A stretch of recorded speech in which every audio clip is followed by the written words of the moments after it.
The title of today's discussion is The Myth of Process. Delay. Delay is only a state and never a fact.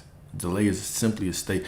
Delay is a state of being. It's a state of awareness. So that's what we're going to talk about today. Okay. And I think this is going to help a lot of y'all. Okay. I think this is going to help a lot of y'all. What it do? What it do? All right. So let's get into it. Delay is only a state, never a fact. The illusion of becoming. The illusion of becoming. The greatest lie you've ever been told is that you must wait, strive, and climb some staircase of process before you are worthy of fulfillment. How often do you cast off your desires to the future? I just must not be doing something right if I don't see it. Delusion. Maybe the next video will really make it click for me. Maybe the next affirmation will really make it sink in. Maybe if I feel a certain way, everything will unfold. Maybe. Constantly throwing our fulfillment into the future. That is the trap. All right? The world worships the idea of becoming, but spirit whispers a higher truth. There is nothing to become. You are already whole, already complete, already crowned. To live in the illusion of steps and time is to forget that all states exist now in the eternal present. All right, so we're going to talk about two verses from scripture. Number one is Proverbs 13:12. Proverbs 13:12. My bad, I forgot about Instagram. I'm about to forget back about them and put them in the background. All right, Proverbs 13:12 says what? It says, hope deferred makes the heart sick, but a desire fulfilled is a tree of life. Hope deferred makes the heart sick. Hope deferred. Looking to the future in hope makes the heart sick, but a desire fulfilled, and where can a desire be fulfilled in this present moment? The desire fulfilled is a tree of life. Beautiful. Beautiful. Okay. The second that we're going to go to is Colossians 2:10. Colossians 2:10. And you are complete in him, who is the head of all principality and power. Okay? You are complete in him, who is the head of all principality and power, right? Colossians 2:10. The kingdom does not ask you to labor for it. It asks you to assume it. Beautiful. Beautiful. The kingdom does not ask you to labor for it. It asks you to assume it. We have been programmed to think that we have to labor for everything. Okay? If I want prosperity, that means I have to go out there and act a certain way. And if I do that for long enough, then I'll influence reality to give me that. This is the illusion of becoming. If I do something long enough, then I will be it. Do you hear that? Because a lot of y'all have been asking me that recently. So I just act as if I have it. What does that mean? So you just do something for long enough until finally everything clicks into place. No, you decide that you are it now. You are it now, right? It's going from this future tense, waiting and searching and seeking for something out there, to deciding who I am right now. You're going to make a declaration of who you are. Okay, let's say that you want prosperity. You get to make a declaration. Anything that implies you're not it right now. Anything that implies you're not it right now is an illusion. So let's give an example. Well, if I go out there and I act like prosperity long enough, then I will receive prosperity. That's an illusion. Why is that an illusion? Because it's assuming that you have to do something in the future for a while to get to your destination. Let me reprogram my subconscious mind that the money will come. It's an illusion. Why? It's assuming the state of separation. All right, it's saying if I go through this mysterious part of me that is the boundary, the block between me and God, then eventually I'll get what I want. All right. There's a part of me that is holding me back from my desires. And if I simply work through that, then I'll get what I want. The illusion of separation. There's no gatekeeper between you and God. You are God. There's no separation. Every cell in your body is animated with the fullness of God. All right. I have to regulate my nervous system. I have to feel safe to receive it. Illusion. I have to do something, work. I have to improve upon God. Like God can't be added to or taken away from. I have to improve upon God. I have to feel safe to receive it. Conditions. Putting conditions on what you want. If I do this, then I can receive it. Okay. And then what about free will? What do you mean? What about free will? How does that tie into any of this? And if you're a Luciferian, I don't know, I'm not a Luciferian. You can say whatever you want, though. You can say whatever you want, my brother. You have the free will to do so. Speaking of free will, you have the free will to claim whatever you want. You have the free will to claim whatever you want. All right? Beautiful. So when we end this part, where do we get to? The reflection question for this section is what? Where in your life are you still waiting for permission to be who you already are? Where in your life are you waiting for permission? Right? Is it that person, when they come back, then I'll know myself as love. When I feel better, then I'll know that I'm God. When I feel quote unquote safer, then all of a sudden I'll be in alignment with what I want. When I regulate my nervous system, when I reprogram a subconscious, when I raise the vibration, when I go on this fast, when I do this, when I do that, when I act like this, everything that implies that right now you're not it until you do something is a lie. It's a delusion. It's an illusion. That is a limitation. Okay. So when I'm talking about a limiting belief, when we say limiting belief, I'm not talking about some mysterious belief that is lingering in the depths of your mind that you're not aware of. You're aware of all of your beliefs. You are.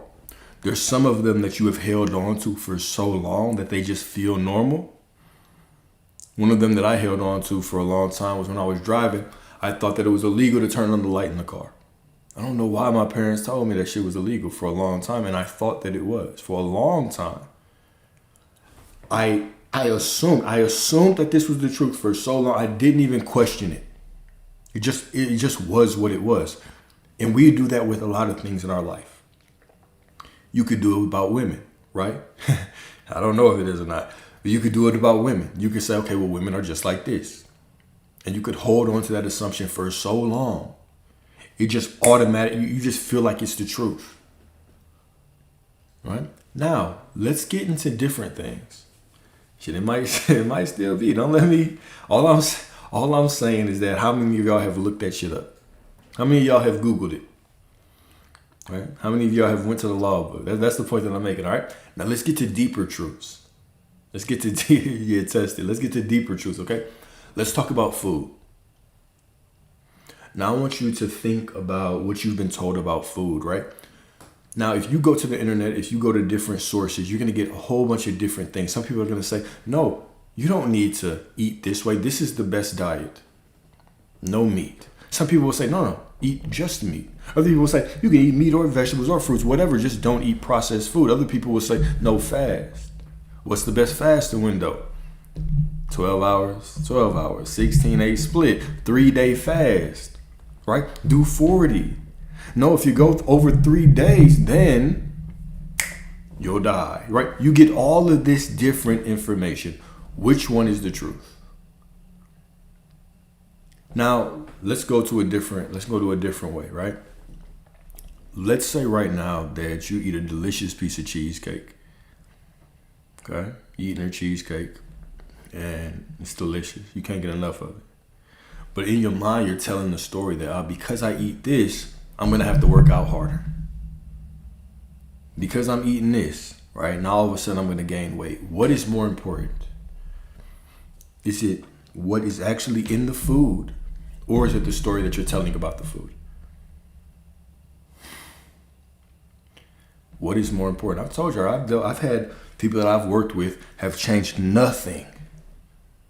But every time they drank water, they said, my fat is burning away. My body, the perfect body, everything is molding perfectly. And all of a sudden they went to their dream weight. What is more important? If everything is God, right? Remember, God is omnipresent. So I can't say a piece of God is here, a piece of God is there. Right? The fullness of God is in everything. So the fullness of God is in that cheesecake, same way the fullness of God is in this chair. You really think about that? The chair and the cheesecake are made from the same substance of God. Very interesting thing to think about. It is very, very interesting. It's a very mind-blowing thing to think about. Like, is it? Are you sure, Alex? I went through that. We call it, different elements on the periodic table, but what are all those elements made of? The substance, right? It's all made of God. God is omnipresent, so everything is made of God, right? So it begs the question, what is more important? The story that we tell about the things that we place in our body, or what the doctor tells you? Now we can argue and say, oh, well, maybe this, maybe that. I say, okay. Let's say that the doctor right now, you go to the doctor and they tell you you have 3 months to live. Right? Let's say that they tell you you have three months to live. When they tell you that, all right, and I'm dealing with a client right now who has an amazing story of beating, I don't want to put his health business out there, but beating a very serious illness with a decision, an extremely serious illness with the decision, right? It's now perfectly fine. But what you're going to realize that if you're ever in a situation where a doctor tells you it's done, you have 2 months, 3 months to live, it will not matter what they say. It will only matter what you accept. But this is the truth of life as a whole. The doctor can tell you whatever. The therapist can tell you whatever. Hell, I can sit here and I can open up the book. We can pull out the Ultimate Zodiac Sign book and I can read it to you. I say, what's your birthday? What time were you born? What place? I can go through everything. We can go through everything. Who has final say so on if that's true or not? You do. You have final say so on if it's true or not. We become so fixated with, let me give you another example, right? Just want to give you different examples to help you think. When I was younger, my parents were very church-going folks, right? I used to hate church. Used to absolutely hate church. So there would be times where I would go through difficult things in my life and I would say, let me tell my mom so she can pray for me. And then when I told her, she was like, of course, I'm going to pray for you. You're in my prayer. All of a sudden, I felt a little bit more confident about that. I thought, my mom's got this. I ain't got to worry about this. Do you get where I'm going? So I'm thinking that it's my mom's prayers, my grandma's prayers, my dad's prayers, all these other people's prayers that are impacting me. Is it? Or is it simply my faith now?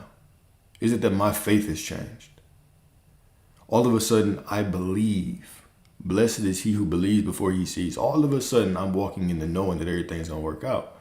It had nothing to do with their prayers. Nobody can manifest for you. Nobody can pray for you. Nobody can pray for you. It's your faith. It is your decision. You have simply used them as a permission slip. The same way, okay? So the same way that I'm saying, oh, my mom's praying for me, so it's good. It's all going to work out. Permission slip. The same way, if right now I decide God's going to work it out. It's the exact same thing. We simply accepted the middleman. Exactly.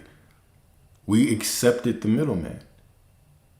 Whether it's a form of a doctor that becomes the voodoo doctor that tells you only have this time to live. You're pre-diabetic. You're pre-this. You have a tumor. This has happened. You are going to, if you don't change, this is going to happen. It's all the same. Everything becomes this voodoo doctor. Right? The commercial that shows up and says, take this, but the side effects are diarrhea, nauseation, death. Right? Your dick falling off. And all these things.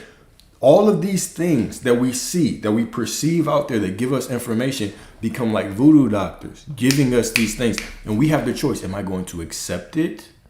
Is this going to be my truth? Or am I going to decide who I am? You always have that power. And you're always making that decision whether we are conscious of it or not. Whether we are conscious of it or not, we're always making these decisions on where we're going to give our power throughout our life. Right? So nothing is truly hidden from you. Nothing. There's just certain things that we've accepted as the truth for so long, we don't even question them anymore. Oh yeah, the doctor says this. Okay, yeah, diet's like this. Oh yeah, I have to eat like this. I have to do this. Yeah, cool. But it's all us. Now here's the thing, because we might say, well, of course, Alex, but those things are ingrained within me now. They're ingrained. Don't I have to do some type of reprogramming? Nope. Another story.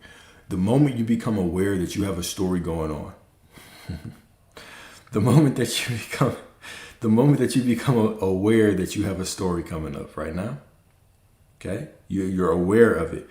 Now all of a sudden what? It becomes a choice. You have a choice to walk through life and say, oh yeah, that was the old story and I'm not that anymore. Or to say, well, dang, I keep telling that old story and it's still going to show up until I reprogram it to disappear. Says who? Who is the one who is saying that? We're going to realize that it's just us. It's us making those decisions. So even me saying I have to reprogram something, I'm trying to push y'all into y'all's power. Even me saying I have to reprogram something is what? It's just me giving my power to the middleman. All right, we have all of these middlemen in our life. The Zodiac is a middleman. Your mom praying for you is a middleman. The pastor at church, when he's walking around, he's stomping and yelling and telling you, you know what I'm saying, that a blessing is around the corner. All these people become middlemen. The doctor, middleman. Subconscious mind, middleman. Past beliefs, middleman. You get to decide if you are going to decide who you are or you are going to believe in the middleman. You know, if the middleman empowers you, cool, yeah, do your thing. But how many times in our life is there something outside of us that's giving us power or enabling us or trying to strip away our power? It's all stories. It's all stories. This is why this path of remembering that you're God, right? This is where you can basically say this is where the work starts, right? You basically get to this point, or you go through life and you're getting program. And now you come into this remembrance, right? And now you're simply stripping away conditions and illusions, one by one, gently, kindly to yourself, loving on yourself. It doesn't matter what it looks like. The situation could look like whatever, but the God within me is perfect, so the situation must be unfolding perfectly. Okay? Because it's all perfect. It's all perfect. I'm losing track of y'all's questions. My bad. I just didn't want to get off subject. Let me pull up the chat.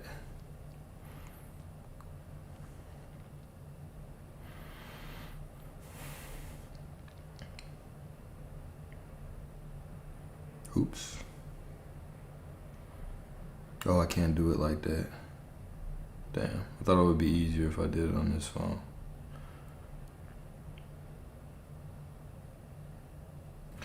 Yeah. So, yes, they're all mirrors for sure, right? Everything is mirrors. Whether you are living within I am or not, everything is a mirror. However, you still get to decide if you want to care about certain mirrors or not. If I'm walking through life, just because everybody is this quote unquote reflection of me, or everybody is me pushed out, or however you want to word it, right? Everybody just is you. There's only one. Just because everybody is a mirror, does that mean that I give a damn about every reflection? Right? Do you walk through the house of mirrors and care what every single one looks like? No, I might only care about the ones where it looks like I'm about to run into myself. Those might be the ones that really pique my interest. Yeah, the ones that seem a little far away, I ain't really worried about you. Girl, I ain't really worried about your ass. You feel me?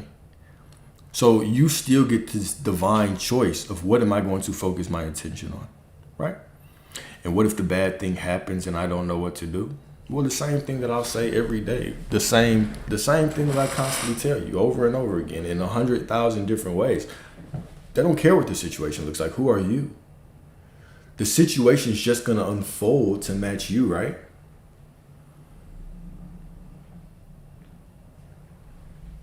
Guys, I can't say this in a different way.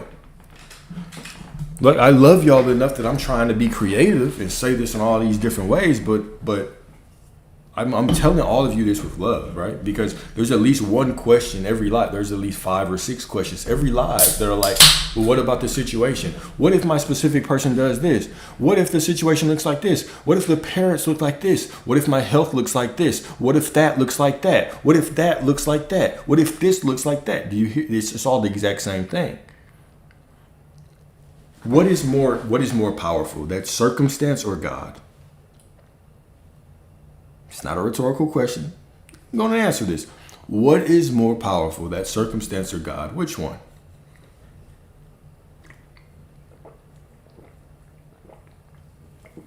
God, right? It's got to be God, right? It's I am. It's the Father. It's God, right? Now, take that same thinking and place that on your circumstance.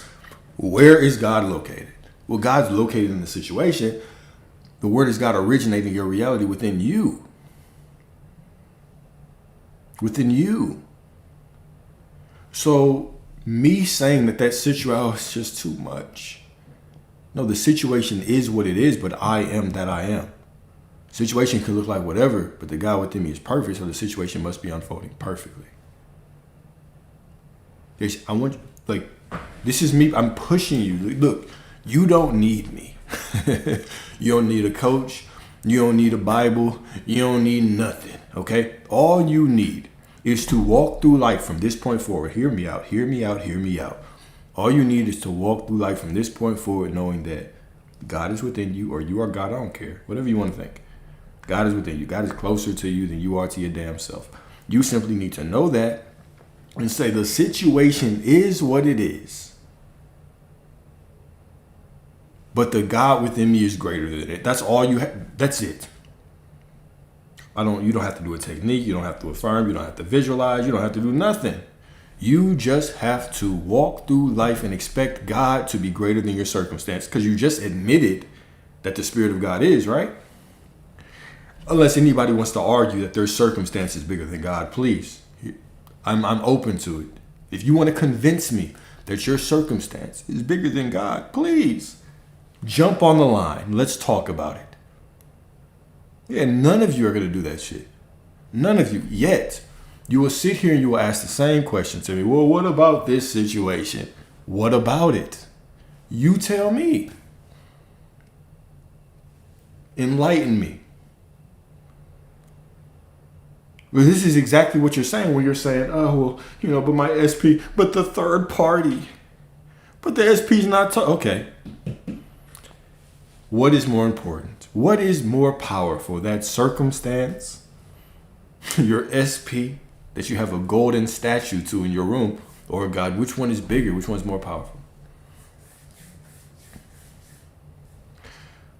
But 33, that's exactly what I'm saying. You're making the point for me. I understand some things are perception. What do you mean some things? So even that is saying that something can be outside of God, right? Nothing is outside of God. Like, name one thing in all of existence that is not God. I'll wait. Somebody teach me something new. Please. Name one thing that's not God. So we will sit here and we will say, oh, well, what about this? What about it? If all of us sat here and we gave our excuses, well, what about this situation? What about this? What about that? We'll be here for, by the time we finish, we'll be saying Happy New Year, 2033. Because all of us have what about this stories, right? What is the difference between people who are constantly on this path trying to become and people who step into the life that they want? A decision that the God within them is bigger than anything that they're walking through. They begin to stop arguing with the truth. This is, and I made this statement in like a reel that I posted recently, where I was talking to myself. And one of the greater realizations or revelations, like when the higher self was talking to the ego, was, man, you just have all the answers. And the ego was just like, no, I just stopped arguing with the truth. Because every time that I say, what about this situation? I'm just arguing with the truth. I might as well, this situation is greater than God. But if I make that argument, I could say that grape is not bad. Okay. From my perception, from your perception, all right? I want you to think about what you said. Okay? Think about what you said. From my perspective, from your perspective, is that wrong? Of course. From my perspective. From my perspective. But now if I take a step back and I say everything is within the mind of God. Everything is within the mind of God. If everything is within the mind of God, what do you expect not to see? I'm not making a moral argument for it. What I'm saying is the moral argument has nothing to do with the mind of God. The mind of God is simply all that there is. The moral argument is a moral argument, and the moral argument constantly shifts. I mean, there's certain places where that's okay. So we can't say if it's right or wrong. There's certain places where you can get away with some things. So right, wrong, from a human perception, even that's not right. Even that's not wrong everywhere. Okay? That's only wrong within your perception because you're a human. All I'm saying is that to God, all that there is exists. The concept of right and wrong, that is reserved for humans, humanity. Us as people, we walk around here judging, but there's nothing outside of the mind of God. It's all God. Everybody is God. Yes, even if you don't agree with what they do, they're still God. So here's the thing, though. This is why I say give yourself the ability, or honor your divinity and your humanity. I'm not saying to walk around and look at the world and the things that disgust you, say, oh, I'll give it a pass. I'm not saying that. That's not what I'm saying at all. I'm saying detach yourself from this thinking that if I uphold moral laws, then that is pleasing in God's eyes. Because a moral law is dependent on where you were born, what you're going thou, right? I can sit here and I can say, thou shalt not kill. You could be like, oh, the Bible says this, yada, yada, yada. The Bible also talks about stoning motherfuckers too. Stone the shit out of you for being a quote unquote heretic. Right?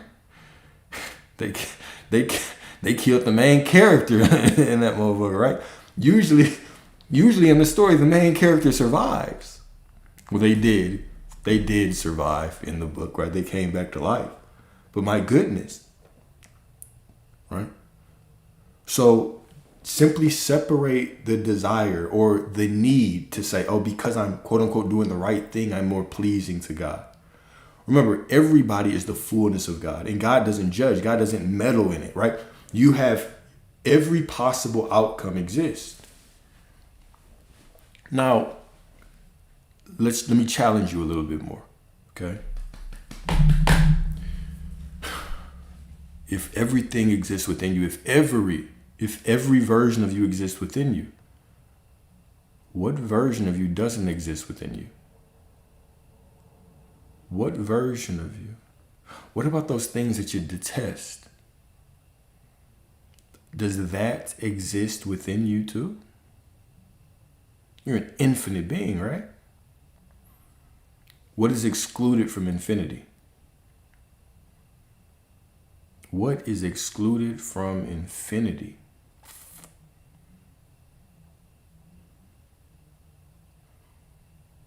Nothing is excluded from infinity. To say you're an infinite being, all realities exist. It all exists.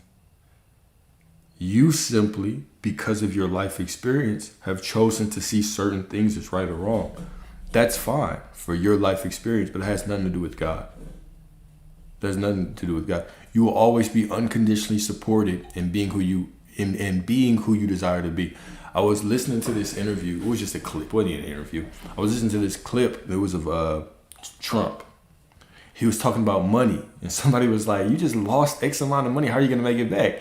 And he was just like, "Shit, money just finds a way to make it back. We'll figure it out. I don't know right now, but we'll figure it out. Money just always happens. It just always shows up." And he kind of stumbled through it, and the meme was a joke. It was like you trying to explain to your woman what happened to the money that you gambled away.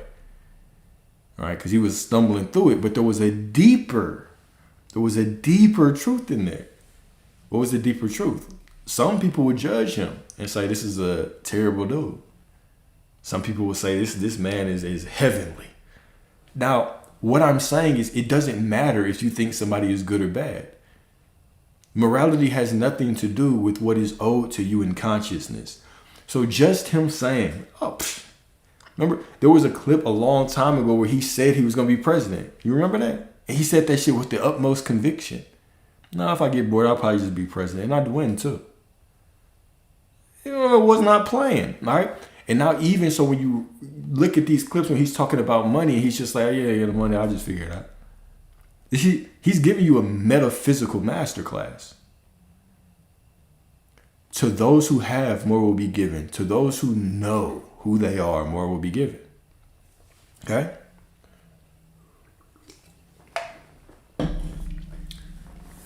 What makes you, all right?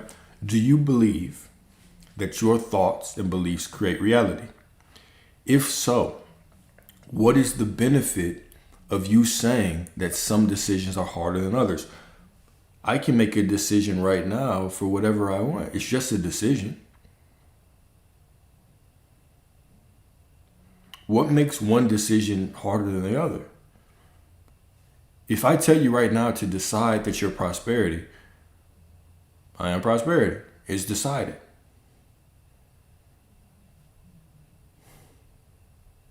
What's difficult about it? Are you attaching some kind of story? All right, when you think of a choice, a decision, are you attaching emotions to that decision?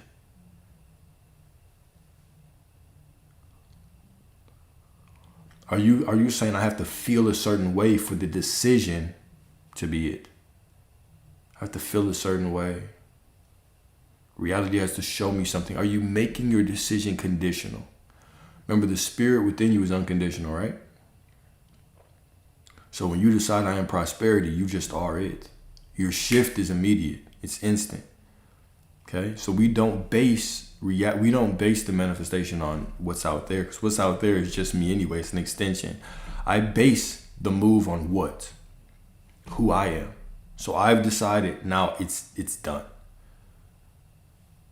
So when I decide, it's done. Now reality simply matches me. But when I'm waiting for something out there, I got to feel a certain way, I have to see something out there, that's when I get drawn into the illusion. Okay? That's when I get drawn into the illusion. Yes, make decisions from an unconditional space. Absolutely. Because that's the only place that the decision can be made, or else you're going to be, if you don't make it from a conditional or from an unconditional place, then reality, life is simply going to blow you by. You're going to be like a leaf in the wind. You feel good, you're blown one way. The circumstance looks bad, you're blown the other way. You get what I'm saying? If you don't make it unconditional, you will always be at the mercy of something outside of you, of thoughts, an emotion, a condition. They'll always blow you away unless you make it conditional or unconditional. Right? So the decision is just a decision. Reality is what it is, but I am that I am. What if you spiral? What if you catch yourself and you're like, damn, I've been spiraling for a day, for 3 hours. Oh my God, I don't know what to do. Did my thoughts ruin my minute? What happens when you catch yourself doing that?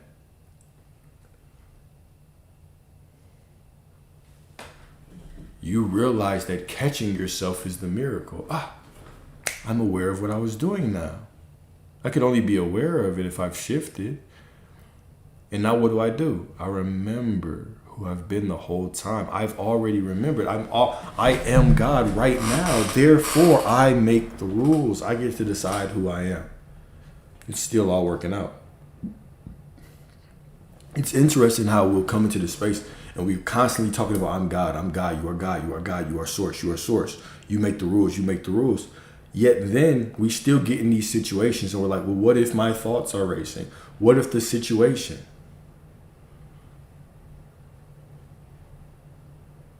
You're God. How do we make this more clear to y'all? Right? You are God. What do you want? Okay, what do you want your racing thoughts to mean? Right, I had a consult with one of y'all earlier. You were like, they were like, "Are you sure your thoughts don't create your reality and just your decision?" Mine don't. My decisions do. I'm just telling you what works for me. You have to decide. If you want to argue that your thoughts create your reality, go ahead, have fun. You can be playing whack-a-mole all day with 60,000 thoughts. Have fun. Or you can simply decide that I am no matter what. You're God. It's your choice. He was like, oh yeah, you're right. I guess I don't want to do it. I was like, okay, so you've believed that your thoughts have created reality, right? Yeah. And exactly what you've been thinking has been manifesting, right?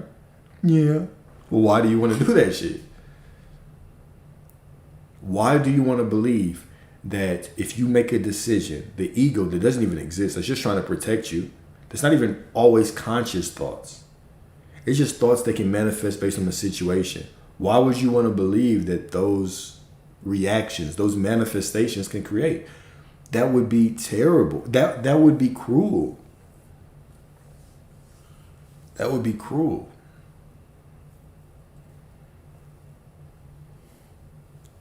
Right, dominant thoughts. What does that mean?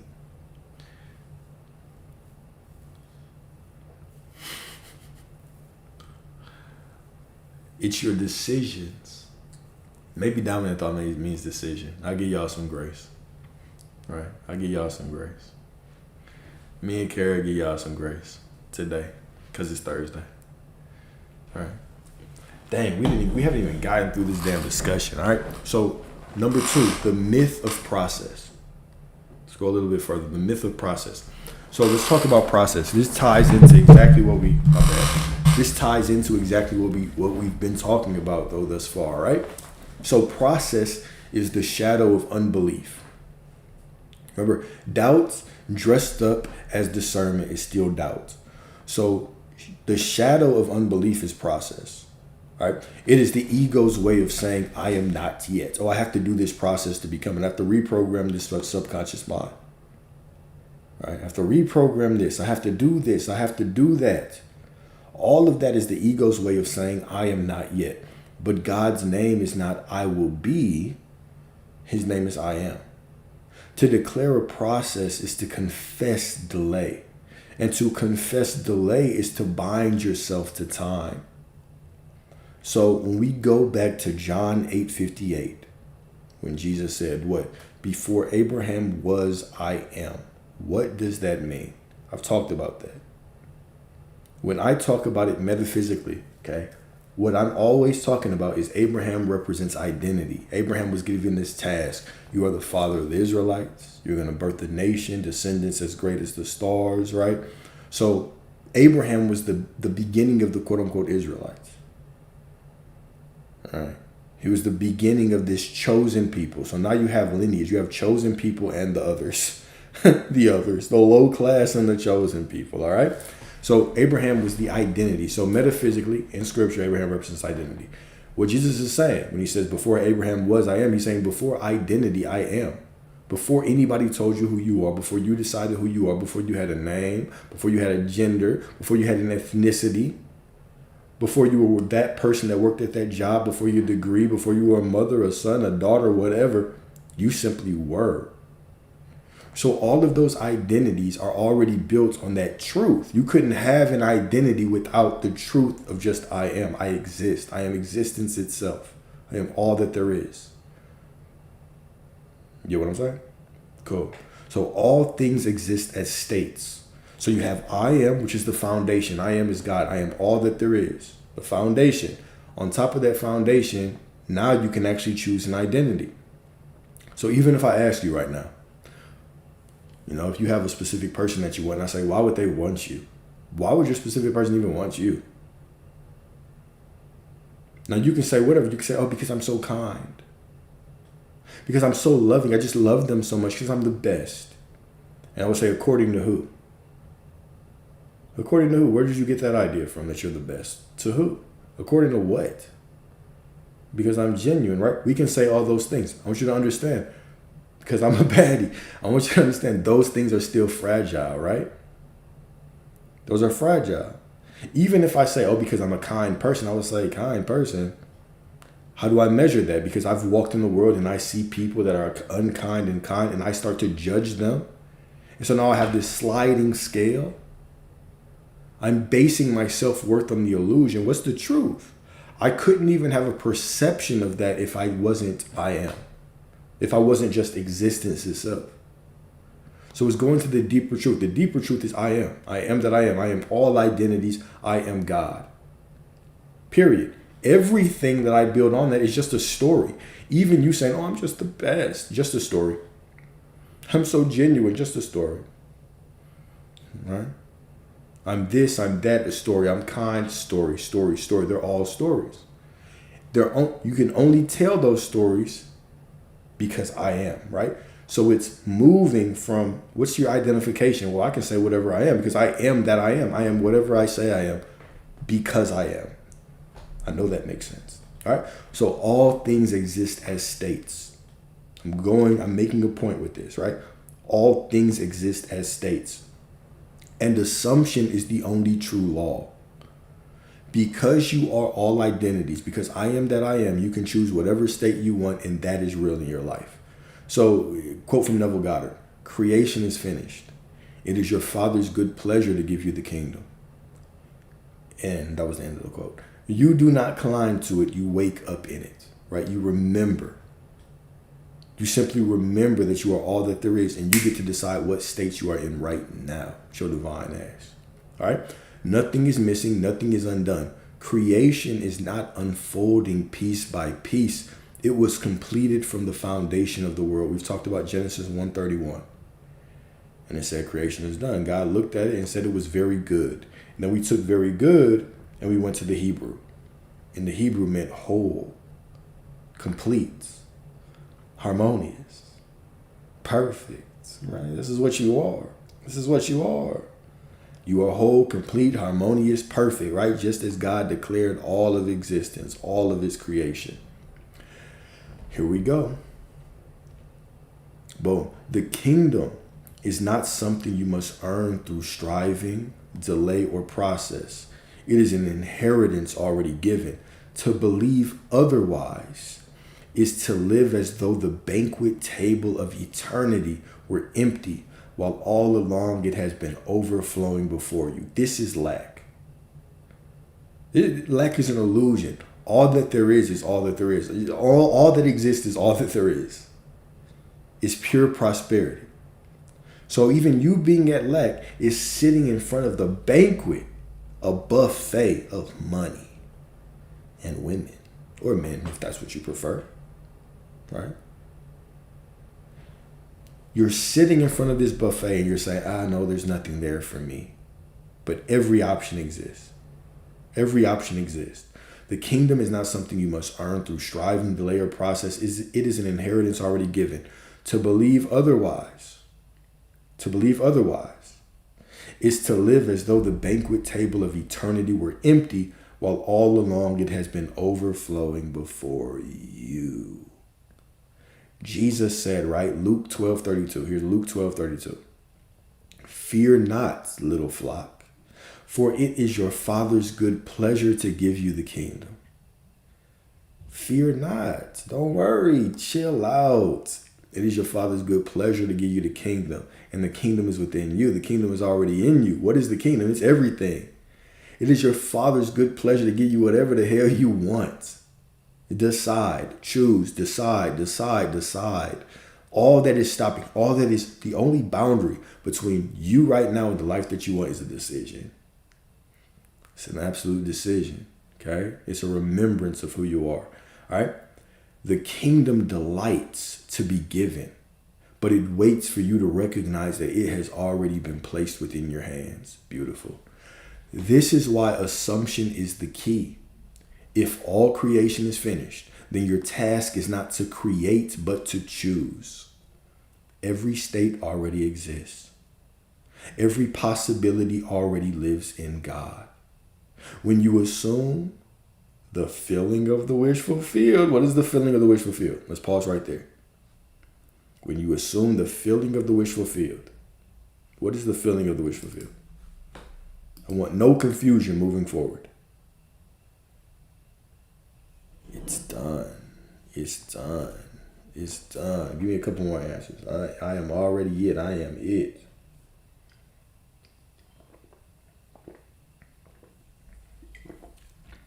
Knowing. Unconditional knowing is done. Completeness. Do you feel me? It's done. All right. Cool. Perfect. Thanks, y'all. Thanks, y'all. I love when there's no wrong answers. All right, here we go. When you assume the feeling of the wish fulfilled. Remember, even Neville, like, he started off the journey talking about feelings and stayed a kid asleep, and then my dog graduated. Then by the time he was about to go, you are already that which you desire to be. The only reason you don't see it is because you refuse to accept it. Graduated. From the processes and techniques to the knowing. Even when he said feeling, what did he say? He said, when I speak of feeling, I do not speak of emotion, but the acceptance of the fact that you are already that which you desire to be. Did you hear that? When I speak of feeling, when he said feeling is a secret, when he said assume the feeling of the wish fulfilled, then he said, when I speak of feeling, I'm not speaking about emotions. I'm not speaking about happy or sad or excited or joy or gratitude or all of these human emotions. God has no need for your human emotions. The source of spirit just is. Human emotions are for you. They're simply part of your human experience as God, but God has no need for them. Your feelings aren't bribing or pushing God away. There is no emotion. There is no thought that could bring you closer to God. There is no emotion. There is no thought that could pull you further from God. There is only the illusion that those things exist. How could you be closer to a God that you are? How could you possibly get closer to that which you are? How? You can't. How can you get closer to your skin? You can't, because you are it. So when we're talking about this, assume the feeling of the wish fulfilled. We're talking about assume the knowing that it's done, the decision that it's done, the choice that it's done. Beautiful. Beautiful, all right? So when you assume the feeling of the wish fulfilled, you are not forcing it into being. You are, quote unquote, aligning with what has always been. Remember, the manifestation is about you, not reality. I'm not trying to speak affirmations into reality. I'm not trying to do things to manipulate that. It's just me. And if it's just me, I just let it be what it is. And I decide who I am. Reality is what it is, but I am that I am. Okay? So my knowing, when I declare, right? Because oftentimes we'll say, well, it feels like I'm lying. What if the situation doesn't look right? And I'll say, what if it doesn't look right? But who are you? It's about you. Reality is just you anyway. There's no use in you worrying about it. It's just you. All you have to worry about is you. You're the divine light in the middle of reality. You are lit up as God, right? All the assumptions are just gathered up within you. When you walk in the room, things aren't flowing to you like a magnet. That's backwards. Life is spilling out of you. It's radiating from you and animating everything around you, right? That's why Psalm 46:10 says, chill out and know that I am God. Sit your ass down and know that I am God. Some of the translations say, be still and know that I am God. Or they say, cease striving and know that I am God. What it's really saying is sit your motherfucking ass down and just know it's done. Know that it's all unfolding perfectly. All right? Cool. So here we go. The moment you dare to declare I am, you step into the state where the kingdom is already complete. Manifestation then is not a struggle, but a remembrance. How we always talk about this. It's not a struggle, it's remembrance. So what if you catch yourself spiraling for a couple minutes? You remember, it's not a struggle. I'm not struggling to push away these thoughts, fight against my humanity. I'm simply remembering that in the midst of my humanity, I am still God. I am still source. Everything is still working out perfectly for me. Okay? The kingdom is finished and it is already yours. Beautiful. So for this section, all right, the reflection question is this. What would shift if you stopped treating your desire as a goal? What would shift if you stopped treating your desire as a goal? Hold up, comma. And began living it as memory already fulfilled.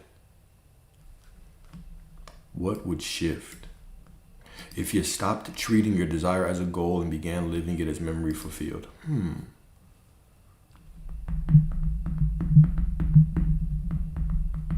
What would stop? Maybe that's the knowing. Maybe when we talk about remembrance, maybe that's it. Instead of looking at it as some desire in the future, I simply look at it as memory already fulfilled within me. Oh, I remember I'm already it. What would shift? What would shift if you stopped treating your desire as a goal and began living it as a memory already fulfilled? It's done. It's already mine. This is divine memory of the truth that already exists. Divine memory. Divine memory. Okay? Next part.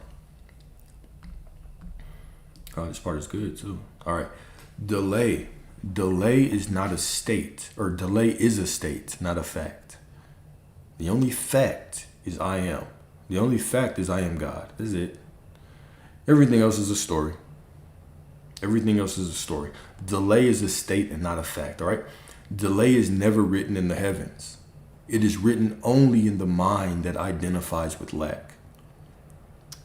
When you say it's not here yet, you baptize yourself into waiting. Some of y'all's favorite sentences. Oh, it's just not here. I don't know how to act. It's just not here though. But what about this? It's just not here though, right? When you say it's not here yet, you baptize yourself into waiting. What are you basing? What are you judging the not here on? Are you basing it on reality out there, believing that reality is something separate from you? Something you have to struggle through, strive through, work through, pretend that you have $1 million when you only have -3. You believe it's something that you just got to work through? Or are you remembering that the declaration you make is not about what's out there? It's about who you are. I'm choosing my identity. I'm not playing patty cake with reality like it's something out there that I have to bribe into giving me something with my affirmations and with my brave acting skills. Let me force myself into more debt while I pretend to be prosperous so reality can give me something. That makes no sense.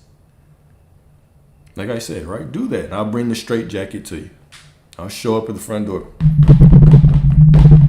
Yeah, hey, it's me. Yep, I know. I told you not to. I told you not to do it. Put this on. We gotta go.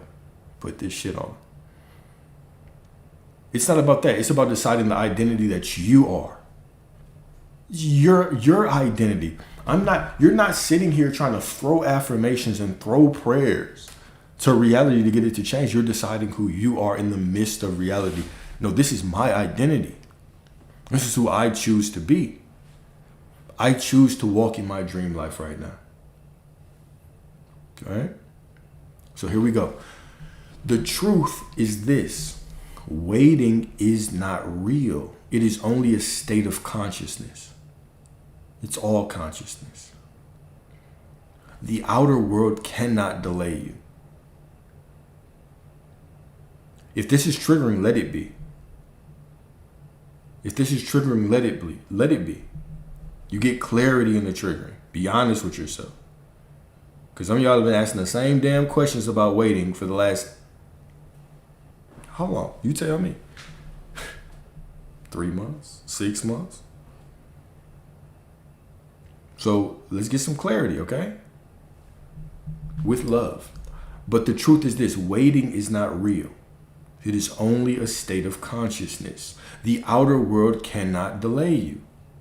It can only reflect the delay you assume within. This is the proverb that we talked about in the beginning, right? Proverbs 13:12. Hope deferred makes the heart sick. but a desire fulfilled is a tree of life, right? Hope deferred. That hope deferred to the future. In the future, I will be fulfilled when this thing happens. Makes the fucking heart sick. It's right there. They couldn't hide that one in a metaphor. They had to put that shit in plain English for your ass, right? Hope deferred makes the heart sick. Of course it does. Delaying who I am to some future that doesn't even exist. The future is just a thought. You'll never live there. You'll never experience the future. You'll only experience this present moment. And you can only have what you already have. And if you can only experience this present moment, then where is the only moment that you could ever have anything? You guessed it, right now. You guessed it, right now. So if right now is the only moment that I could ever have something, then why the hell am I waiting and saying, well, maybe next week it'll come. Maybe it's on its way tomorrow. No, I am already the identity. It's done. I am it right now. It's done. It's complete. It's here. I am it. Let reality catch up. But understand reality is you. When we're constantly focused, and I know that can sound, I'm going to clear it up because I know that can sound a little iffy. Right? But why that sounds iffy when I say I am it and I'll let reality catch up. Why that sounds iffy is because most of us perceive 3D reality and us as separate. We think the 3D is a monster. But what do I do if the 3D has become a buzzword? The 3D. Every time I hear somebody say the 3D in their question, I already know it's a question of limitation. The 3D, it's another trigger word. SP and 3D. Those are my two triggers right there. Right? So when we're thinking about the external reality, we think it's something separate. All right? We think it's something separate. All right, well, if it's instant, then what am I going to do out there? Well, that's because you're basing instant on what you can see instead of instant on who you are. Who are you? Who are you being? The decision is the manifestation. And reality is just an extension of me. It's not separate. This is why even the mystics were pointing to like the kingdom is within you. As within, so without. Okay?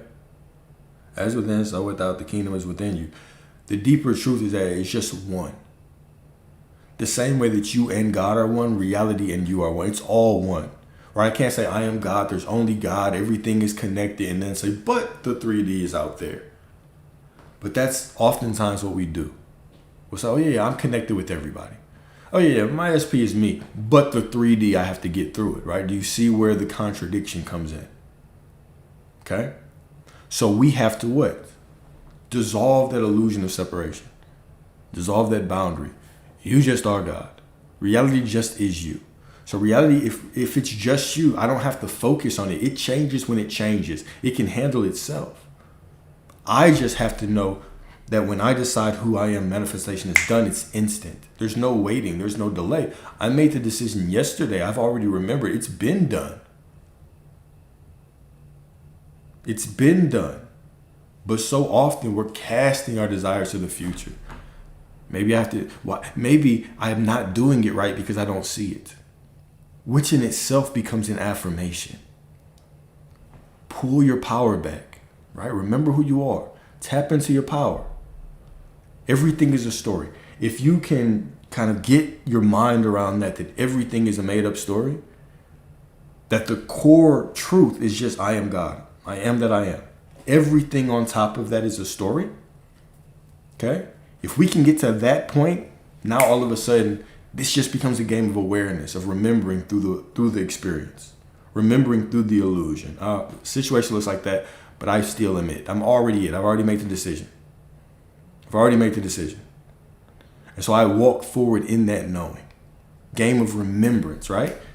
Game of remembrance. Remember your power. You deserve to remember your power. Well, you deserve to remember your power. All right, so hope deferred. Let's get into it a little bit further. Hope deferred is not about God withholding. It is about the mind postponing. God isn't postponing anything. God's fullness is within you. Reality is already done. You've already been you've already been given the blueprint. But whatever you want, believe that you have received it and you shall have it whatsoever. Right?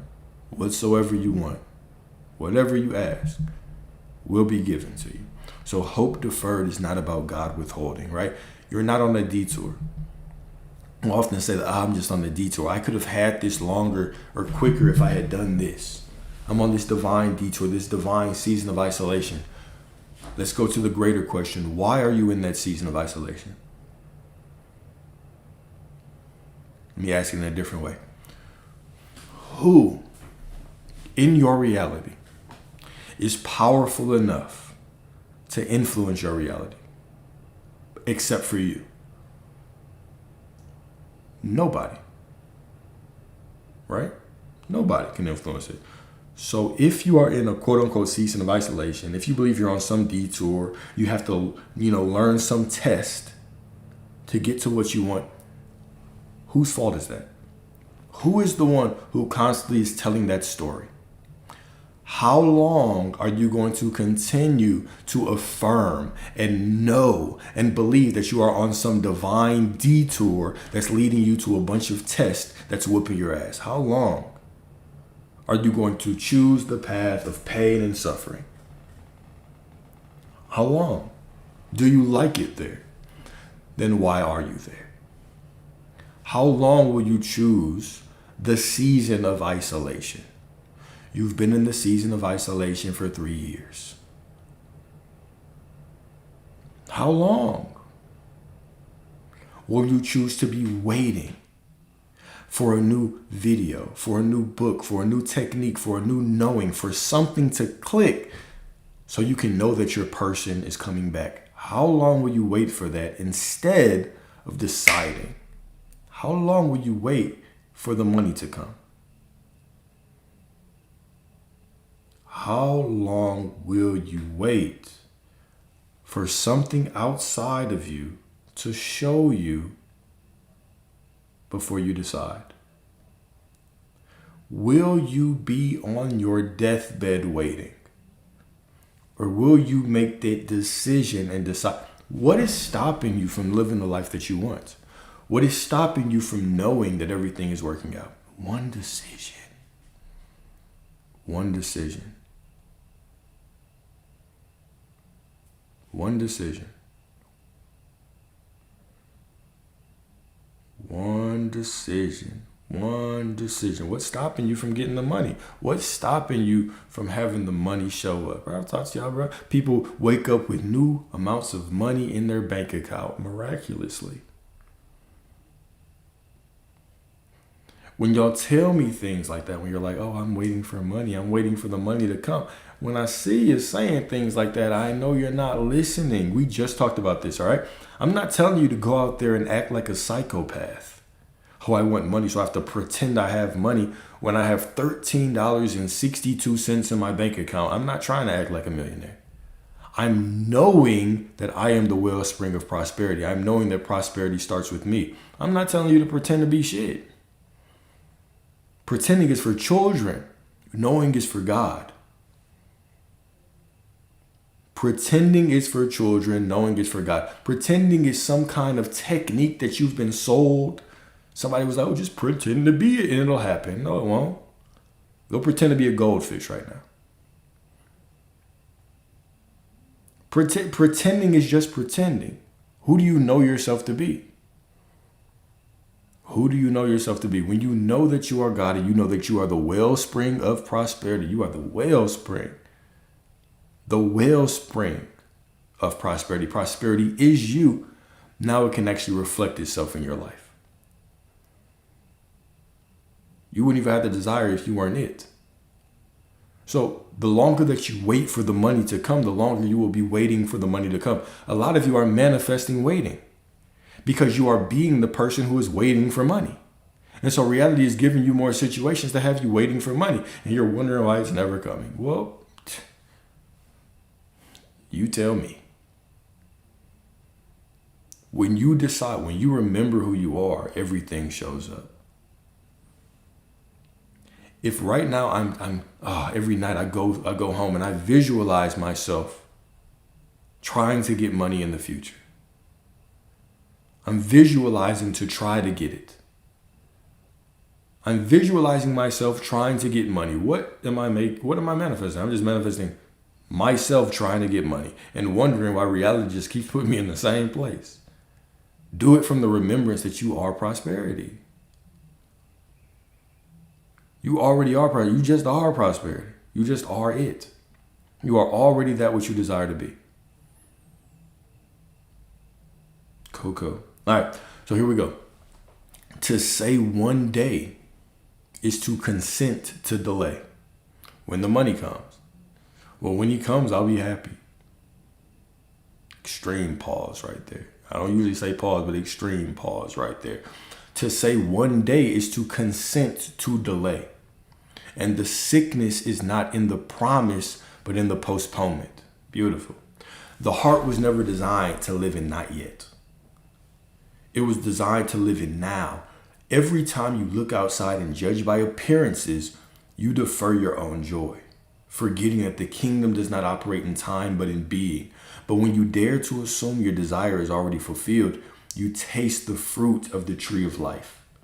Desire, right? Desire isn't something that God uses to torment you. It is God's seed within you, already carrying the fulfillment inside itself, right? We talked about desire earlier, and we said, why were these human vessels created?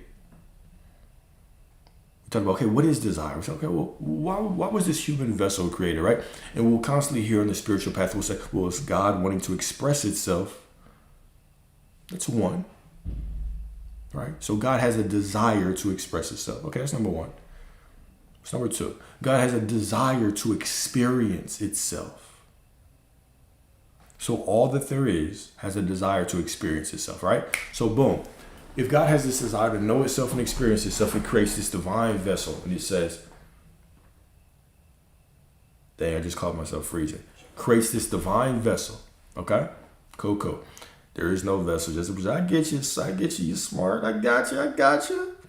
But stick with me, all right? We got to say this to make sense. All right? We make concessions to make sense.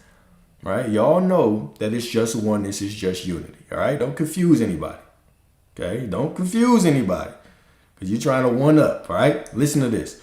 So let's say that God creates this divine vessel, right? And this divine vessel can hold the fullness of God. This divine vessel can hold the fullness of God, all right? And so now the fullness of God is poured into this vessel. But there's so much, it's so divine that it splits. Okay, why does it split? To create the illusion of separation for the purpose of what? This vessel being able to experience itself. So God has the desire to experience itself. So you have this divine vessel that's allowed or that's able to experience itself. Okay? You feel me? Now, so the first desire, what's the first desire? To know myself, to experience myself. So now you're walking through life. Okay? You're walking through life and all of a sudden you experience some contrast, right? What is this contrast? You see this person that you want with somebody else. You see this bill. You see this car that you can't quite afford, but you gotta have it. Now, does God desire a car? Does God have a need for a car? Right? Does God go to the church every Sunday and collect the 10% tithes? Right? So he can pay the no, God has no need for those material things, right?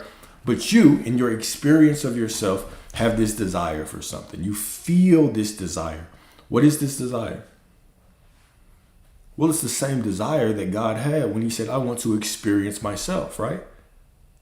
I want to come within this quote unquote illusion. I want to come within this projection. I want to experience myself. So that desire that you have within you is simply what? God moving across itself within you, showing you that this exists. So the desire is holy. Now, if I'm looking at it from the illusion of separation, I'm thinking God is out there, I'm here. The desire is somewhere in the future, I'm here. Well, now, of course, I'm going to long for it, need it, fiend for it. I've got to work for it, strive for it, affirm for it. But if I know the truth, that it's already me, God is within me, now what do I understand? Well, okay, God is looking to experience more. The reason why God desired to create the vessel is to experience itself. So my desire to experience more of myself, because I couldn't desire it if it wasn't me, is the same divine urge that God had to join creation. It's all a circle. So your desire is holy, accepted as such. This is the nature of your desire.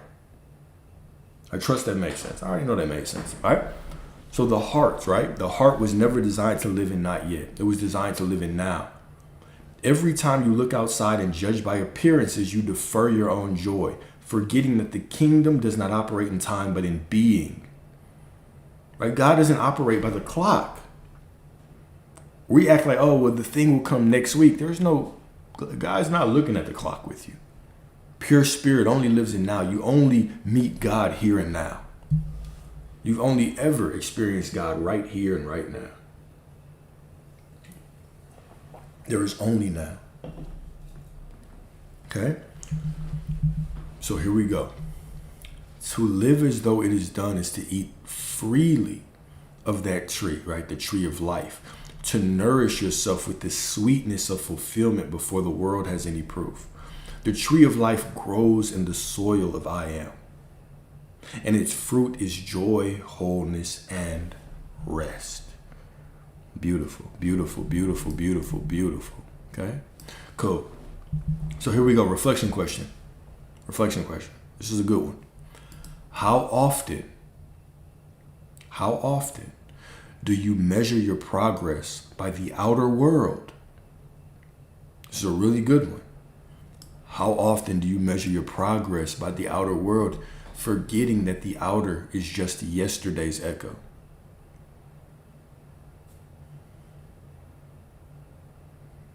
There we go, Greco. That's exactly the point. That's the point of power right there. Of course you don't need anything, because you can choose to have whatever you want. We're beyond needs. We're beyond needing. Right? We're beyond needing.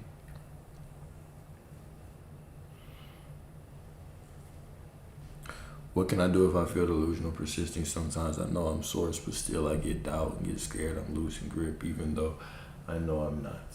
Miss Angel, my love, goddess, look.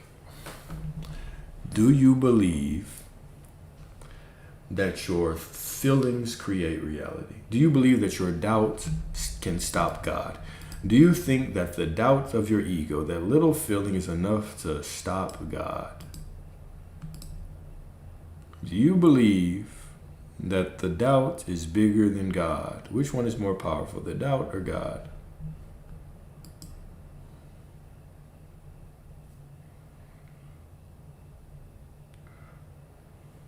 Do you believe that your fear is bigger than God? All right. Then what are you worried about? Then why not simply experience your doubt and decide that you're still perfect no matter what? Why make it difficult? Why make this difficult, right? If you are God and you're making the rules, then why not simply decide that your doubt means nothing? The anxiety means nothing. The fear means nothing. Who is the one who's saying, okay, right now I'm telling you that the thing that I manifest everything I want. And everything that I want still comes with doubt and fear. It doesn't matter. I can feel whatever. I don't focus on controlling my thoughts. I don't focus on controlling my feelings. I allow myself to have the fullness of my human experience. Okay? But I simply know that I need to do nothing because God does all the work anyway. If God is doing all the work, then what the hell am I fighting the ego for? It doesn't say the ego does the work. I've never heard that one. The ego does the work. I and the ego are one, but the ego is greater than I. Right? Anybody heard that one before? No, you haven't. So why do you put so much weight?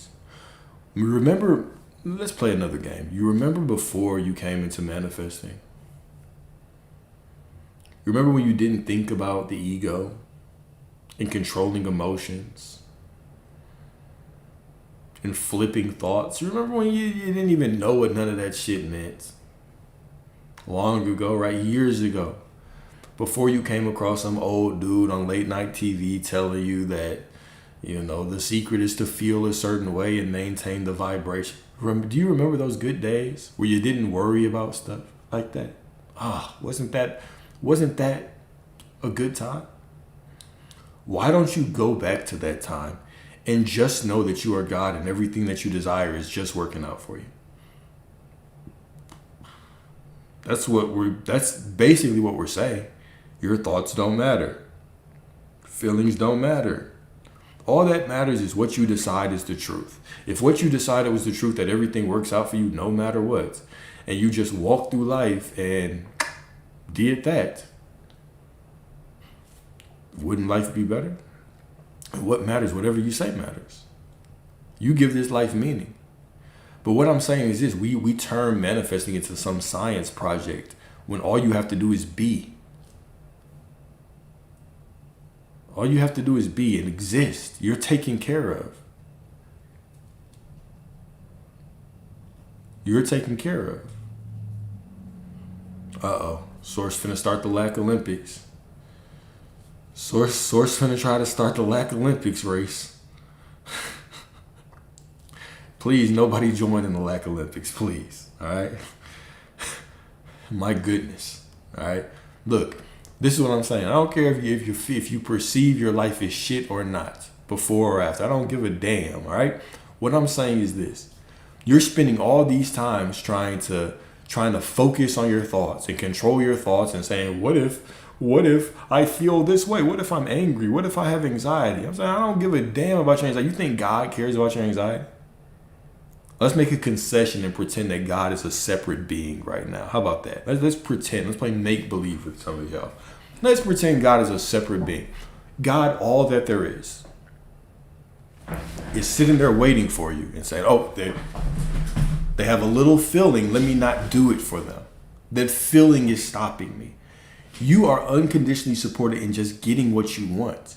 Your feelings don't even create shit. It's just the stories that you start telling. Those sad ass sob stories. You just start feeling sorry for yourself. Oh, I just feel sad today. So nothing's going to work out. All of a sudden, my manifestation is not going to work. My magic manifestation is not going to work because I feel sad. It wasn't the emotion did nothing. It meant nothing until you started painting this beautiful story with it. You took the fear. Oh, beautiful. And you started painting a big ass picture. How this means that I can't get what I want, and my SP will continue to talk to this person because I have. It has nothing to do with your feeling. You, as the narrator of your life, have taken that feeling and have turned it into some grand masterpiece of lack. I don't know how many times I have to say this. I don't know how many different ways I can say this, guys. You guys cling. You're fighting for your limitations, arguing for it. No, the feelings must matter. No, the thoughts must matter. If that's what you want, then you have 100% freedom to do that. But what I'm saying is this. They don't. The only reason they matter is because you won't let go of the belief that they matter. You continue to attach. You continue to tell the story. No, Alex, you don't understand. My thoughts, I know you said they don't matter, but one day I'm going to get a belt out. I'm just going to take my belt off and I'm going to just put belt to ass on some of y'all. Some of y'all just need an ass whooping. Some of y'all need an absolute ass whooping. Why are you still making rules that you don't even like? Do you want all of your thoughts to manifest? Do you want all of your feelings to manifest? Who here wants who here wants every single one of their feelings to manifest? All of a sudden you feel sad and your house just starts falling apart. Your car won't start. Money just starts magically disappearing. All right, y'all. Money just starts disappearing out of your bank. Is that what y'all want? Then why? If I clearly ask you that, right? then why are you deciding? Why are you deciding that your feelings matter so much if you don't want them to? Why are you arguing for your limitations so hard?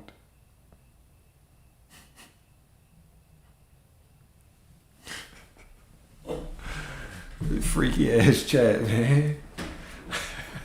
Y'all freaky asses on a Thursday night. All right, here we go.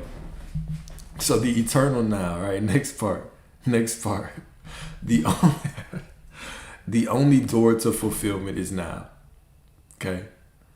The only door to fulfillment is now. All right, eternity does not unfold in time, it collapses into the present. All right, do you hear that? Eternity does not unfold in time, it collapses into the present. See, I just figured out why the hell some of y'all not fucking getting this shit. Because you're here for the wrong goddamn reasons. Y'all little freaky asses is here for the wrong goddamn reasons, man. Yeah, I don't know what the hell he talking about. But I heard him say something about a belt. You know what I'm saying? God damn. Trying to get y'all's Thursday fix. You need to go to them. Never mind. All right. Never mind. All right. Cool. All right. So every assumption of later is prolonging the illusion. But the assumption of now bends reality to your decree. So 2 Corinthians 6:2.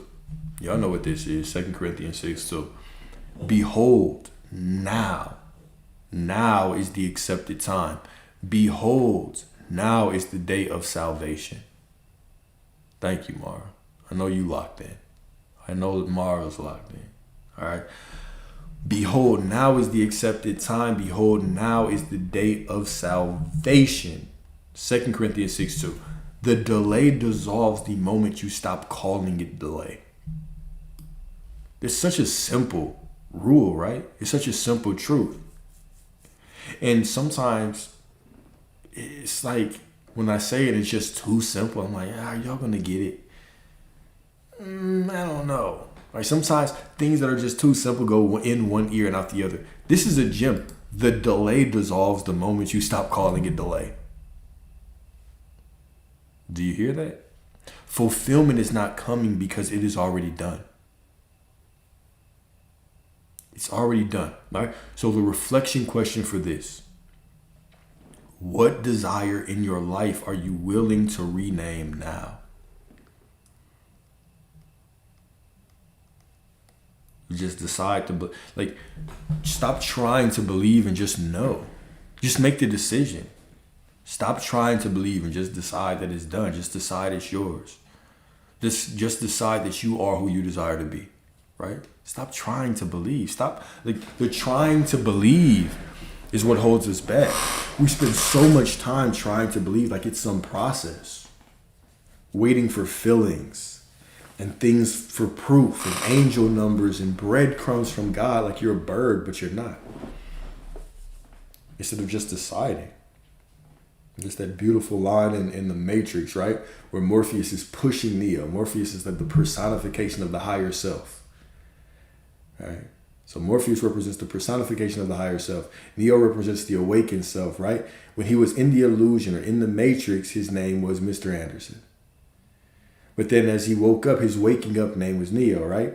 And then you also have Agent Smith, who represents the ego or the shadow self, which is interesting because what did Agent Smith always call Morpheus or call Neo? He kept calling him Mr. Anderson. He didn't acknowledge that he changed. He kept trying to show him the past. Beautiful. I wonder what that meant. Right? So you have Neo on this kind of divine, what was that? Oh yeah. So they're in the training, right? And Morpheus, the personification of the higher self, who's also the John the Baptist, the herald of the one. Right? But he's pushing Neo. One of the beautiful lines, I can show you the door, Neo, but you have to walk through it. Right? And then when they were fighting, right, he was training Neo. What did he say? He said, you're faster than this. Don't think you are. Know you are. If that wasn't a motherfucking bar. Don't think you are. Know you are. Come on, stop trying to hit me and hit me. Stop trying to hit me and hit me. Don't think you are, know you are, right? Difference, right? Just pushing you to the truth of who you are. The reason you don't have it is because you keep trying to believe. Trying to believe is for children, right? Simply no. Just make the decision. Just decide. It requires no feeling, no emotion, no proof. Some of you never seen your birth certificate, but you know your name. But you know your name. All right? So reflection question. Okay? What desire in your life are you willing to rename now? Now meaning the present moment. What desire in your life are you willing to accept right now? Hopefully all of it. Yeah, we're going to say accept. Let's say accept. What desire in your life are you willing to accept now?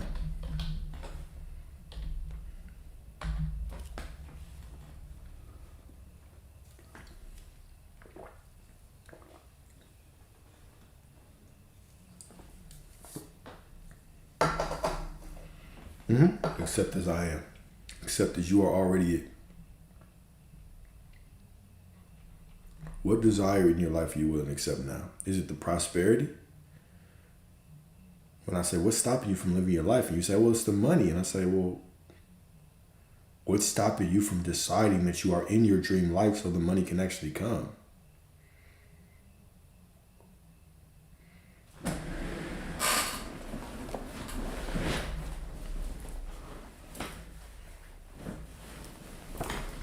Cool. All right, so here we go. Next part. The proof of assumption is rest. The proof of assumption is rest. When you know it is finished, you no longer labor, chase, or measure by appearances. You rest as though it is already done. So Genesis 1:31, right? We broke this one down already in detail yesterday. And God saw everything that he made, and behold, it was very good. And he rested. What does very good mean? Make sure that y'all motherfuckers is listening. What does very good mean? In Genesis 1:31, when it says, and God saw everything that he made, and behold, it was very good. Guess what I'm talking about? Whole, done, perfect, complete, beautiful, harmonious. Exactly. When we take it back to the Hebrew, it doesn't just mean very good from human standards. Oh, it's nice. It means it's whole, done, complete. Everything exists within it already. It's done. And then he rested. Now, what does the rest mean? Right? Because from a human perception, we'll say, oh, the Sabbath is a day where you don't work and you don't do these things, yada, yada, woody, woody, woo, right? Now, remember, what's funny is that even in scripture, Jesus healed on the Sabbath. Do y'all remember this story? Jesus representing your I am awareness healed on the Sabbath. Right? And the Pharisees, who represent metaphysically, what do the Pharisees represent? They represent division consciousness. The Pharisees represented division consciousness. Okay? So Jesus, what did he call? He called the Pharisees whitewashed tombs, because they were spiritually dead on the inside. Right? One of the things that Jesus preached was having an inner relationship with God, knowing yourself as God, right? Which really should be the core. This is my personal perspective. This next part, which really should be the core of any credible religion or spiritual practice, is at its core, it should be rooted in some kind of mysticism where you are looking for unity, oneness with God. If you're not looking for that, then what are you looking for? You're looking for a list of things to do, right? A list of things to do. And what's interesting is, and of course, this is my perspective still, right? This is all my perspective. I don't even know why I preface it with that. I just do that to say that you don't have to believe this. You don't have to believe any of this shit, but you don't have to believe this. Is that even if you start looking at scripture and breaking it down and start like doing your own research, you'll start to see that there's even a very different message in the message of Paul and the message of Jesus, right? So Jesus had one way of portraying things, and then Paul's way took that and institutionalized it. It's very interesting. That's all I'll say about it. I've talked about it a little bit in other discussions. I've hinted to it, right? But it's a very interesting thing to look at if you study. Now, because of indoctrination, it could be difficult to see at first. But what you'll start realizing is a lot of organized Christianity is not really based on Jesus' teachings. It's based on Paul's teachings. This is very, very interesting. It's very, very interesting. Right. But anyways, so here we go. Reflection question. Reflection question. Matter of fact, I didn't even finish that thought. So when we talk about the Sabbath, we're not talking about a day to just not work and yada yada, not spend money. We're talking about when you decide that is it. It's done. I have already became that personality, that perspective, right? The rest is simply the knowing. It's the same as Psalm 46:10 that says, "Be still and know that I am God. Cease striving and know that I am God." This is the Sabbath. The Sabbath is simply knowing it's done. I've made the decision. It's done. That's the Sabbath. Yay. Real exciting. That's it. That is the Sabbath. Okay? So a reflection question. If you truly believed it was already done, how would you speak, walk, and move differently today?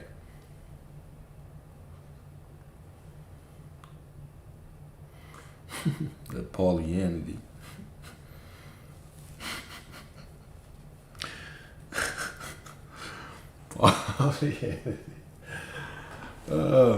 Well, here we go. When we really start breaking this down, yeah, you could say gratitude and peace, right? You could say all of that, right? I would even go further. I would say you would do whatever you felt like doing. You would just be. If you knew that nothing can mess it up because it was already done, you would just do what you wanted to do. You would exist. You would be the best version of yourself, the freest version of yourself, right? I know. So here we go. In conclusion, the myth of process is the ego's illusion, and delay is never a fact, only state. All states exist now. You do not climb to them, you awaken in them, right? You remember them. The outer world is only the photograph of who you once were, but the inner world is the decree of who you are. So you're telling me I have to act as if I already have what I want and get it. Martha May. Martha May. How long have you been on this live? I saw you early on this live when I answered this question. I saw you. Acting is for children. You don't have to act as if anything. You have to know that it's already done. From the knowing that it's already done, you do whatever. Let me ask you a question. If you have $40, how are you going to act like you're a millionaire? What does that even mean? What does that look like? Because I saw your question. I saw you. I know you've been here. So I know you heard me say this. If you have $40, how the hell can you act like you have $1 million? You can't. Unless you want to go bankrupt. You can't do it. You cannot do it. All right? You simply know that you are prosperity. Acting is trying to do something to influence. You're trying to bribe God. If I act hard enough, and each act is a quarter that I slide into the vending machine of God. Here you go, God. Here's another act. I'm acting like prosperity. Let me get something. I'm acting like this. Let me get something. What is it? You're trying to bribe God. God will not be mocked. You know who you are. From that knowing, cool. Okay, if I have a physical injury, okay, let's say that my shoulder is hurt, okay, and let's say it's dislocated, and the doctor asks me, how do you feel? And I make a decision, I am healed and whole and healthy. Does that mean that I'm going to let my shoulder stay dislocated and not let the doctor try to help me in the meantime? Maybe some of y'all crazy asses would, but I'm going to say, no, that shit hurts. The reality is not me. I am me. What is going on out there is not me. I am me. What I say is me. I could be feeling a certain type of way. I feel sad. I am not sad. And if I'm sad, I'm not finna walk around acting like I'm happy just to magically try to get something out there. You just out here walking with it. Oh no, I'm fine. I'm healthy and healed and whole and complete. Suffering for no reason. Trying to act as if, as a means to get something. Instead of just knowing who you are. And from the knowing of who you are, you know that this too will go away. But the perfect unfolding of reality happens, so it does go away. And the perfect unfolding, the perfect unfolding might be at least getting that motherfucker popped back in. Might be. It's knowing. From the knowing, do whatever. From the knowing, do whatever. The act as if, that is it's such a ridiculous concept. To act as if is such a ridiculous concept. How? If I've never had, how the hell am I supposed to act like that? I don't even know what it's like to have money. I'll tell you, bro, when I was about to get evicted, I would just act like it's paid. Fuck no. I'm about to ask everybody for money. I'm about to try every way that I can to get this money. I'm still going to know it's done. But I'm still going to what? I'm still going to do what I have to do in physical reality because I still live in physical reality too, y'all. I'm not going to the poorhouse just because some person said act as if I have. How about you act like you have it? How about you come to my circle and say you act like this is paid? It's simply, I go to the knowing of who I am. I am love. The situation is what it is, but I am love. Therefore, what do? I just do what's best. I'm talking to somebody. I know that you want to be with this person. You have decided that this is the person you are. You are love. Perfect. This situation, this person tells you to get out of my face. I never want to talk to you again. What do you do? What do you do? Pop quiz. Whoever gets it wrong is getting blocked. So be careful before you start answer. I don't know if y'all thought about it. All right, we got 4 people getting blocked, 5 people getting blocked.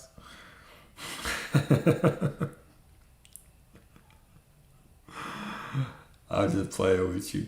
What I asked was, if right now you decide that you are love, okay? You decide I am love. And you decide that you want to be with this person, and you go have a conversation with them and they say, hey, no, I'm finna block you. I don't ever want to hear from you again. What do you do in that situation?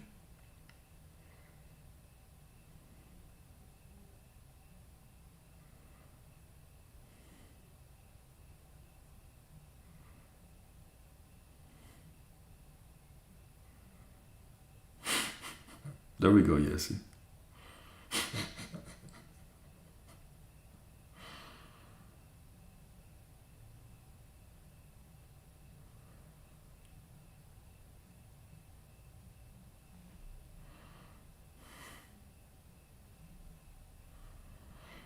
Yeah.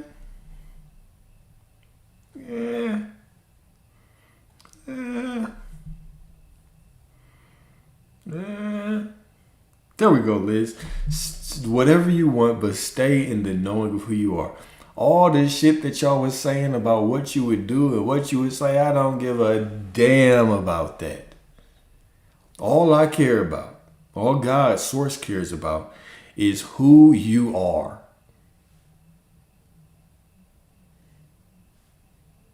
Have you learned nothing? My goodness, y'all. My goodness. Do we need to start over today? Does everybody need to go get a cup of coffee and we start this shit over? Doesn't matter what you do. Do it from the knowing that you are already it. Her? What do you mean? All right, her. Look, her.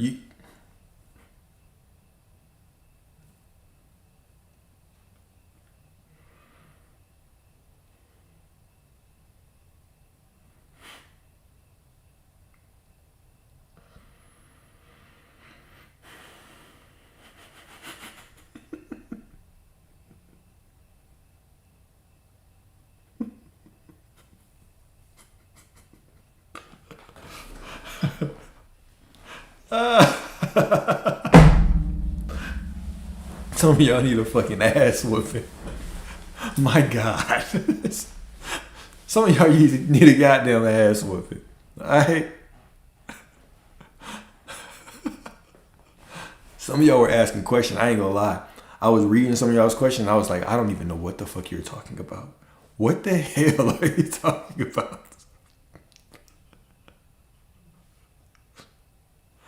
Yeah, unfortunately, Steph, I see. You got a tough little Thursday. All right, here we go. Let me say this as clear as possible, all right? Some of y'all need a Q-tip or something. I don't know what y'all need, all right? Here we go. Okay? Whenever you catch yourself saying, what do I have to do? It will always be the wrong question. Okay? What do I have to do in this situation? How do I have to react? What do I have to do? Wrong question. Okay? Who do I have to remember that I already am? Who do I have to remember that I already am? That is the question. From that point, do whatever. It wasn't a trick question. Great Cole. It wasn't. And you've been here for a long time too. Y'all should be knowing this shit. Y'all should be teaching me. Matter of fact, I should be able to pull up these documents and call random people of me. Hey, look, teach this. And y'all should be able to teach this shit. I ain't saying nothing new. What do you have to do is going to be the wrong question every time. The wrong question. Who do you have to remember that you already are? Who do you have to remember that you're... I'm going to start calling some of y'all up. You know what? Hey, look. Come on. The worst question gets called up. From now on, you get a prize. Question of the day. Bring your ass up here. Bring your ass up. The worst question is going to get called out from this point forward. Yeah. Y'all gonna get a little nervous now, and I'm just playing with you. I wouldn't do that to y'all. No, I do appreciate y'all's questions, though. It does give clarity. Why I do this and why I'll stop and talk shit to y'all is because I really want this to sink into some of y'all's dense-ass heads, right? Because I'm trying to be patient because I know some of y'all were dropped on your heads as kids. So I understand that, right? So I know that sometimes once or twice or 5 times, sometimes 7 or 8, it's not going to be enough for it to really sink in. So sometimes I have to say it 20, 30 times in different ways. Sometimes I have to do diagrams and poems and bring quotes out, right? Sometimes we have to bring a PowerPoint. I get it. I understand. It's okay, right? It's okay. It's all right. And then some of y'all be drinking and doing the, you know what I'm saying? Some of y'all be on that other stuff too. So I understand. All I'm saying is I'm here with you. Okay, I'm here with you.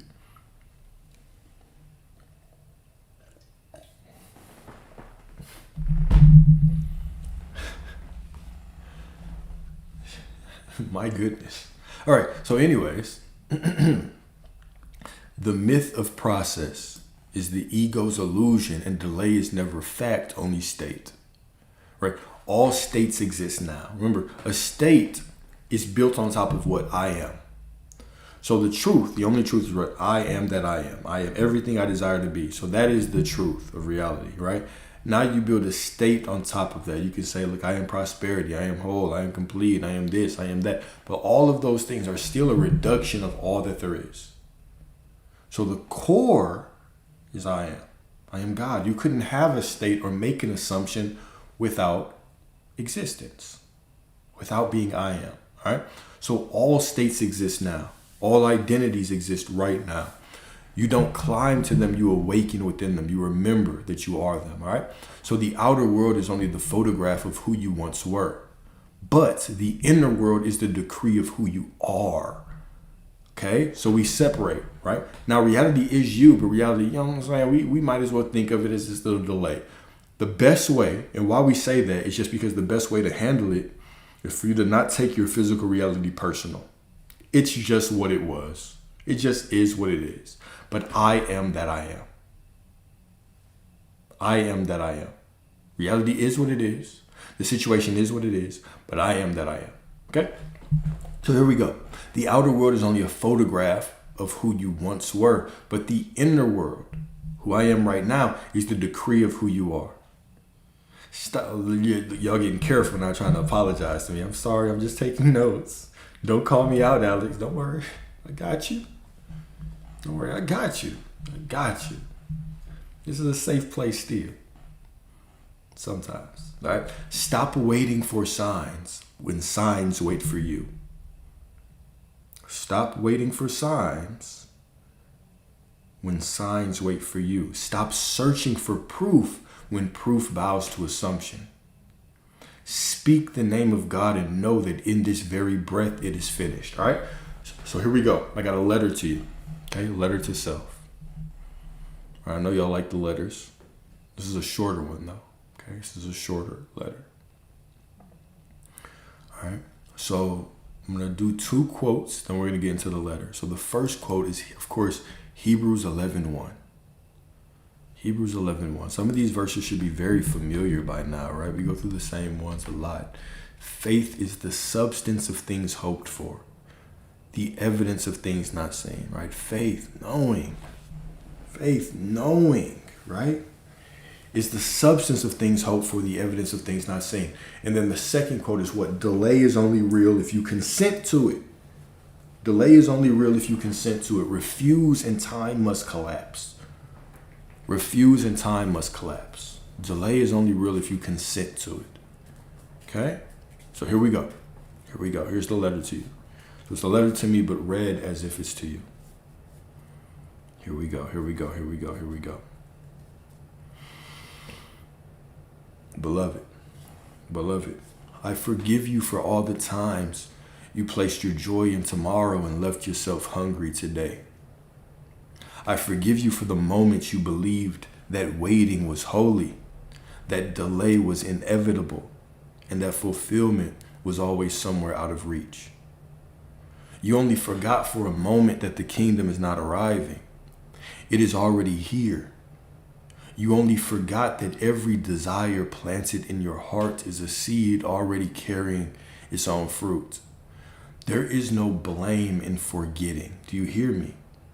There is no blame in forgetting.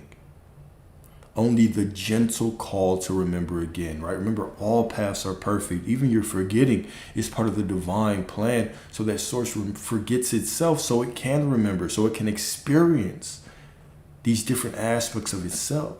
So even the quote unquote forgetting is divine, it's perfect, it's holy, until you judge it as not.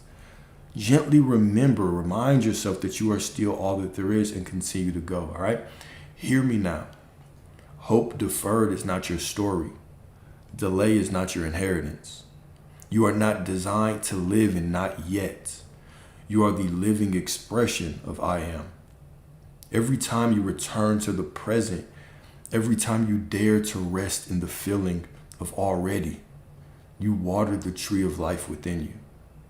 And that tree is abundant, overflowing, and eternal. Forgive yourself, rise again, and choose the fulfilled state, for the fruit is already ripe. You are not waiting for God. God is waiting for you. You are not waiting for God, right? God is waiting for you. Okay, so a couple affirmations for y'all divine asses, all right? Remember, you're not trying to become these. This is remembrance of who you have always been. Okay, this is divine remembrance of who you have always been. Okay, number 1, I live in the now, where every desire is already fulfilled. Okay, I live in the now, where every desire is already fulfilled.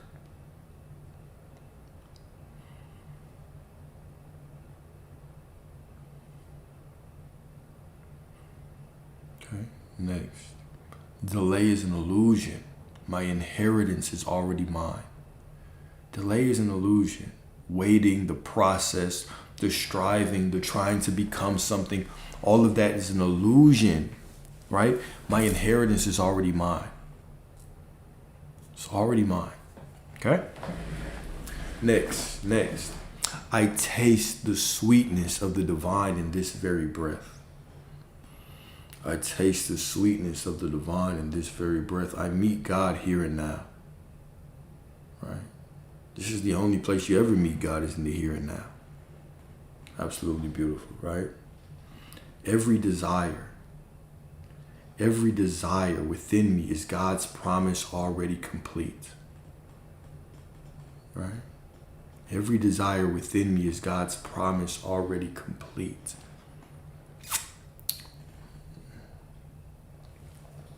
No, it's not the law of attraction. It's not the law of attraction.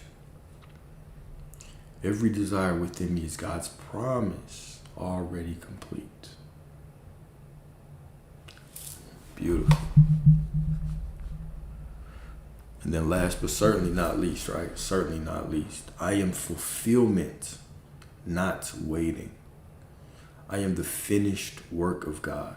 And I am the finished work of God. I am that I am, right? No matter what. Okay?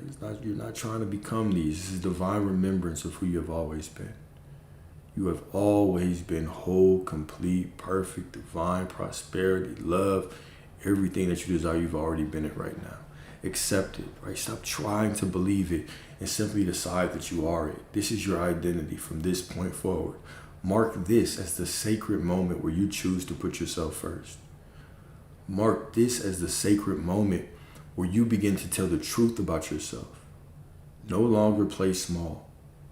Stop pretending that you need more when it's all within you already. There is nothing more that you need. There's not another discussion that will get you right. There's not another meditation that will get you right. There's not.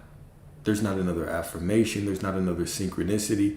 There is just you choosing who you are. You choosing to tell the truth about yourself. You choosing to stop arguing for limitations, to stop arguing with truth. Just accept the truth. You are already everything. It's all working out. Okay? You are already everything. It's already working out. You got this, right? You deserve the life that you desire. Grant it to yourself, right? Love yourself. This is love, right? This is self-love. Accepting the truth of who you are. Giving yourself permission to live the life that you want. That is love. That's self-love. That is self-love. Right? You deserve this. The past versions of you who did their best to get you to this moment, they deserve it. The future versions of you, they deserve it. And you right now, you deserve it. You didn't go through all of that for nothing. There were no coincidences, no mistakes. It all led you right here.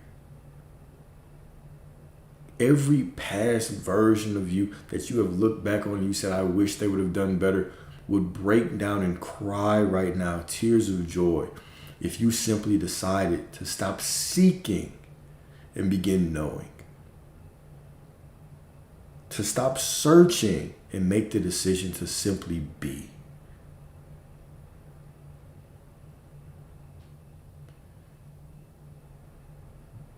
You can begin to live in the life of your dreams right now.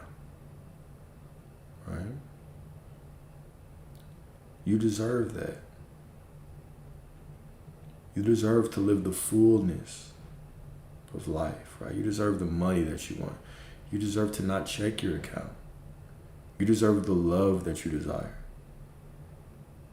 You deserve the connection that you desire. And everything in between.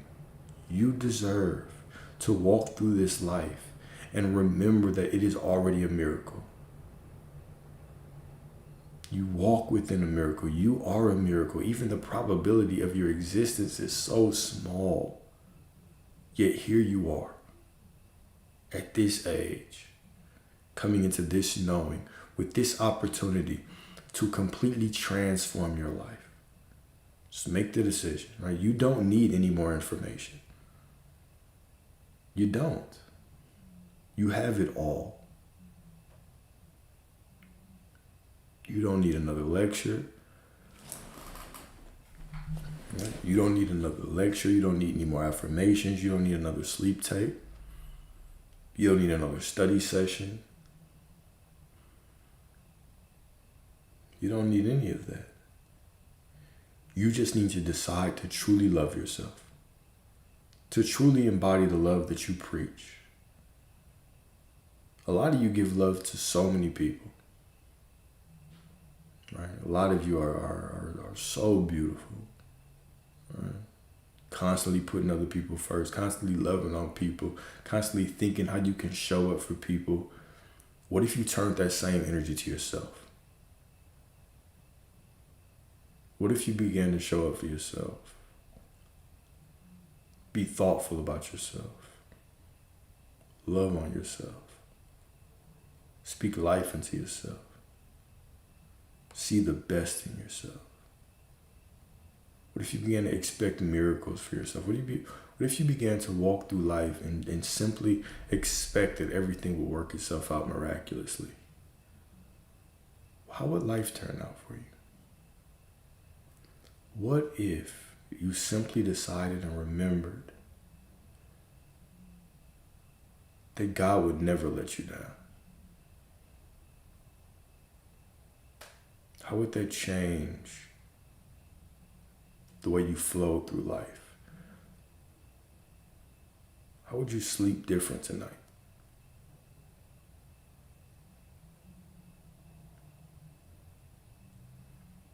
How would you sleep different tomorrow? How would you wake up in the morning knowing it was already taken care of?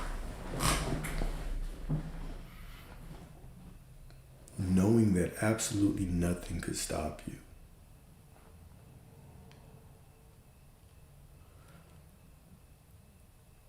Nothing that I said was a lie. Everything that I've just said is the absolute truth. It's the absolute truth of reality, of your existence. It's that you are divinely and unimaginably supported. What is stopping you from accepting that reality?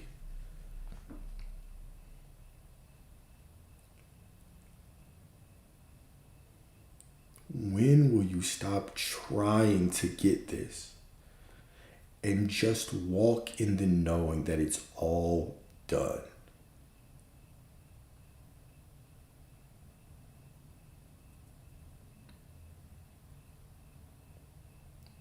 When will you stop trying to get this?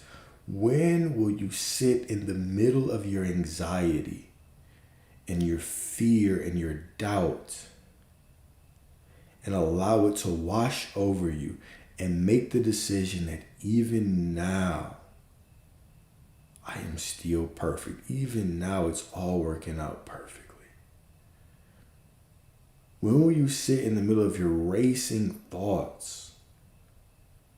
When will you catch yourself after a day of quote unquote forgetting and decide even that was one of the infinite paths of perfection within the mind of God? Even that forgetting was one of infinite paths within the mind of God. And this remembering is one of infinite paths within the mind of God. And this moment where I've remembered and that moment where I forgot were both just as holy and perfect, leading me to what I want. When will you simply make the decision to be God?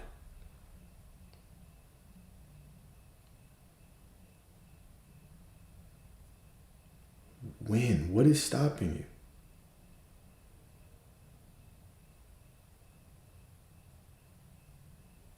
What is stopping you from just making the decision to be God? To let go of the limitations.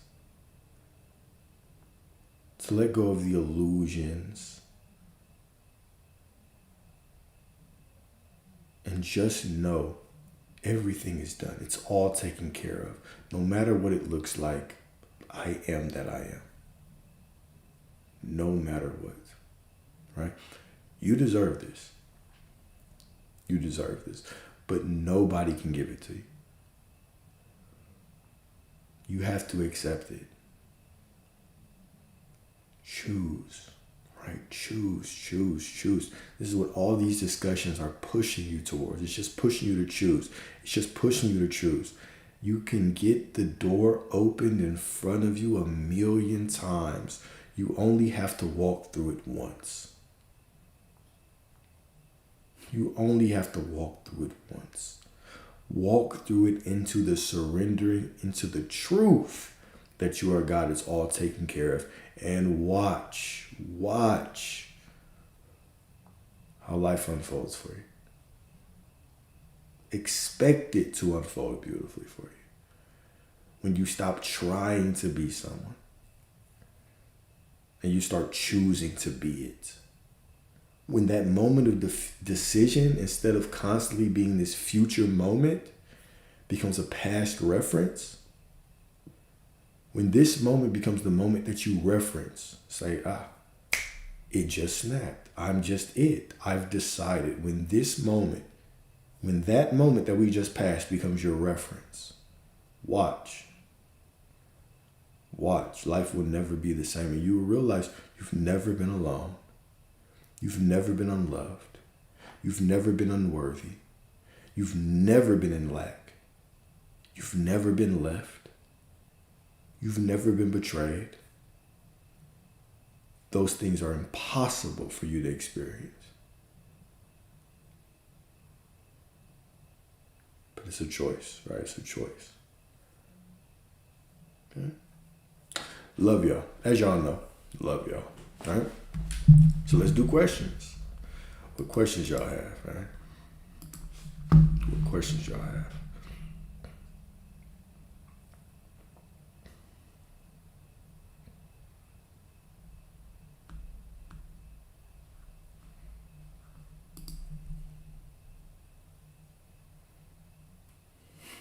All right, somebody block Steph.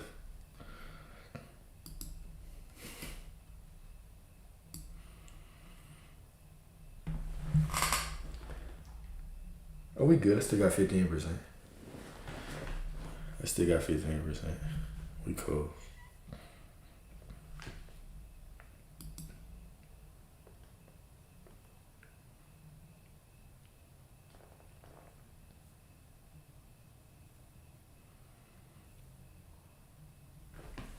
That's what I'm talking about, Abby.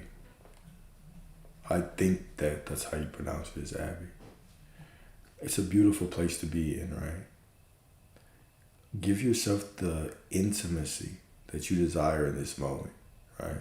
Allow yourself to feel the feelings, but just know who you are through it, right? So I'm proud of you, right? All the past versions of you are proud of you right now. The future versions, you are all proud of you right now, right?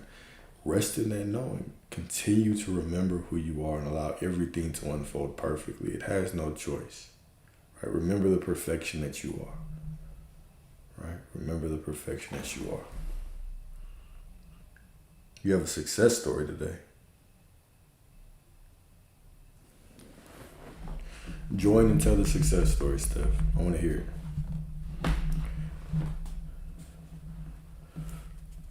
No, I'm just playing, Martha. I'm not gonna block y'all.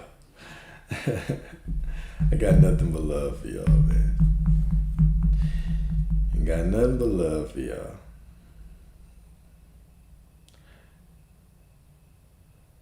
Because we are of this flesh, how do we separate the two? How do we separate the flesh from God? Well, so you can't pour the infinite into the finite without the finite dissolving into the infinite. That's the nature of the infinite, right? It's all consuming. It's all that there is, right? So from that perspective, what is there to separate the flesh, right? Now, we could talk about things and say things like, well, you do have this ego or you have this small self that might try to contradict you or separate you. My perspective has always been to treat that as simply a holy part of you that's protecting you. Okay. Now, if we talk about flesh as things like lust or whatever the case may be, I would say, well, even me thinking that the flesh is something that's unholy comes from the illusion of separation. When I know that I am divine, when I know that you are divine, even my desire to taste a woman, right? Even that desire as well, it becomes holy because I'm honoring the God within her. I still see her as God. But when I'm simply looking at her as a means for me to get off, well, then now I'm seeing it from the separation. I don't see her as connected. I don't see her as the temple. So is it about killing the flesh? Well, the flesh is the reason why you have this experience. Or is it about purifying the desire? Well, it's about purifying the desire. It's about remembering my oneness with all, my unity with all, right? So when we start thinking that the flesh is something to kill, what we're unconsciously being taught and being programmed to do is to buy into that religious view of separation, believing that God in all of his perfection could create something unholy and dirty. God in all of his vastness got so bored that he created a bunch of imperfect beings simply for the pleasure of saving them. Right? It's a ridiculous notion. So that is what we're typically leaning into when we're saying killing the flesh. So even when we talk about, and I saw a beautiful question about repentance, right? Because remember, repentance translates to the word metanoia, right? Which means to change one's mind, to change your view, to stop looking at yourself as small and actually begin to view the truth of who you are, right? To be transformed, to see through the illusion, to remember your oneness with God. Right? So even when we're talking about repentance, we're not talking about, oh, okay, we'll take your desires and throw them away. Repent because you are this sinner. And well, the sinner from a human perspective, from a sense of morality, from a church perspective, means you're doing quote unquote things, right? You're playing with your body parts and you are drinking or whatever the case, whatever that specific church. Different churches have different things that they condemn and say are right or wrong, right? Because men made them, so they have difference of standards. What we're saying is this. 10%. What we are saying is this, is get past the illusion. This is the mystic path, right? Get past the illusion. It's not about killing or crucifying the flesh. It's about purifying the desire, remembering that you are one. And in that oneness, in that unity, everything becomes more beautiful, right? Even greed transforms. So from the illusion of separation, God is not within me. God is somewhere out there. I'm here. You're there. The desire is something I have to work towards and strive towards. Now I find it okay to step on my fellow God's neck because I don't see them as God. I don't see us as one. I don't feel divinely provided for because there's a sense of separation between me and the source. But when I know that I am the source and I know I am prosperity, I have no need or desire or want or whatever to step on your neck. First of all, because you're me. And what I do to you, I do to me, right? What you have done to the least of those amongst you, you have done to me, as Christ says. So now from this perspective, I'm already supplied. I'm already provided for. I can do whatever. I can talk to you if I want. I can not talk to you. I can be in fellowship with you. I can say, that's really not my thing. But I am prosperity. Me stepping on your neck does not open the gates of prosperity towards me. Simply me knowing myself as prosperity, that is what opens the gates of prosperity for me. Right? So even all of those things that we see as sin, a lot of those stem from the separation. Greed, right? I can't have greed when I know I'm prosperity. If I know I'm divinely provided for. Right? Even lust turns into devotion. Right? All of these things transform from the perception of union, oneness with everything, oneness with God. Right? Even that question, right? Somebody else, I always get that question, right? Oh, so you're saying that you're God? And it's always interesting because I'm like, okay, well, let's play into this. Let's say that yes, I am saying that I'm God. What is the problem with that? Me sitting here in front of you, looking at you through the same flesh and blood that you're looking at me.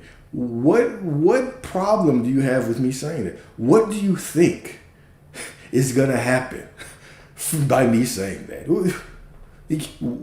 What is going to be the consequence now? And yeah, we can talk about the belief, but okay, beyond the belief that you think this is quote unquote heresy to say it, what do you truly think that I'm saying?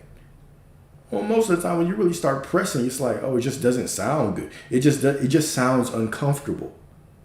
I've just been told that you shouldn't say it. You don't have a real reason that you're angry with me saying this. You're just triggered. You're just reciting your indoctrination to me. That's all. You're taking what you've heard and now you're just condemning me for it. But you have no real reason to be upset. You don't even know why you're upset. You just are upset. Are you just mad for no reason? Right? Because even that exaltation, right? I am God. It's not a statement of superiority. It's a statement of unity. It's saying nothing is outside of God. Everything is God. I'm not greater than anyone. No one's greater than me. I'm simply denying the self. I'm saying, look, there is no me. There is no I. There is only God. There is only God. There is no I. There is only God. God is the fabric of reality. Omnipresent means the fullness of God is within everything. God cannot be inside of me in a limited sense, cannot be outside of me and not me, because that's not omnipresence. That's there. If God is just outside of me and not me, that's not omnipresent. If God is just me and not you, that's not omnipresent either. So I can't call myself greater than you. God is the fabric of reality. Every single cell in my body contains the fullness of God, as does yours, as does this desk, as does this chair. It's all God. There's nothing but God. So there's no superiority about that. It's a statement of humility. When it's to look at the world through the eyes of devotion. There's nothing to be threatened. If anything, you should be happy that I see you this way. You should be less threatened. Oh, okay, cool. All right, cool. He actually sees me as a fellow God, right? And maybe he'll treat me kinder than these other people at church have been treating me. You should actually be happy that I come around. At least I'm not going to judge you and tell you to come stand in the front of the church and tell everybody what the fuck you did last weekend. Come on. Now everybody come up here. Everybody else that didn't want to say what they did, y'all all come over here and let's lay hands on him like we're holier than him. Please come. Everybody come up. Let's make this a judgment festival. It makes no sense. If anything, you should be much happier, right? So this isn't a statement of superiority at all. It's a statement of unity, of oneness. We are all on this journey together. We are all one, all together, all perfect, all divine, all remembering. We're all remembering.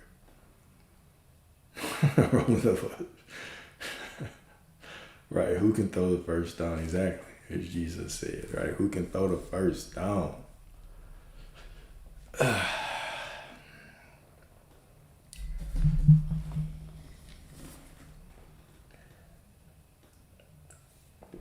Well, today was a good discussion. Today was a very good discussion.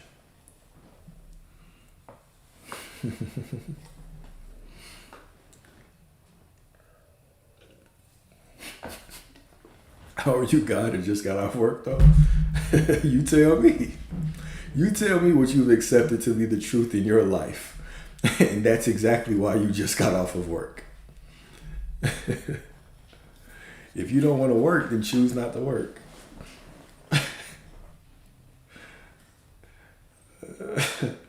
You can be the captain of shit. That's his. Okay, though.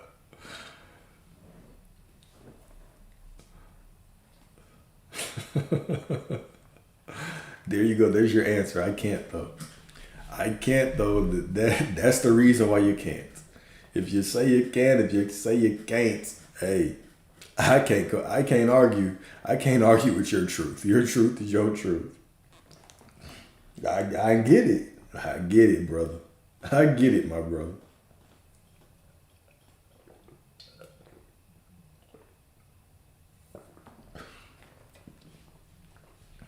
Where do you start in your journey? Wherever you're called to start. Wherever you're called to start, that should be your starting place, right? I I could tell you from my perspective, right? I could say, well, start with this or start with that, but the journey and the path is going to unfold for you, right? As you step, as you step down the path is going to illuminate itself, right? So continue to walk that path. Continue to do what you're called to do, right? Or called towards, right? You might be called to certain spiritual texts that I wasn't, right? There's no right or wrong on this journey. There's just you constantly remembering.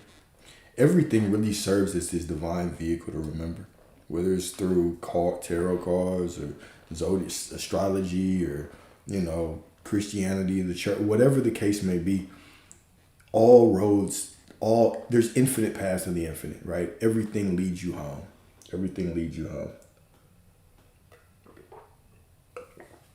Everything leads you home. Yeah.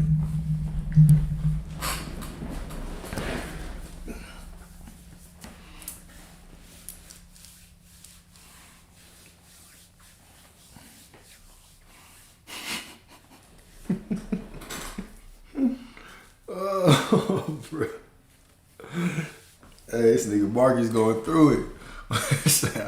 I don't want to work, but god damn, I'm just 19. My dog ready to retire at 19. I feel you.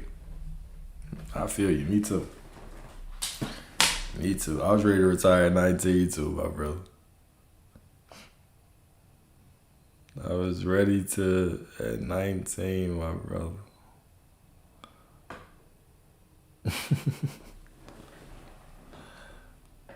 I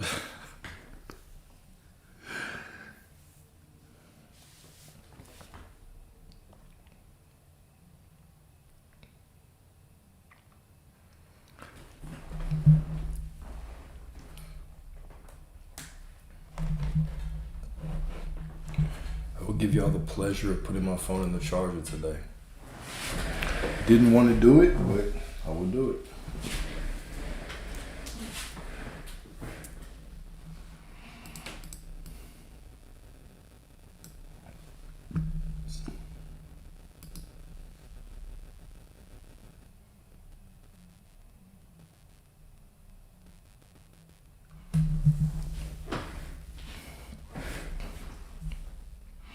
Yeah, y'all can request. Glad you said that. I didn't even see there was requests sitting here.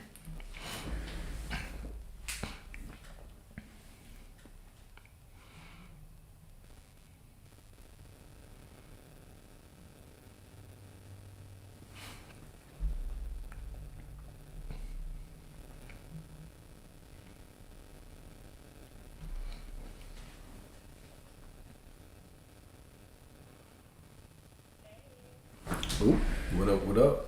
Turn the volume up.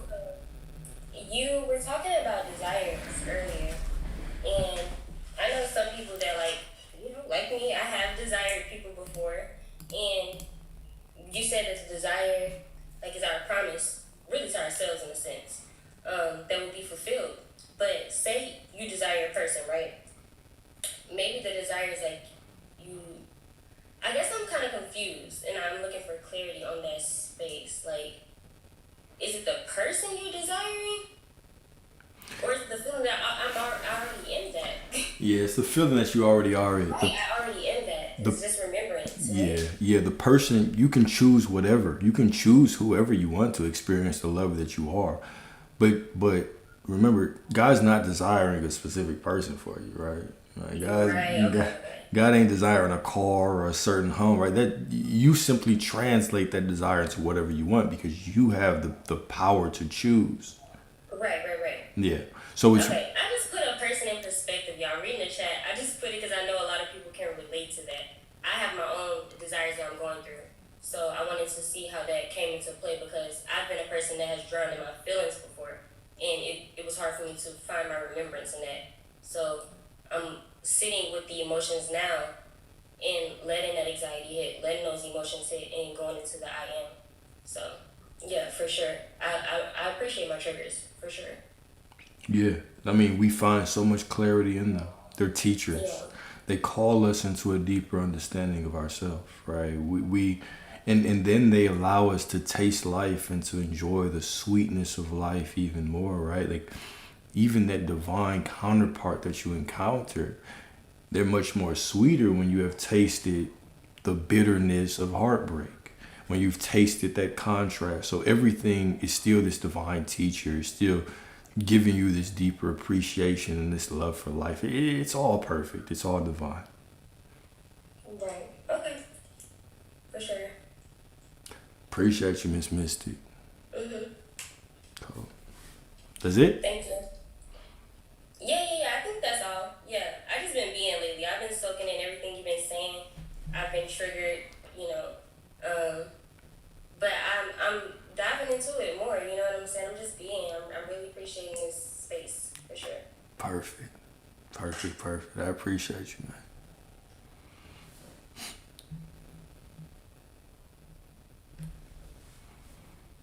Yeah, I want a nasty SP too. Hey. What's up? Not much. Okay, so I'm the one that was talking about like the separation of the body and the mind, right? And I remember like on yesterday, or I don't even remember what day it was. We was talking about like your psychosis experience when you went to the strip club and all that stuff happened, right? So it's like the body itself, the body is. I want to believe that it's separate because we wouldn't be able to get drunk. Or is drunkenness a state of mind? And I mean, it is some people that don't get drunk, they don't feel shit, you know what I mean? Exactly. But at the same time, I know when I, have a couple shots and I'm feeling how I'm feeling, it transformed me into a different version of myself. Like, I'm that bitch when I'm drunk, and I'm just being honest. Okay. So it's like, the separation of the body and the body's desires. And does that come along with discipline, or is it separate? Or is it like the state of being who you are is what drives it when you drive it regardless? I don't know, I'm confused as fuck. The state of being, are you saying, does the state of being drive the human vessel? I mean, maybe that's what I'm saying. Like, does the state of because if I believe that I'm God, because I do, Right. with my whole being of my soul of who I am, and I've experienced it being like literally being God, not like in the most humble way possible. The sales of being of who I am. You ain't gotta. Tripping on you. Nah, you ain't gotta clarify with me. So, like, when I drink, or like even if I smoke or whatever, it's a state of being of who I am in that psychosis, if that's the right word to say, that state of mind. Who is in control? I don't know if it's You my are. body feeling. You are. You're still in It's control. no separation, but it feel like it though, because had I not, like, I tested it. Like, okay, I know that I like when I get a couple drinks, or like you go out, you be out and about, and I get a couple drinks, and Yeah, it's I time. just transform. And I tried like not drinking or not like going out and see if I could still beat that without that. And I am that without that, but it feel better when I'm like that. You feel me? Yeah, I feel you. That's why Jesus turned the water into wine. You know what I'm saying? Right. So like Yeah, right. Like, enhance it, like I'm like ginger time. Yeah. So I So mean, that's what I was talking about, like when I was talking about like the separation of body and mind. But I believe you like maybe it's no separation. there is none. What do you mean? Maybe there's no separation. There is no separation. You have some drinks, and you think because you have changed your perception or perspective of who you are, and you think that there's something else there, that all of a sudden you're this different being, or something else is in control. There's nothing else in control. You just But are not, it. not that I think it. It's not that I think it. You Because assu- I'm that anyway. It's yeah. It's not about When thinking. that buzz kick in, you feel that shit like, yeah, I'm that. You Yes, feel it. yes. You've assumed to be a different person, therefore you are. You've assumed to be a different person, and therefore you are. That's all it is. The same way that if you are sober and you make an assumption that you're drunk. Matter of fact, there was y'all. I'm sure somebody knows this experiment The where, placebo? well, it was a placebo, but they had a bunch of people at this gathering, and they fed them or they gave them alcohol-free drinks, but they said it was alcohol. And so these people were drinking the whole time. They were drinking. And by the end, they started to act drunk. And they started to ask people, like, on a scale of 0 to 10, like, how drunk are you? They were saying 8, 9, I'm so drunk. And they told them, no, this was alcohol free. Everything was alcohol free. So just introducing into the environment the assumption that they were going to drink all of a sudden changed their state of being. So I will ask you again, the same way that I asked, what is the difference between eating a piece of broccoli and a cheesecake? What is the difference from drinking water and drinking wine? What is the difference? The excessive use of it. Like, so if I go to McDonald's every single day and I order like Big Macs, cakes, pies, then I go home and I go to. Okay, hold up. Before you go there, Okay, before you go there, what is excessive? Isn't that simply an assumption that you have? I don't know. You do know. Just doing it all the time. Like, Okay. doing it. According to who? According to whose perspective? I mean, like, if we like go into the nutritional value of Big Macs every day. No. What I'm pointing you to is you're speaking to it. You're trying to pull up scientific facts, but we all no. I get it. This is the point that I'm trying to make is that you are calling it realistic, but we can all point to somebody that decides and says, I eat whatever I want and I never gain weight. We all know somebody like that have made the decision that I eat whatever the hell I want and I don't gain weight. How? How does that happen? Because that's the knowing of who they are. It doesn't matter what the hell they put in their body. They are going to stay slim and trim and whatever. We know people that can drink whatever they want and they say, bro, I'm a heavyweight, bro. Okay, that shit can't phase me. And they'll drink all night. I get it.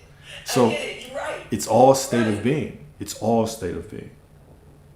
Okay. I think that's what be catching me up sometimes. It's like the body and the mind. Like when you get certain urges or certain desires or certain like physically, not like because I control everything. Yeah. I control my mind. So my mind ultimately does control my body. So it's one, okay? Okay. This is just a thought. It's just a thought. It's fine, right? But those thoughts are perfect because they constantly lead us back to the truth.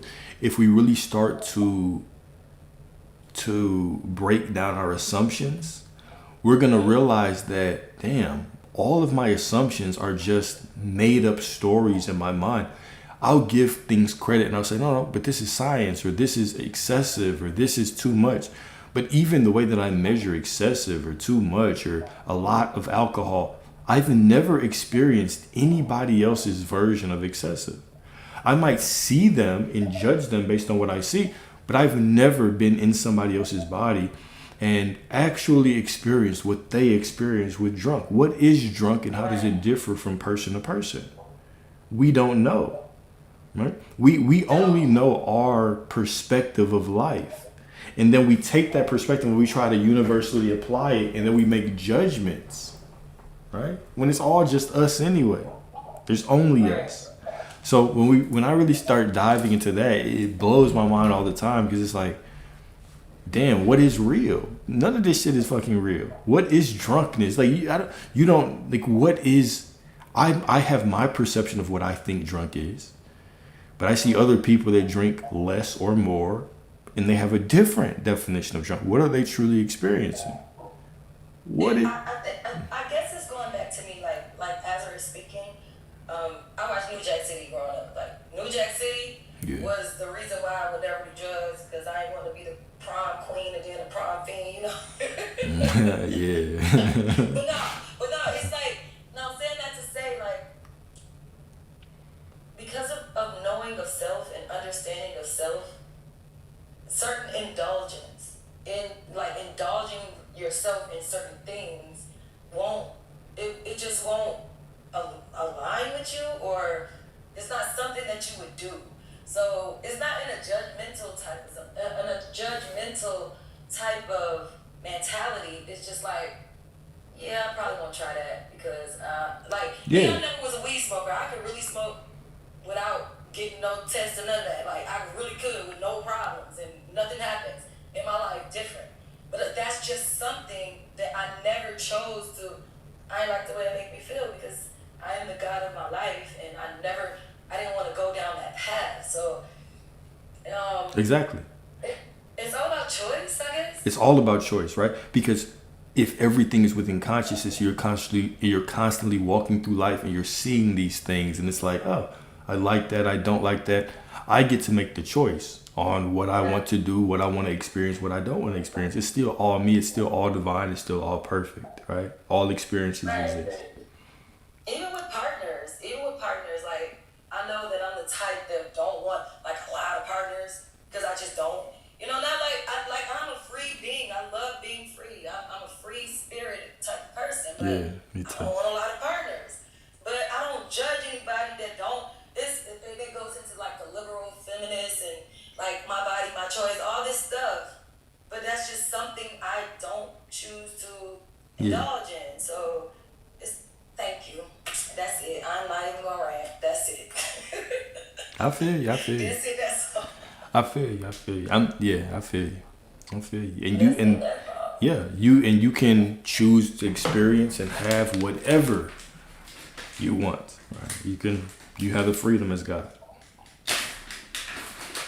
And do it get a little bit scary to you though sometimes? Like sometimes it get a little bit scary to me. When I say scary, it's like I know that I'm God, right? And I like even like this week, bro. Like I've experienced it. I'm abundant. I live a great life. Like I am the currency of my existence. When it comes to like money and stuff, boom, $1,300 in my account. Like I ain't got to work. Like I went to the ATM, it was a free 20. Yeah. Like, cause I am like it's been happening like that. Like I thought of this perfume that I wanted, and it was like a smell. I was like, dang, I remember I wore that perfume. What was the name of that perfume? I can't even remember the name. I went in the store, literally went in the store, found like perfume that one on sale. Like I'm buying 4 of these. I want all 4 of them because I wasn't even thinking about it. It was just a thought in my mind that came, and it's been happening like that. And it is scary a little bit. Like I'm not even gonna lie. Like just walking and being in the fullness of who you are, and not on no cocky type stuff. Because I am humbly me. Like I'm humbly God. Like in every aspect of my cells and being and being and walking in love. Like and I said this even when I was a kid, like, give me wisdom. I want wisdom. Like as a little child I remember being like 12, 10, like I want to be wise. And with wisdom come the understanding of who you truly are. And just growing up in church and everything, and it never really matched because I always thought like if a Buddhist or a Muslim believe the way they believe, and if they believe it wholeheartedly, that is true. That's their reality. Who am I as a Christian or whatever the case may be, to tell them something different? That is real to them. So that's how things can happen in their reality because they are God. They just don't know that part yet. Like they just don't have the understanding of that part yet. Because you believe it, it is so. Like stepping out of the controlled construction of all of that is like, dang, it's scary. I'm not gonna lie. It's a little scary. Okay, but what does that fear mean? I don't fucking know. Why? Okay, Because like, it just means it's a new. It just means you're in a new state of thinking. It's not good or bad, right? The fear is simply the natural response to your body experiencing something new, to you walking into a new quote unquote reality. yeah, and it feels awesome. It's like awesomely scared. Yeah, Like embrace awesomely that. scared. Like, Yeah. Like I could do whatever. Not like that, but like that. Yeah. Yeah. So it's not like that, but it's like that. Like I can be whatever I want to be, and without judgment. And I can't wait. No, I ain't gonna say what I was gonna say, but I'm gonna say it. But I ain't gonna say. I can't wait till I experience a partner with that like mind mentality, and I can't even wait to like encounter somebody knowing this knowledge of what I know. You know? Yeah. Yeah. That shit gonna be dope. Like Yeah. what? It makes everything a little bit more smooth. A lot more smooth. I'll put it like that. I know, cause there's no pressure. No. There's no pressure. Okay. I So don't what's know. It's not a. what's And stopping? there's not a lot of people that think like that. Like it's not a lot of people that are free thinkers. Like just free think. If I tell a guy like, hey bro, you know I'm God, right? Like now I'm not gonna say it though, because that's gonna make me sound crazy, right? If I'm like, you know you are God, right? Like, So let me ask you something. You think there's not a lot of people who think like this? I know it's not. I say it like I be trying to want some like. Why are you telling that assumption? Why are you making that a story? I'm not. I just try it. Oh, you're Like, not? I'm not making it an assumption. I listen. Hold up. You're not making an assumption. I just asked you, I said, what, you think that there's not that many people? And you said, I know so. That's not an assumption. That's not a story. Okay, that is a story. I mean, just in my experience. Just in my experience on this type of journey. Gotcha. Like, So okay, I'll give you an example. you're basing, reality is your truth, right? Not necessarily. Okay. But you just said But in your, kinda not really. Like I know, like I give that grace to that everybody is not as inclined to certain information. do you They're want to just believe not. that? Do you want to believe that? I don't want to believe it. Then why do you? I just base off their reaction. So you're basing it off of reality. You're basing who you are, even though you just said you were God. You're basing who you are I on don't it. change who I am. I just allow people to be who they are. Like you are an extension of me to a certain extent. Like you are a version of me. You are me, right? And there was a version of myself that wasn't there, that didn't believe that was unsure. So I have to allow people in that space. Like, okay, you just don't get it yet, but you will eventually because I know you will. But I'm not gonna convince you. Okay. Just like all of these people that's on your life right now, right? Like we can manifest and we can want to believe that everybody are like mine. But you get people in your comments that's gonna be like, "Oh, curse you, Alexander." I don't get them anymore. I don't get a lot of them anymore. They come once in a while. Every now and then. Okay, but hold up. Okay, I'm gonna be quiet. The majority, 99% of people in here that are commenting are on the same page as me. Most of my reality is people that agree with my perspective. Oh, I meet okay. hella women. I meet plenty of women that know that they're God. Really? Why? Hold up, Regina. What is the difference between me and you in this case? The story that I'm telling is the only difference. I know. It's it. I know. You're right. It's that You're absolutely right. it's that I cling to the story that my reality is exactly the way I want it to be. And if it's not, it's only because it's just not yet. But it will be. That's it. I don't tell a story of if you go, matter of fact, if you want to go find a dude, I want you to just go through all my videos and go through the comments and find a dude. It's gonna be like a buffet in there. You're gonna find so many people. You're gonna be like, God, it's this many people that believe this? It's this many people that believe this? Watch. The second part. Watch. You'll You'll be be out there gonna be nice and handsome and my type. watch. But you know what though? Like on some real stuff, like you're right. Like I'm a hairstylist, so I talk a lot. Like I meet a lot of different people, and I listen to the way they are and how they speak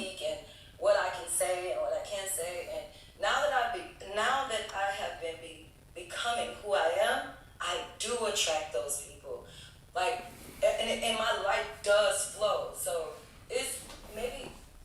would you call that like resistance in self when you get the pushback? No, that's not resistance. Resistance is simply you deciding that you're not in the reality that you want, or things can't work out the way that you want them. The only resistance is you being delusional and telling a story that you don't want. Or Everything else is perfect and fine. It's it's like okay. I can't. When I, Go ahead. no, you go ahead. I can't say that my physical reality is giving me resistance if I'm telling the story that I can't even have what I want. It's not physical reality that's resisting me, it's the story.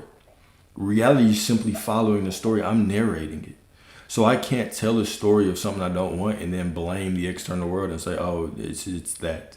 It's always me. I'm always the common denominator.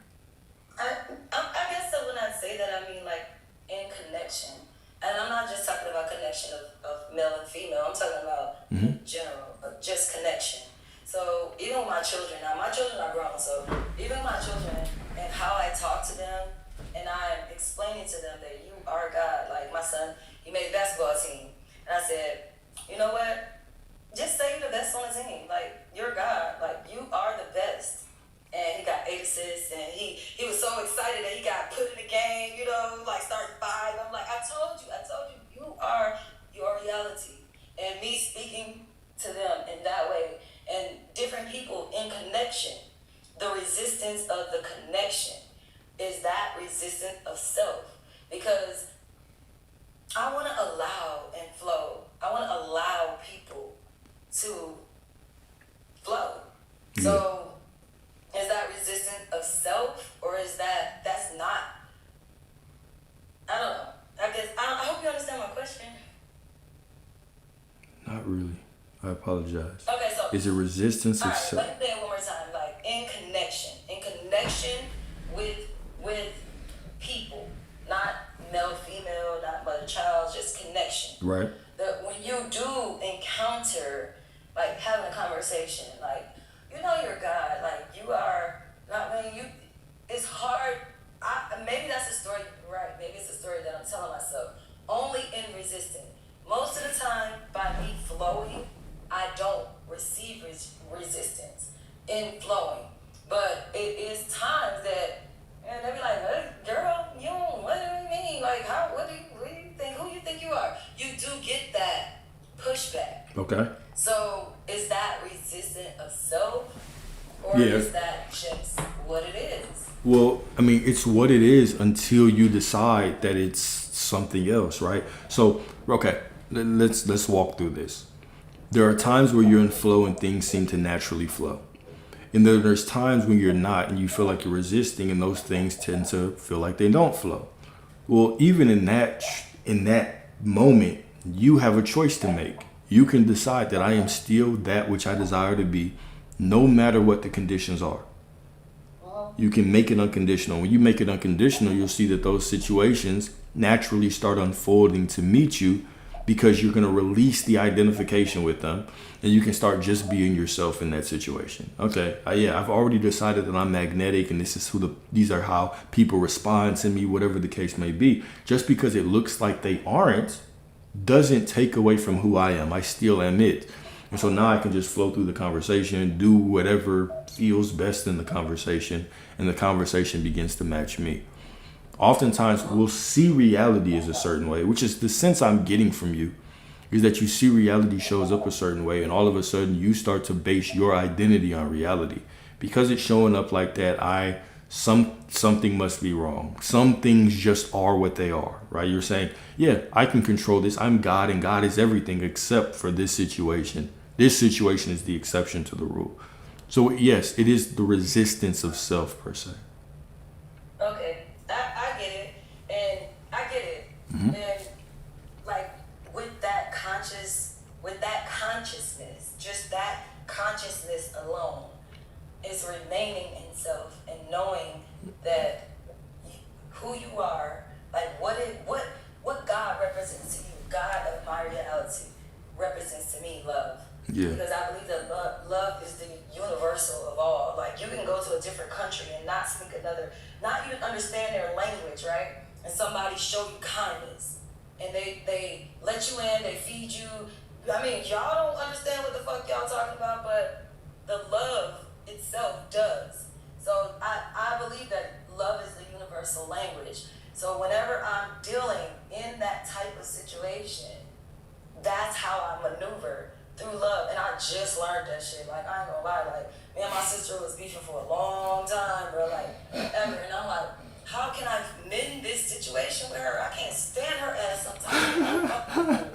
But love is through love. Somewhere in there. And that is the God in me, is patience, understanding, kindness, everything ain't fucking love and light. And I don't want to make it seem like it is, because I'm definitely not that, because I'll cuss you out. But at the end of the day, I do want to be who I am, and it feels better. Yeah. Like, because I love her. Like, I love her, and it feels better. So I do what, I hate the word resonate, what resonates with me. No, what I am.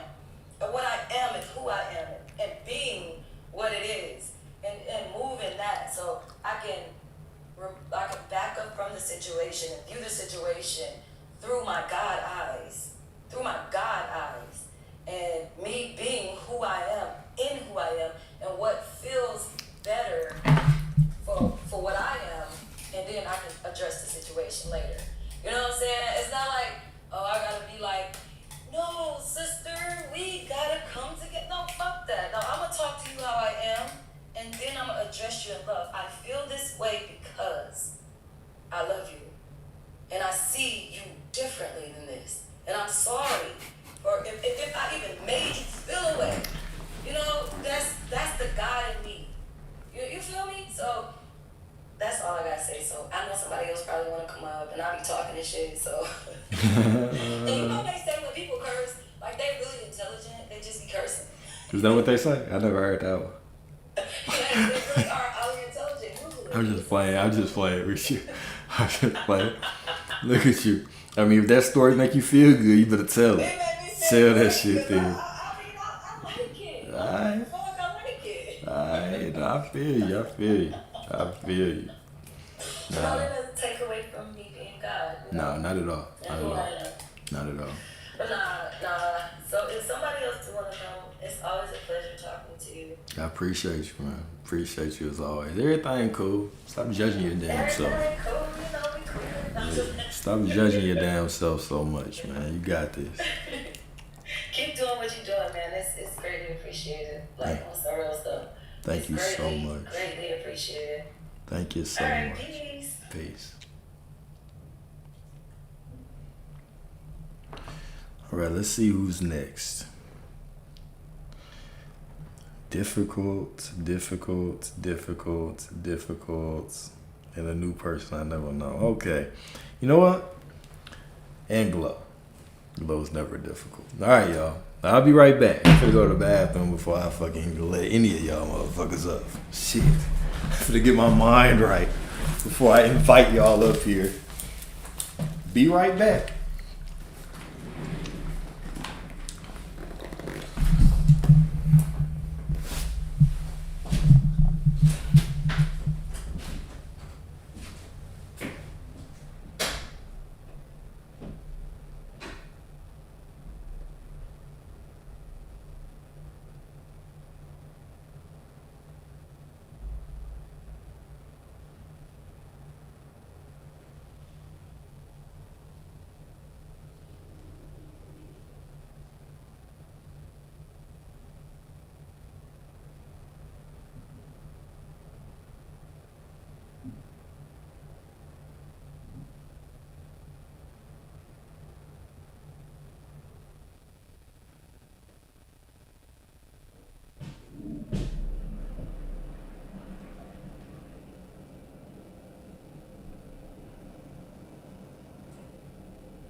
All right.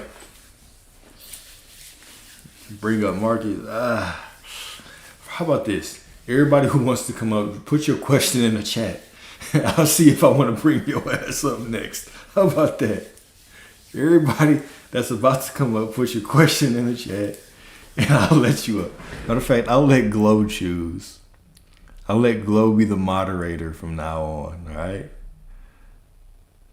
Oh, damn, what happened to Glow? Oh, there's Glow. All right, I'm going to let Glow be the moderator. Oh, what an honor. What are the questions? Yeah, let's see what the questions are, y'all. I literally just put in the chat. No, really a question. I'm just flowing and chilling. I literally just took a nap.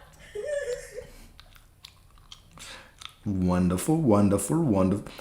Yeah, I saw some of Marcus' questions as well. I was reading them. I saw him down there arguing for his limitations too, like a boxer. See, God damn. Matter of fact, we gonna bring Marcus up. We gonna bring the most challenging person up first. No, I'm just playing. But my friend Karen said that you were looking for me. I'm at the Snap headquarters right now. At the Snap headquarters? Yeah, Like Snapchat? Gotcha. And I was thinking about you because I got invited to Snappy Hour, so it's not a happy hour, it's a Snappy Hour, and it's open bar, free alcohol, and everybody was drinking IPAs, and I was like, oh, so I was thinking of you. I love an IPA. I love a good IPA, man. Dang it, I should have gotten one for you. I love a good IPA. It's stout. It's about stout weather now, though.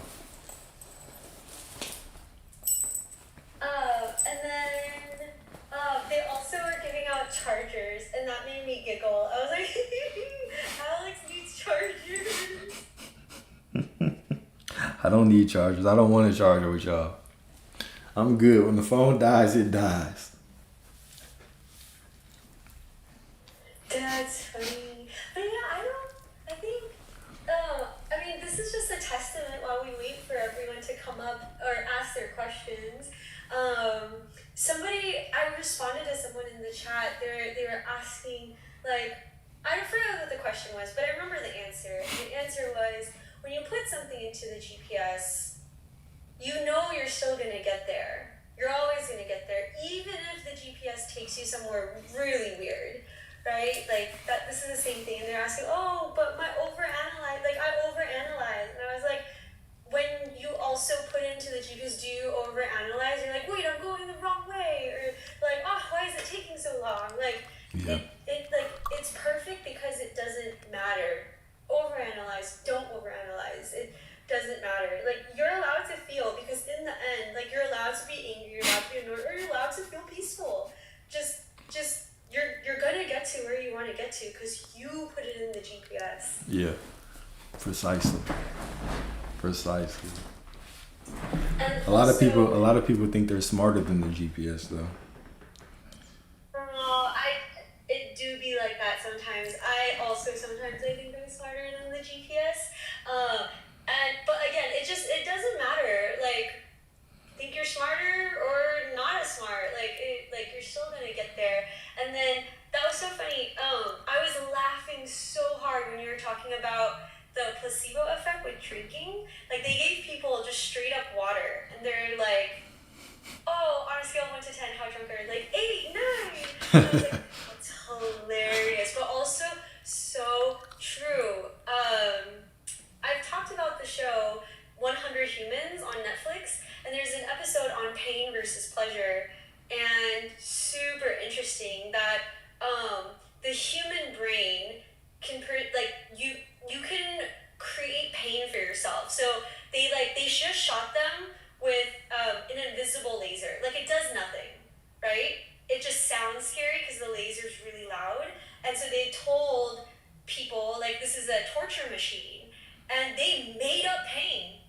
And same machine, they told this is a spa treatment. Like, it's like vibrations, and you're like, it'll put you in a relaxed state. The same machine, by the way. And those people, they're like, oh, I would pay like $100 for this experience. I went from 1, like, on a scale of like 10 being completely relaxed, like from 1 1 to 10, I was a 9. This like every spa should have a machine. It's just an invisible laser. Like, it's crazy how the brain can perceive both pain and peace, and it really is just like what you believe and what you tell yourself. Or you can like drink water and tell yourself is alcohol. Absolutely. Absolutely. It always comes down to us, right? We have the final say so in our ecstasy or our suffering, right? In our joy or our sadness, and our pain or our pleasures. It always comes down to us. The mind is such a powerful tool. Like we underestimate how powerful our mind is all the time. Yeah, thank you for reminding me of that episode. It's so good. Yeah, there's 2 episodes that I like to watch over and over again. It's the pain versus pleasure one, and then I can't remember if it's the one right before or right after, but it's like the happiness episode. I think, question mark. But, so yeah, there's another experiment that they do that is totally relevant to what we're talking about. And, they taught everyone how to spin plates. It's like a Chinese sport, right? Spinning plates. Yeah. And, they randomized it. And if they drew a red ball, then the judges had to criticize, no matter how good or how bad they were, they criticized them. And then if in like a random drawing, if they took out the blue ball, then they praised them. And they said, you're the best at this. And so it matters, like what you tell yourself, just like the fake alcohol or just like the pain, like the fake laser machine, the pain or the peaceful spa machine. Yeah, so like the people that were really good at Chinese spinning, when they criticized them, they got worse. And then the people that were so bad, like absolutely terrible, when they told them, you're the best in the world, we've never seen someone so naturally talented, they got significantly better. So the point of the whole experiment though is just the only thing in your life that matters is the 6 inches in between your ears. Like, what are you telling yourself? I thought that was going somewhere else. But yes, you're absolutely right. It's the only thing that matters is what goes on within our mind. That is it.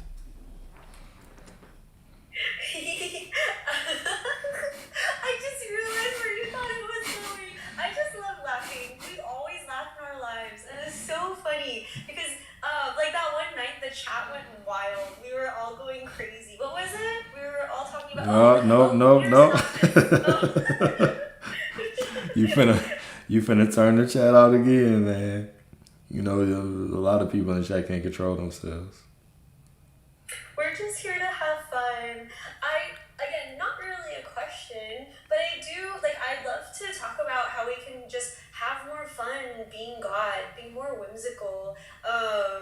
I myself have been a victim that like this space can get kind of serious. It can turn into like discipline and militaristic and like, like I have to affirm and like it kind of turns into like a punishment thing sometimes.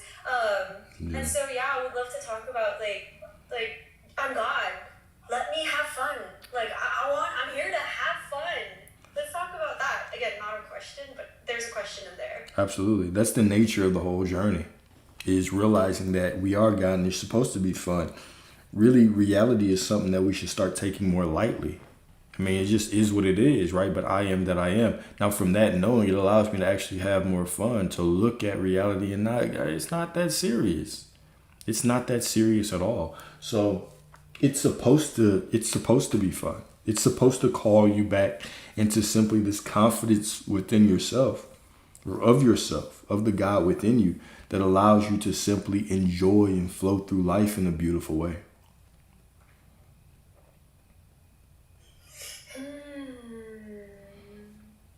We spend so much time thinking that we have to force ourselves into this remembrance that we're God 24/7, that we forgot that the remembrance of God, like the remembrance that you are God, is simply the letting go of clinging to the illusion of I'm not what I desire to be, that this situation is going to take me out. It's, I can look for the miracles in life. It's waking up to the truth of who you are. Yeah, I'm a neuroscience and like girly. I'm a neuroscience girly, and so yeah, it's the reticular activating system. And so if you tell someone to look for red in the room, they're gonna find all the red in the room, and that even means they'll see something that's brown, and they'll even count that as red, and they'll see something that's pink, that's red. Why? Because they're looking for it. But while they're looking for it, they'll miss all the green things. So in that, we can make the red things. Those are the miracles in your life, how your love, how your abundance, wealth, and prosperity. But if you're focusing on the green, if you're just looking for green, and green can be whatever you want it to be, the opposite of the lies, Yep. right? Those are the lies. You're gonna find them because you're looking for them. They both exist in your reality, right? So it's not denying them, it's not like avoiding them, it's just choosing to see what you are, and you guaranteed you will find more of it. I think it's really interesting, in the morning you can literally just set the intention, I want to find all the red things in my life. You will have the same day as the day before, the day after. You'll just notice the red things more, and so yeah, Exactly. reticular activating system. It goes to even a more profound point is, what would happen if you decided to actually see the person that you wanted the way that you wanted them to be? Right? What happens when in that relationship that you're in, you choose to only see the good in that person? What happens? Right? Well, the world will say, well, that's not real. That's unrealistic, right? That'll make you naive. I would say that's reality creation 101. Is I see through the illusion and I give this person the space to show up beautifully by choosing to see them beautifully. And so now I simply notice the beautiful. Now all of a sudden, more beautiful things show up. Now the things that I don't want seem to simply fade away because I have taken off the shit-colored glasses and I put on those rose-colored glasses, and now everything works out. Everything, I give them permission to show up the way that I want them to be.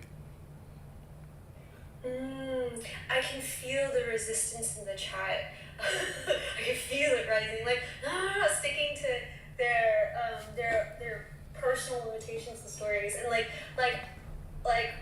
I volunteer myself as tribute. I will self-human sacrifice myself, talking about the wedding that I just came back from, and in the moment, just I'm human. I'm experiencing humanness, and that can be really hard. A text you good when I disappeared from the wedding from my SP, I was spiraling out. But that comes from a place where he was looking for me. He was just making sure I'm okay because I'm introverted by nature, but I'm trained as an extrovert, and so it's not uncommon for me if I'm around a ton of people to just go to the restroom for a while and just ground myself and get back into a really good space. And it's nice to be missed.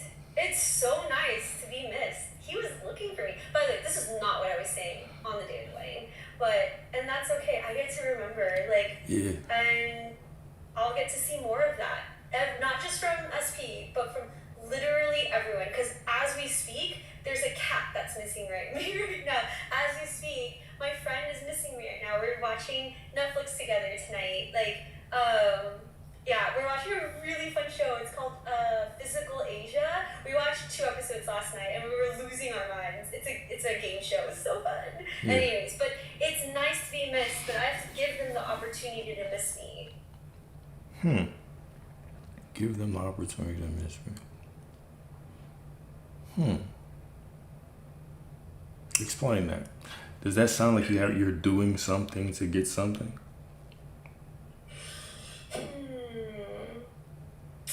I can see how you got there. I'm just living my best life. I really like, if I'm at a party, I really like stepping away. That's for me. That just happens to be a byproduct that people are looking for me. because why wouldn't people look for me? Like, I'm the light in every room. Like, and they have to feel that contrast. I don't have to do that because I do feel loved in the presence of everyone too. Somebody in the chat said earlier, are we just gonna casually bypass that she said she was at the Snap headquarters? Yeah, I'm the light in every single room. Like, people look for me. People know me. They know my name before they even meet me. Me and too. I don't need that external validation. Don't need it because I know who I am. I know what I am.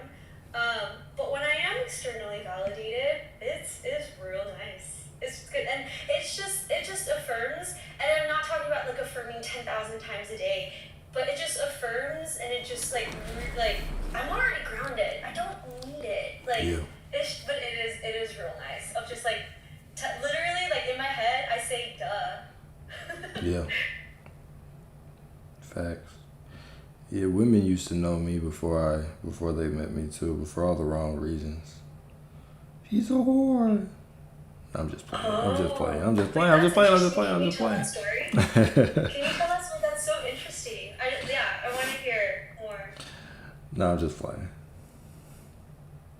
I thought so, King.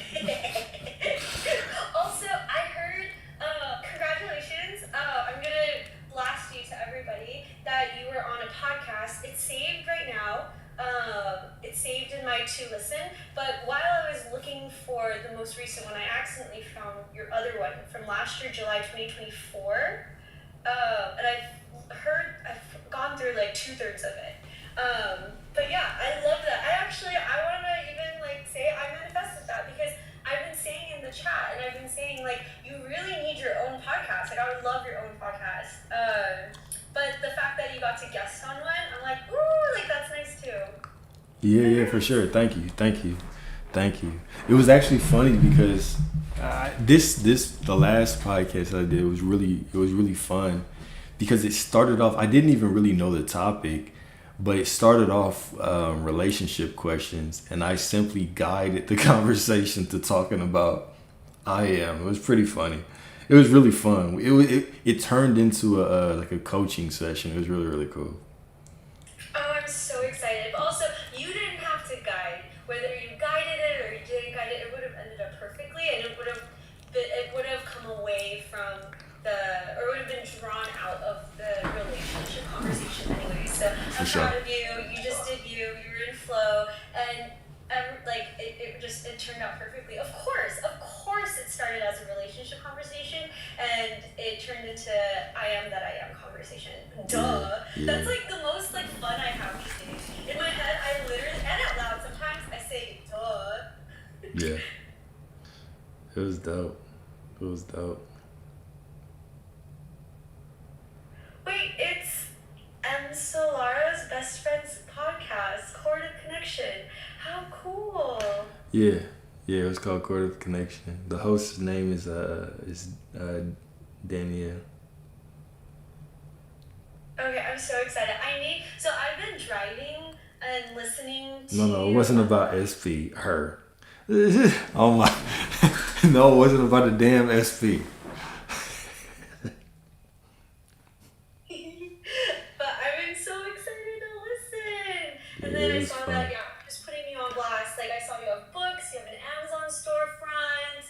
And I also, you know what I really love? And other people have commented on this too, about how much we all appreciate you and your greatness, of how you're not like other content creators. By the way, we're not condemning them. I get it. Like, get your bag. But like other creators are always like, subscribe or like tap the screen and stuff. I love how your loyal viewers, they do it for you. Did you notice the other night, like there was like 8 of us on the panel that came up, and like it was Sebastian and I forget one other gentleman, but they were like hyping you up. They're like, hey, let's get to 10,000 likes. Hey, let's get to 100,000 likes. Like, yeah, it's pretty cool. I love that. Yeah, I appreciate y'all. It's because that's who you are. Like, you don't have to. Literally, I think that's such a beautiful, pristine, immaculate example of you literally don't have to do anything. But don't do anything to get things. That's not what we're saying. Don't get it twisted. it twisted. Don't get it twisted. But like you control reality, and you can get the if you want a certain number of likes, you can force it. You cannot force it. You're gonna get them. You're just gonna get them because Exactly. you put it into the GPS. Facts. Factual. I don't see questions though. We said that we were gonna let other people up, but I don't see questions. Do you see questions? Yeah, I'm gonna let them up now. Well, I've been delaying. I was bullshitting. I got you. Here we go. Here's first up. We got Gray Coat and we got Marcus. Then we got Macy.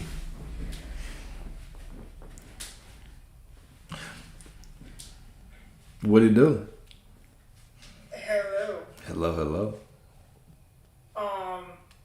But first, hi, Glow and Alex. I've been listening to you, Alex, for a while.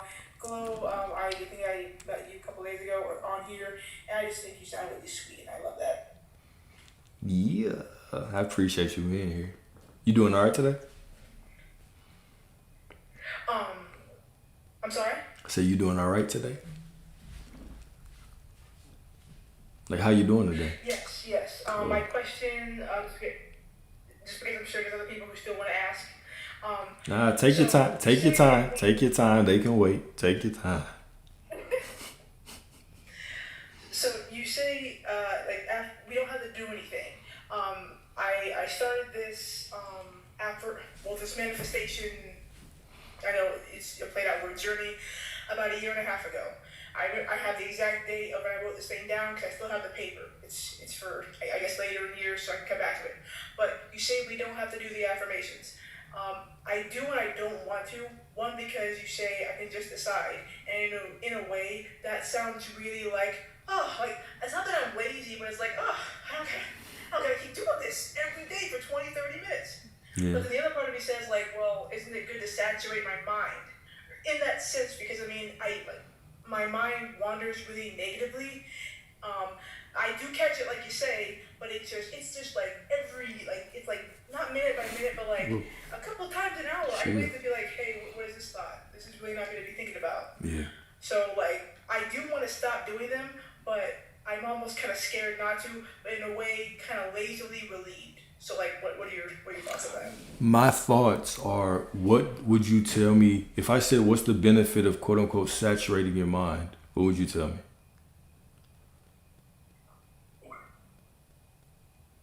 Making sure my mind believes what I want to happen versus what I'm worried will happen now that I've awakened to I get to choose everything now. So you think that repeating something over and over is going to make you believe it? To me, that simply sounds like affirming that you It's don't why I believe do it. everything else. Hmm? Sorry. It's why I believe everything else. For this. Oh, because it's been repeated? No, it's not. It was repeated. It was repeated as many times as whatever. It could have been repeated once, twice, 100 times. You simply made a choice to decide what it was, right? The same way that right now you've made a choice to say, if I say things more and more times, it will make me believe more and more and more. But belief isn't a scale, right? It's simply, there's simply knowing and there's not knowing. There's knowing everything is going to work out. There's knowing that you're God, and there's not knowing. And if I don't know and I'm trying to know, I'm trying to do all of these things, well, what you're really saying is one day in the future when I feel a certain way, because when we're honestly talking about saturating our mind and doing all these affirmations, we're talking about a feeling. We're talking about belief. We're not talking about a knowing. We're talking about I feel some kind of way. I don't feel anxiety. I don't think against anymore. I just feel. The ego is not going to feel that way until it sees it anyway. You just have to decide. So we're constantly waiting. If I say this stuff over and over again, somewhere in the future, mysteriously, there will be a point of time where all of a sudden I accept what I'm trying to say is true. But when does that happen? Well, it doesn't happen until you decide to accept what you're saying is true. What I'm saying is you don't have to go through that process of repeating the same thing over and over again. You can simply decide right now.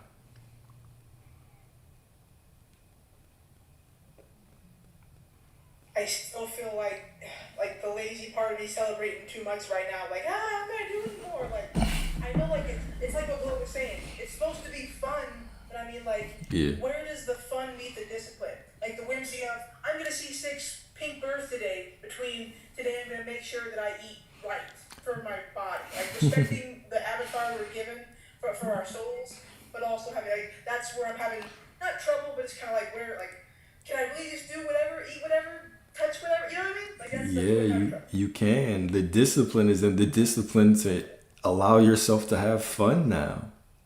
Like, what do you? Okay, all right. We are treating. I get it because a lot of us are programmed to think that we have to work to get what we want, right? To a lot of us, the thought that this could be some easy process where I simply let go and let God, even though that's what we've been told, right? Where there's always these whispers of let go and let God, but for some reason that's not enough for us.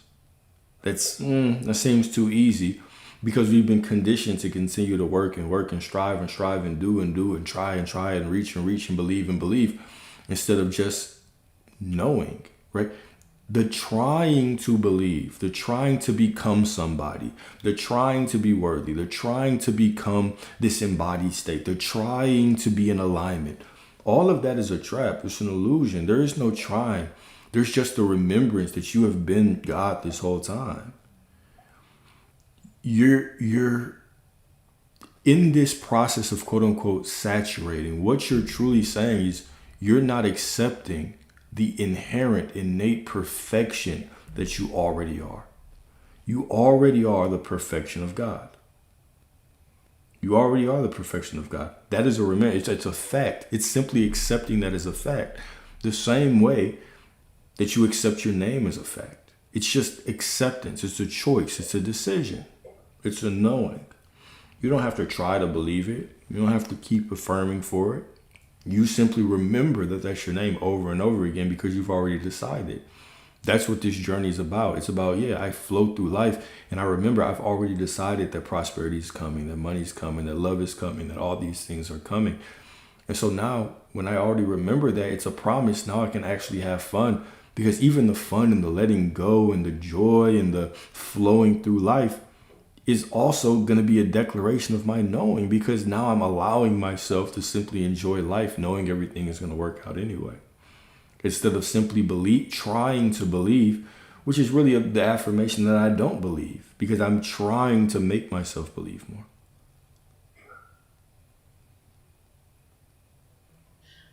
I can add Okay, so aside by the way. Oh, go ask first, and then I'd love to add a story to that.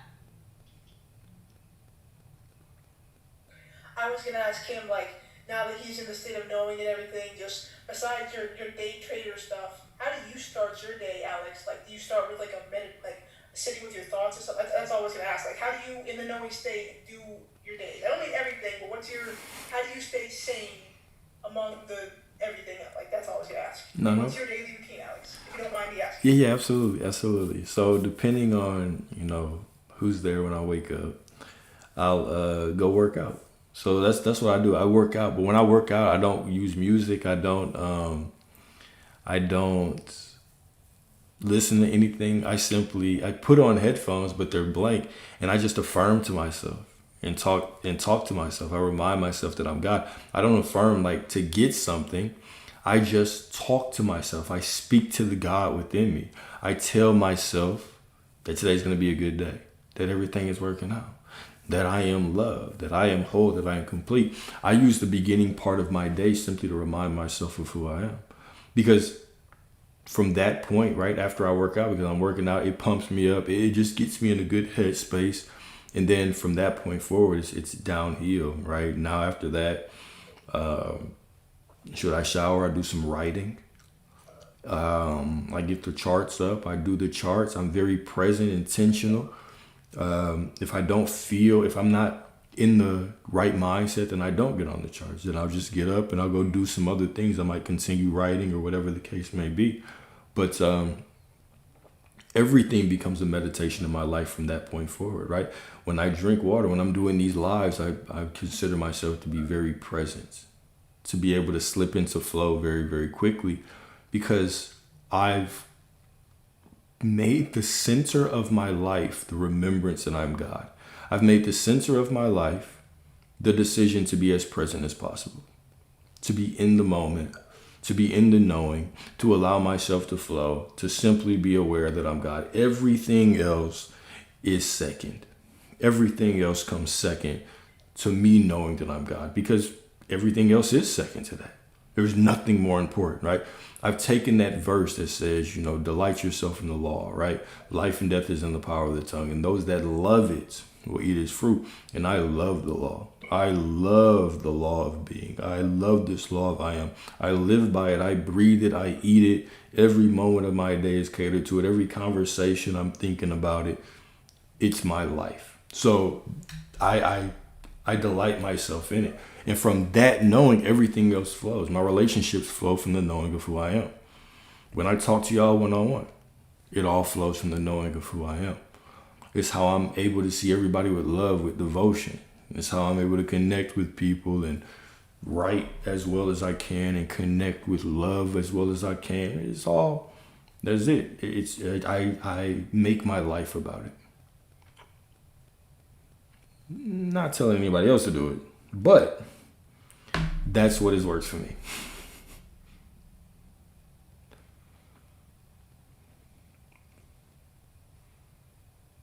Oh, I thought Flo was gonna ask her, or Gola was gonna ask her question. I wanted to let her go. Oh, not a question. Just adding to Alex's point, just in case, just to like help clarify even further. So, if you DM me, I'll send it to you. But I recently came across a TikTok from an actress, and she's in the movie The Intern with Anne Hathaway, and she says that she knows that this is real. Manifesting and law of ascension is real because because of how she got that role. And I love this story because it kind of works in line with your question. And so it all starts when her mom went to go see a psychic, and the psychic told her, your daughter is going to be in a movie with Robert De Niro. So obviously her mom tells her, and this actress, she's like, I don't like Robert De Niro movies. I'm not an action star. Like I don't like violence, I don't like guns, I don't like killing people. And so she just kind of like brushed it off. But about a week later, her agent called her and said, hey, I have an audition for you with a movie that stars Robert De Niro. And she said, what? Oh my gosh, is it happening? Like, what is this? And so, starting from that point on, everything that she did, she knew she was gonna get the movie. And so everyone else, like, cause her friends, she's competing with her friends who are also actresses for the same exact role. And everyone else is frantic, and they're striving, they're practicing, they're self-taping, they're memorizing their lines. She relaxed the entire time because she knew whatever I do, the psychic already said I'm starring in a movie with Robert De Niro. I'm getting this movie. And guess what happened? She got the movie. And so I think what Alex was trying to say earlier about, your question about discipline and whatever, like the times you affirmed and you got what you wanted, it's not because you affirmed, it's because you made the decision. Just like in this story, the reason she believed is because she gave the psychic the power to say like, this is your reality and this is gonna happen. Just understand that you can do that too. You don't need a psychic to tell you. Just like, it's not even acting. It's not acting as if you're gonna get the role. No, she knew. She knew with every single fiber of her being, this is my movie. Nobody is getting this movie. I'm getting it. And so whether she could have affirmed 10,000 times, she would have still gotten the movie with Robert De Niro if she hadn't, which it sounds like she didn't, because she said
just to remind ourselves of who we are. And so when I do catch myself and I start kind of like getting into the loop of, oh, I don't want to affirm right now.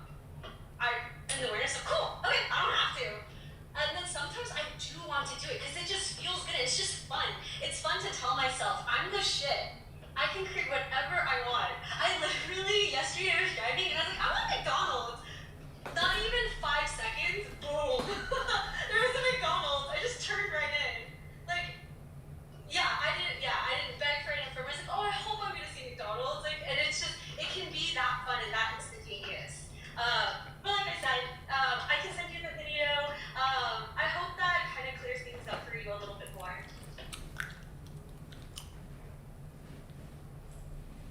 It does, and that's, it's just, I'm transferring that over to, like, not even success, because I mean, like, I'm doing fine right now, but as far as, I know you hate this word, Alex, but like, the SP, the must be done, it's more like, I didn't grow up in a very healthy environment whatsoever, so I'm still trying to make sure that when the relationship with him happens, when I get the success I'm wanting, and when I have the body I'm wanting, I'll be able to, this is more about the success than the guy, I'll be able to identify, okay, this is happening, I know this to happen, and this will stop because I want it to.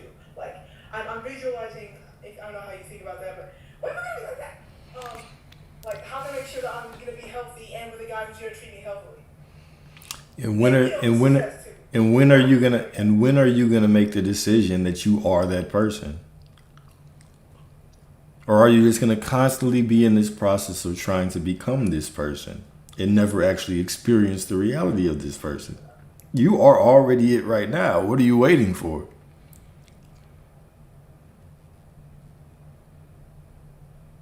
I don't know, whenever I get around people, it's just like the looks on their face.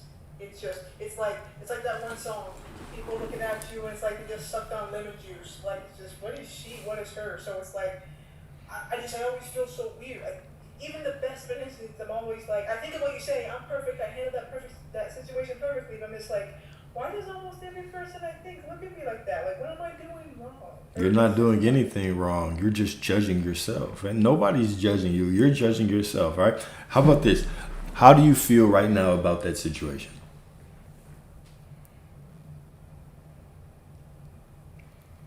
The looks I get or the guy? Both. I wish I was a bit more smooth, Okay. more elegant in everything I did. Okay, cool. Now, I want you to sit in that feeling. However you're feeling right now, I want you to sit in it right now. I don't want you to reject it. I don't want you to fight it off. But I want you to decide right now, even though you're feeling not as smooth, that you are still absolutely perfect right now, no matter what. Even if you feel like you're not, you are. And simply work with that assumption. This is what it's about, okay? It's not about fighting off the dark. It's about remembering that you are the light. The light casts out the dark. You don't fight off the dark to get to the light. That makes absolutely no sense. You just hit the light switch. Doop, boom, darkness gone. Right now, you can feel, however, you can feel like you wish you were this, you wish you were that. All of that is just making it conditional. And I know you have another question and you're about to fight for your limitations. So I'm going to let you ask it so then we can go a little bit deeper in this.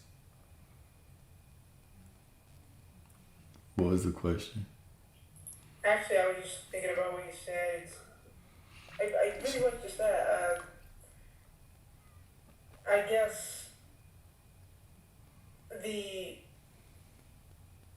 I'm only using it because it's a good way to describe it. I'm using the word 3D just because we all know what it means. But it's like the 3D can really be roaring, loud,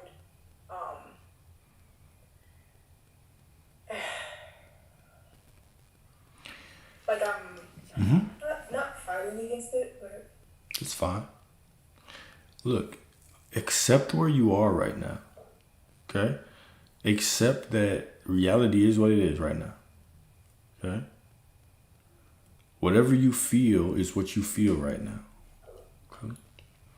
But in the midst of that, you still right now get to make a powerful decision that no matter what it looks like and no matter what I feel, I am still perfect and everything is still working out for me. This is where your power is. Your power is not in trying to fight off reality. Reality is just you. It'll take care of itself. Yeah, I get it. Sometimes it's loud. Sometimes it screams. Sometimes it looks crazy. Sometimes it's not what we want. That's fine. That's the nature of life. That's the human experience. Is that the contrast, even the things that we don't want, are giving us more clarity. I'm sure by looking out at the situation that you're in right now, you have more clarity on what you actually want. That in itself is the blessing. That's what it's for. So now that you have clarity on what you want, you get to decide whatever is going on out there, I am still that which I desire to be. And this is if there's any quote unquote work that you have to do, this is in it. Or this is it. Can you radically accept right now that you are perfect and magnetic even when you don't feel like it? Let me give you an example, all right? When I was first kind of coming into this space, one of the things that I wanted to do was I wanted to be better with women. Okay? I wanted to be not better like attracting more, but I wanted to be more honest with women, right? I wanted to be able to speak exactly what I wanted. This is what I want, and I'm going to deal with this type of women, and this is the type of relationship that I wanted. Boom. Okay, I wanted to be able to do that. There will be times, right? And in order for me to get that, I had to decide, okay, this is what I want. I want to deal with these types of women. I want to deal with multiple women, right? And I want to be open with it and honest with it. And so I decided to take on the identity of someone who was comfortable talking like that. I'm comfortable speaking to women in front of women that I deal with. I'm comfortable telling them this is what it is. However, when those situations approached me, I would walk out and I would say, damn, she's judging me. Damn, she's not going to accept it. She said she was cool with it, but she's not. I became nervous even bringing this up in the beginning. Did I fight off the nerves? No. The nervousness is what it is. The feeling of being awkward just is what it is. It is what it is. What I began to truly sit with was this knowing, right? What is this knowing? The knowing is that no matter what I'm feeling, no matter what I'm thinking right now, I am still this confident, magnetic man, and the women that I desire me unconditionally. So now, when I go to that truth, does it mean that I still won't feel awkward? Does it mean that sometimes I won't still, want to be a little bit more smooth? No, those things still happen. I still feel those emotions, but I simply decided to stop fighting those emotions. I don't need to fight those emotions off. They're just emotions. They're just feelings. I decide who I am in the midst of them. So that's where your journey is, right? Your journey is, the situation looks like whatever. It looks like they're going to reject me. It looks like, I feel like this. If it looks like they're looking at me like this, I still accept that I'm perfect and I am the person I desire to be right now, no matter what. And now when I make that decision, I simply walk and I handle the situation as best as I can, knowing that it must now unfold to meet me because it's just me.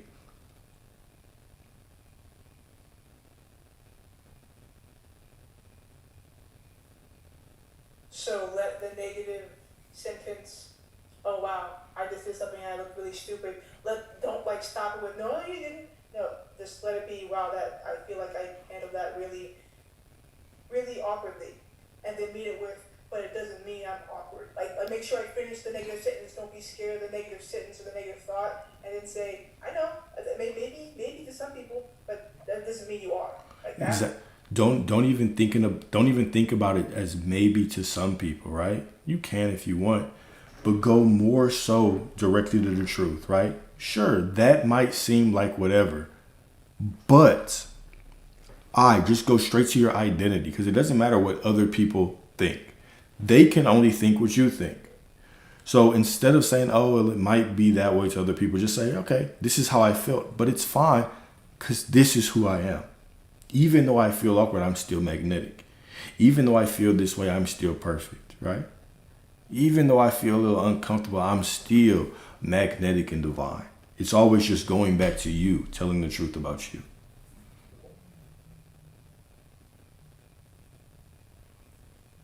Beautifully put, Alyssa. Keep your identity as the grounding source.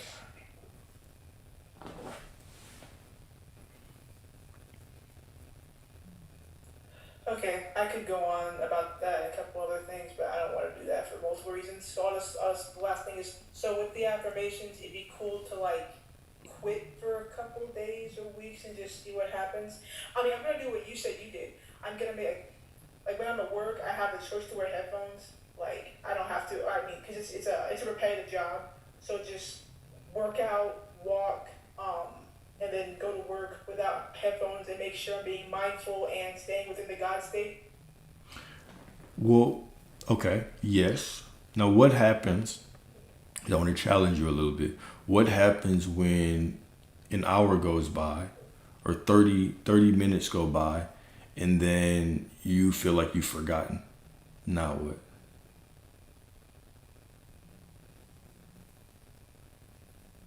Forgotten the God state? Yeah.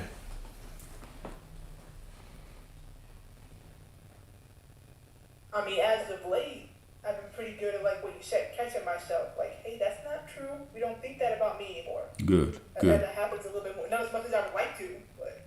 That's all I was getting towards.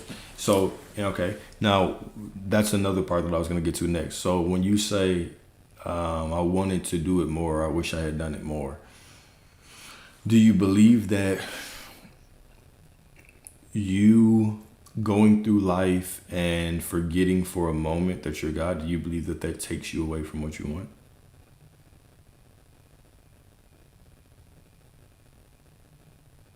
The spiral is a mother effort. So I know feelings aren't everything, but in the moment of when I'm thinking of things that are kind of dark or kind of like against me and things that have happened to me, I really get into it. Like I won't say that I live in my head, but like I live in my, sometimes like if I don't catch myself, I live in my head in a negative way. Like when people make you angry or the sad thoughts.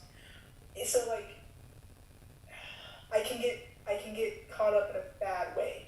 It's more like it. Okay. Do you think that that takes you away from God?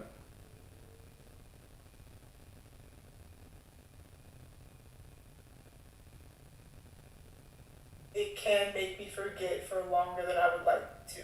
All right. I mean, I like me, but That's fine. That's fine. So let me ask you this. You know how to ride a bike? I know how to like, yeah.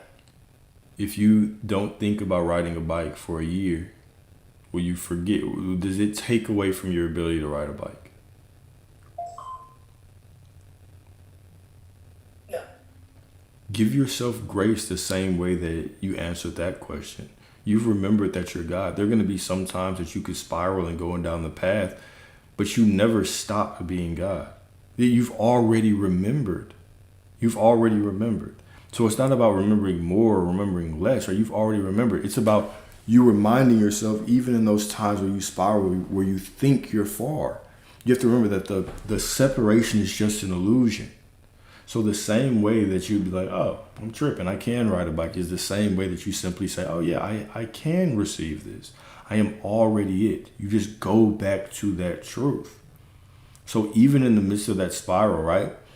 Catch yourself and say, even in this moment, even this was simply a perfect path for me to remember. It's all a perfect path.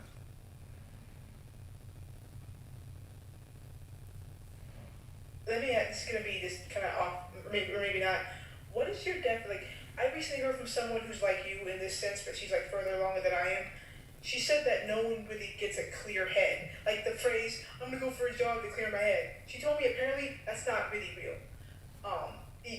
You're more in your body because you're moving it. Like isn't the goal of isn't the goal to remember on God and not have these negative dark thoughts? Like, I was hoping for a clear head, and I'm told that apparently that's not ever gonna happen, which kind of makes me sad.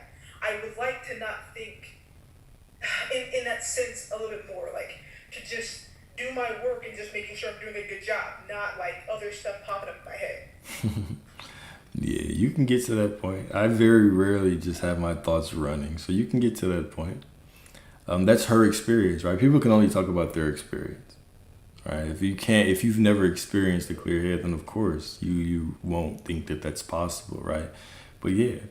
Now, what I will say is, do I never feel fear or doubt or anything like that? No, of course I do, right? Like, if right now you took me to the edge of a cliff and put a parachute on my back and told me to jump, you know what I'm saying? Your boy might be a little scared, right? So fear is still a natural part of the human existence, right? It's still just, you're divine. You are God, so you experience these emotions to remind you of your divinity and push you towards what you want, giving you clarity on what you want, right? They're just a guidance system for you. But your thoughts in itself, the more that you detach from them and you realize you're not your thoughts. Like in this situation that you're having, right? Where a lot of your battle is coming from is that you believe that you are your thoughts. So you're saying, oh, I'm spiraling and this and that. And you're talking about saturating your mind to help you believe. And all of this is tied to the illusion that you are your thoughts. But you're not. You're what you decide to be. Your thoughts just pop up, right? Right now, if you try to start listening to music and, you started listening, I don't know what you might listen to a little Beyonce, you might listen to a little Rihanna, you might listen to a little Larry June, right? If you start listening to these people, you don't turn into them at all. You don't turn into their lyrics. Those lyrics are just lyrics. You're not identifying with them. You might even walk around and start singing them, right? You might watch Breaking Bad, but you don't start a meth lab because you've been watching Breaking Bad for 2 months or whatever. So you're not your thoughts. Your thoughts just rise and fall within you. You are what you decide to do. You are what you identify as. The problem is that we spend so much time attaching to them and be like, okay, because I'm thinking that means I am that.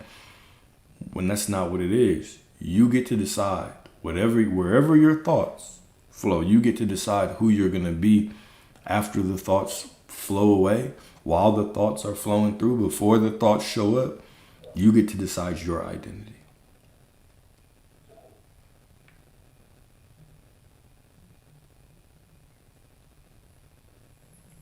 Okay. Makes sense? It does, yeah, but But what? I just think coming back to your lives more often would probably help, because the other questions that I have, you probably already answered. It's just, I don't know if it's not about, okay. It's when you decide that you are already the person that you desire to be. Okay? When you make the absolute decision that you're no longer trying to saturate your mind or affirm for these things or become something or believe something, when you decide that you are it, you are God, you are the abundance, you are the love. When you decide that that is your identity now, no matter what is out there, you don't need any more lectures. You don't need any more techniques. You don't need any more books. You don't need anything else. You simply become your dream. And so that was why I asked you that question, is when are you going to stop trying to become it? When are you just going to decide that you are it? Even the journey of becoming, oh, when I do this, when I do this, when I do this, when I do this, on that journey, you still have to make a decision and say, no, I am it. I'm done becoming it. You are going to walk into the magic of your life, the magic that you are looking for when you decide you are already it, and you stop searching for it or postponing it and thinking that you need to stick around here. You know, everything that I told you right now was all you needed to know. You are it. You just need to decide. You just need to decide. And once you decide, now you can reference this moment. This is the moment I decided to begin giving myself everything. And from that point forward, everything is going to work out for you. You've got this. You know what you're doing. You're getting in your way thinking that your thoughts create when they don't. Thinking that you're spiraling and it's taking you off the path when it's not. Because you've been God, you've been perfect this whole time. You've made the rules this whole time. So the same way that you can make the rules and say, when I spiral, I'm off, is the same way that you can make the rules and say, so I can spiral, but I'm still perfect, because that was still a perfect path back to this moment where I remember who I am.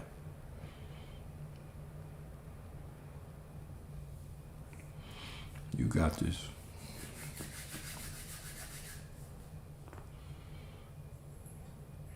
So just assume that only my desires are gonna come. The other negative, nasty stuff is just cleaning off the dirty rock or whatever. Absolutely. That's it. You just simply stay in that knowing that everything, all your desires are on the way. You expect them. You know they're on the way. Nothing else matters except for the knowing that they're on the way. If I forget, I remind myself. I keep going.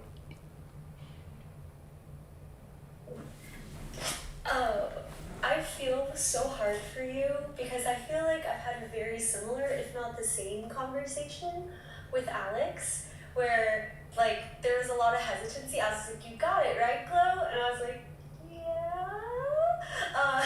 And so, kind of going back to the story a little bit, like let's just pretend that psychic, that actress's mom saw, right? She has 100% success rate. So whatever she says, it will be true.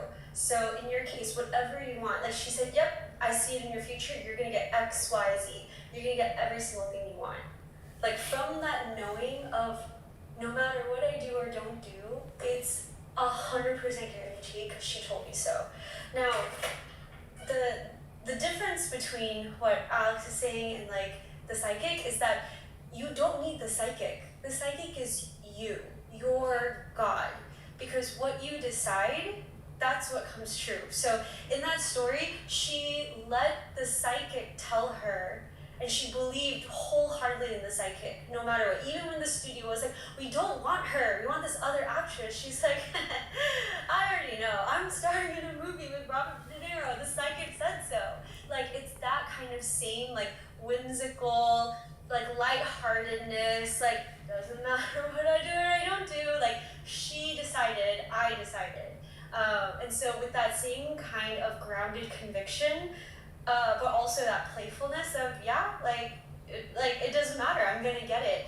I hope that helps. It helps me a lot to be like, oh, it's like, it's a decision. So whether that's believing in someone else or believing in me, aka God me, like it's really just like living knowing that no matter what, it's going to happen.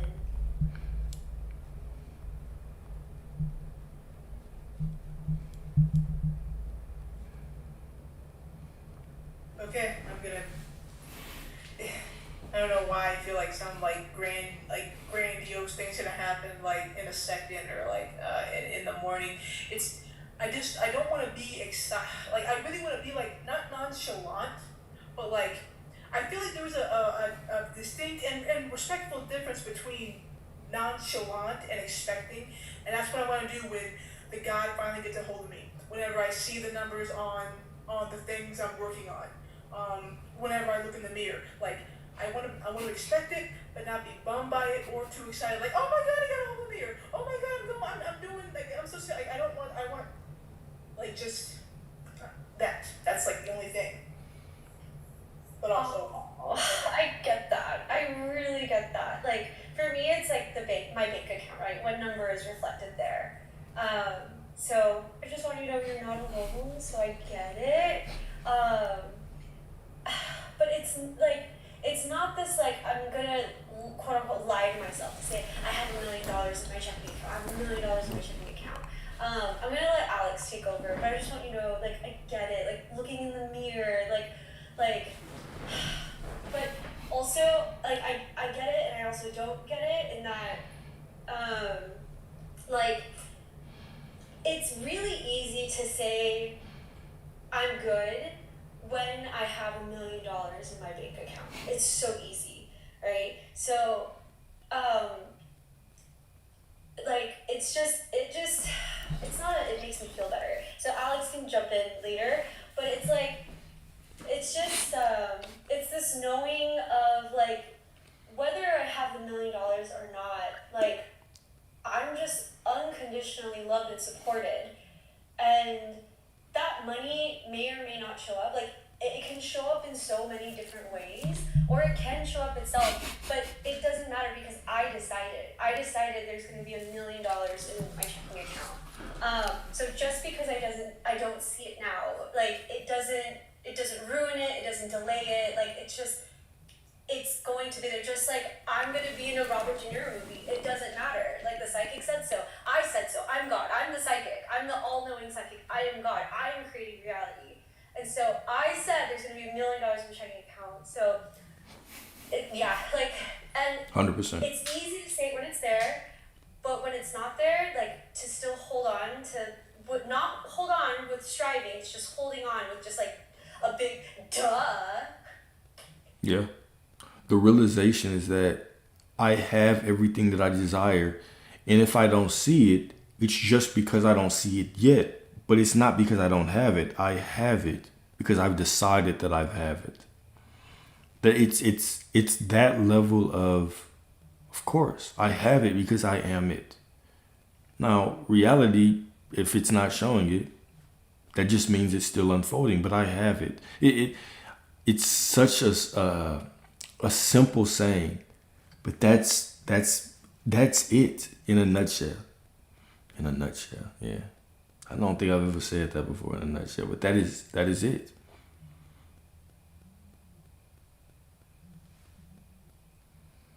Okay, that does help. That does help. It's gonna feel weird not doing my affirmations.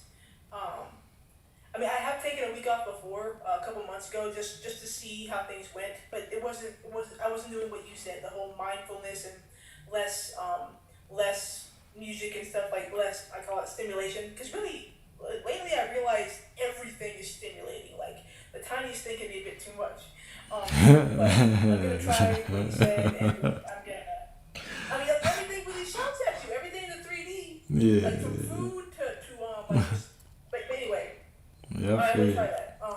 Yeah. I appreciate you guys, Glow, in the chat. You were saying some nice things to me. I appreciate it. I love being in here. Like, everything from what y'all say to what I fell in love with Glow a couple days ago, and Alex, I've liked you for some months now. So, like, this was great. Thank you so much. Yeah, I appreciate you, man. Nothing but blessings. Thank you. I got you.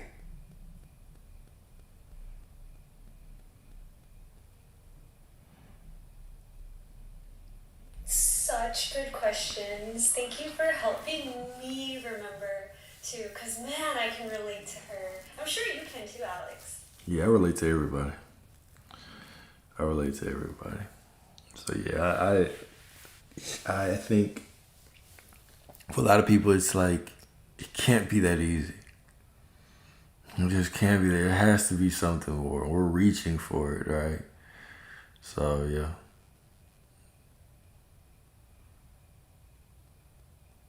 What up, Steph?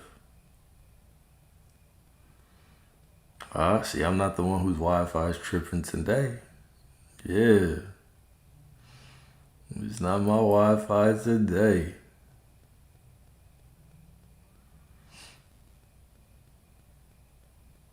That connection strong. Wow. Darn, my connection is so strong today. It's just overpowering everybody else trying to come up here.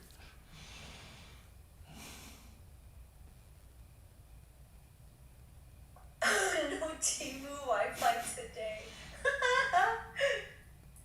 Not at all. Not at all. I did hit them up like, hey, when can I get...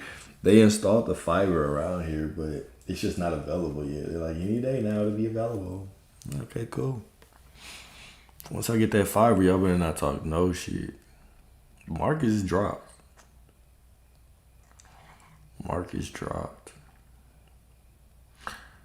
It's the AT&T fiber.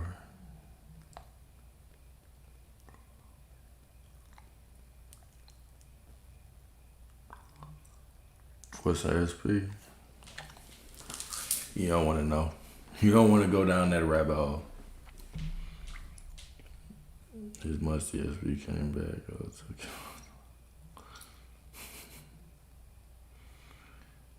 You don't want to know what an SB is, man.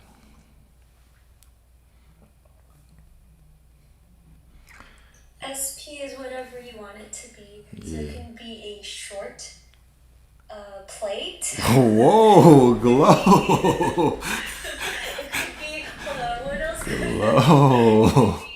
be? A shy plant? Yeah, SP Yeah. can be whatever you want it to be. It could be a succulent. Potato? Yeah, exactly.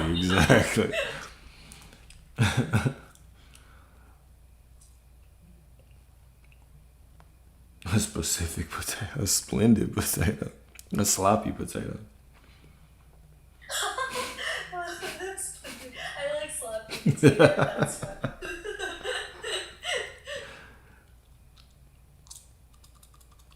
See, I think this is what it's about. It's like having fun. and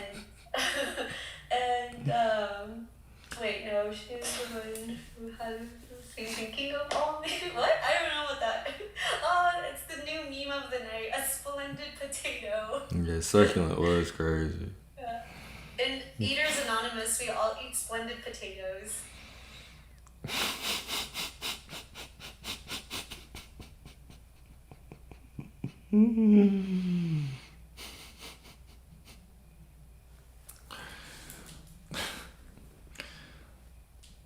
Somebody need to get Steph some NyQuil.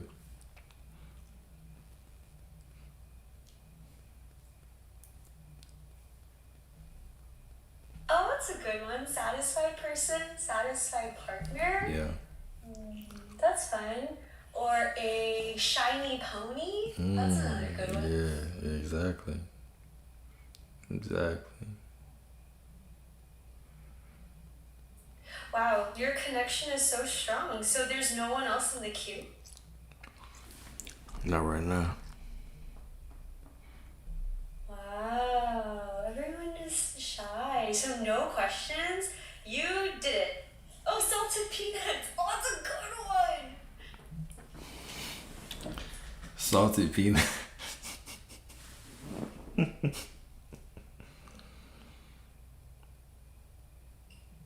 Oh, sour peanuts.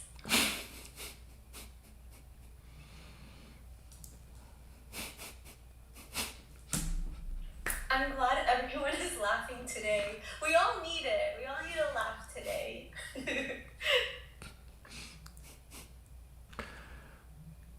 Tea bags, bro, really?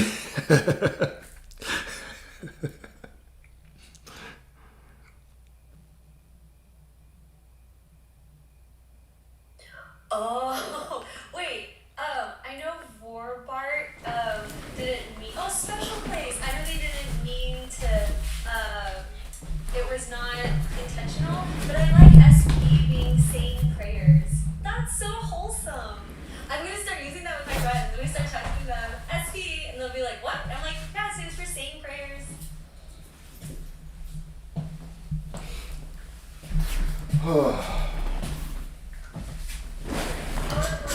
No, that was your pun. I like that, saying prayers. That's something I feel like my mom would get on board. She's gonna say SB, SB, SB all the time.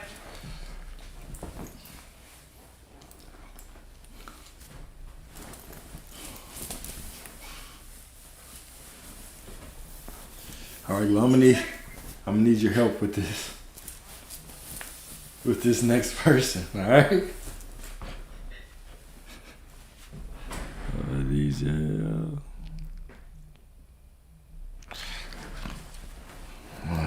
all right. Marcus is back! Woo! I'm good. How you doing, brother?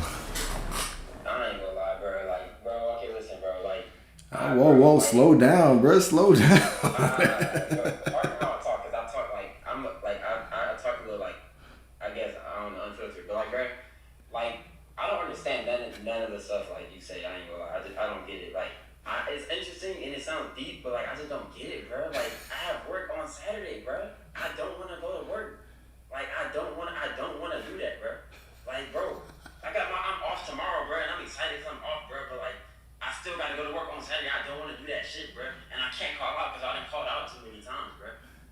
So what do you want? Bro, I don't want to work, bro. I don't want to work nothing. I don't want to work, bro. Then what do you want to do? Bro, I just want to, bro, I'm a producer. I make beats. Bro, I just want to do that all day. That's all I want to do. That's literally all I want to do, bro. That's all I want to do. Okay. And what's stopping you from doing that right now? Bro, I need the money, bro. Okay, cool. Okay. You need the money, all right? So how could you make money through producing right now? I mean, if I magically just like, I guess if I magically just get known, I guess, I don't know. Where are you on this manifestation journey, bro? What you mean? Like, explain what you know. What do you think that I've been talking about it here? We need to get a baseline before we jump in here. Like, law of attraction? No, okay. Well, what does that mean to you though? Like, what does law of attraction mean to you? What does anything that I've been talking about mean to you? Bro, I don't know, honestly, bro. Like, bro, cause like this is hard, bro. I don't know, bro. All right, cool. So we starting from the ground zero, okay? We starting from nowhere. I guess, bro. I guess. That's cool. All right. So, are you religious? Nah, I mean, nah, I'm not religious. Okay. What do you believe in? Do you believe in any higher power? I do, yeah, I do. But I don't believe I am that though. Okay. Why not? Because I gotta work, bro. Bro, if I was God, I would live, bro. I would be up. Like, I would be up like crazy, bro. You would be up like crazy if you were God. Okay. Bro, I'd be up. Gotcha. So let's talk about money. What do you think is actually possible for you to make right now? Like in your current mindset, with your current belief about how money flows, how money comes to you, what do you think is actually possible for you to receive right now? I honestly don't know. I mean, a check next week? Well, I mean, if you don't know, then how could you receive? How could you ever receive what you don't know? So the first thing is, I can expect a check next week? yeah, you can expect a check for how much next week? Like, I don't know. I don't know how much it's gonna be, honestly. I just don't care about it. It's like, That's perfect. I work with unfulfilling jobs, so I don't care how much money I make if it's unfulfilling, honestly. I don't even pay attention. That's fine. All right. So, okay, right now, you're in a position in life where you want more money. You feel like you have this job that you have to work because that job is the supply of your check right now. Yes. You want to do producing. However, production ain't going to pay as much as that job will right now. And you believe that there's a process to go through to get the money that you want. Yes. Okay, cool. So if you believe in a higher power, do you believe that higher power has to go through your job to give you money? Or are you open to receiving money in different ways? Yeah, I'm open to free money in different ways, but that higher power to like bless me with it does not. Yeah, it has to bless you with it, right? But here's the thing though, okay? What separates people that have money come in from nowhere and people that don't? What separates mindset-wise a millionaire versus you? I guess risk, maybe risk. Is it risk or is it okay? So for me to take a risk, I have to expect that risks are gonna pay off, right? Yeah. Yeah. So it's more so about the expectation than the risk. Okay. So what I'm saying is that right now, okay, you have an expectation that this job that I have has money. The money that I can expect has to come through this one way. Yeah. Right? And we've often heard things like, oh, a millionaire has X amount of streams of income. How do you get to that point? How can you begin to walk through life and expect money to start flowing to you in different ways? The point that I'm trying to make is this. Right now, you have a very clear expectation of how money flows to you. Money flows to you via job, and it can't flow to you via producing. What I'm exactly. So what I really want to push to you is, of course it can, because as long as you believe that it cannot come through producing, then it will never. At what point will you decide that the money that you desire can come through more than just that one job? And that it is. Whenever it does, I guess. Okay, and if you're waiting for that to be proven to you out there, okay, it'll never happen. It goes back to what we were just talking about a millionaire, right? What allows them to take risk? Their belief that their risk will pay off.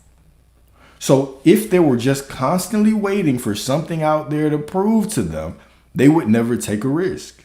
You can't take a risk. You can't do things. You can't put yourself in positions to open more portals for money if you only expect money to come through a certain way. Okay, I think I get the gist of that. Cool. So from that point, it's like, okay, well, now the only thing that is keeping me from money, or we could apply this to anything in life. We can say money. We can say love. We can say peace. We can say whatever, is me making a choice that I accepted. It's like this. If I was a dude, if I'm a man right now, which I am, and I simply expect that women, when I walk out, women are going to treat me like shit. And this is how women are. And all women cheat. These women ain't shit. Women these days, this and that and that and that. If I'm telling that story, how possible is it for me to find a woman that's good? I mean, probably not possible. But Yeah. like, you never, I guess, I don't know. Yeah, you right. It's not. It's not possible because my belief won't allow me to. I can't. I choose to see reality through the lens of somebody who believes women ain't shit, so it becomes impossible for me. Versus if I believe women were good, now it would become more possible, right? Yeah, but I do believe women is good, but I still don't find no good woman. Okay, believing women are good and believing that you can actually find a good woman are two different things. And just by you saying that you don't believe you can find one, or that you haven't found one, is simply you telling me of the belief right there. So everything starts off with your belief. So right now you have a belief in money, right? You have a belief that money only comes in a certain way. The point of like everything that I teach, all this law of assumption, law of being, law of I am, is that the kingdom of God is within you. So there is no God in the sky. This is why people sit at church and they beg and plead and cry and dance and nothing ever happens to them. But the person who's not in church, that rich man, that you interview him and he's like, bro, yeah, the business went bankrupt. I don't know, but money just comes because I just am wealth. Money somehow finds a way to flow to him for whatever reason. We could call it entitlement, whatever the case may be. But the mindset of the rich man, the man in prosperity, and the poor man are two completely different things. The poor man relies on hope. I hope one day, hopefully things change, but I don't expect it. I believe it when I see it. It just is what it is. And the rich man says, I just am prosperity. I am wealth. So money will always find a way to me. It's just two different mindsets. So it's about reversing the process. We're constantly waiting for proof instead of becoming the proof. So if I take this mindset and I get away from this poor man's indoctrination of waiting for things to happen, and right now I decide, okay, I am the prosperity. If God is within me, if everything is within me, if the kingdom is within me, that must mean that prosperity is within me, that money is within me.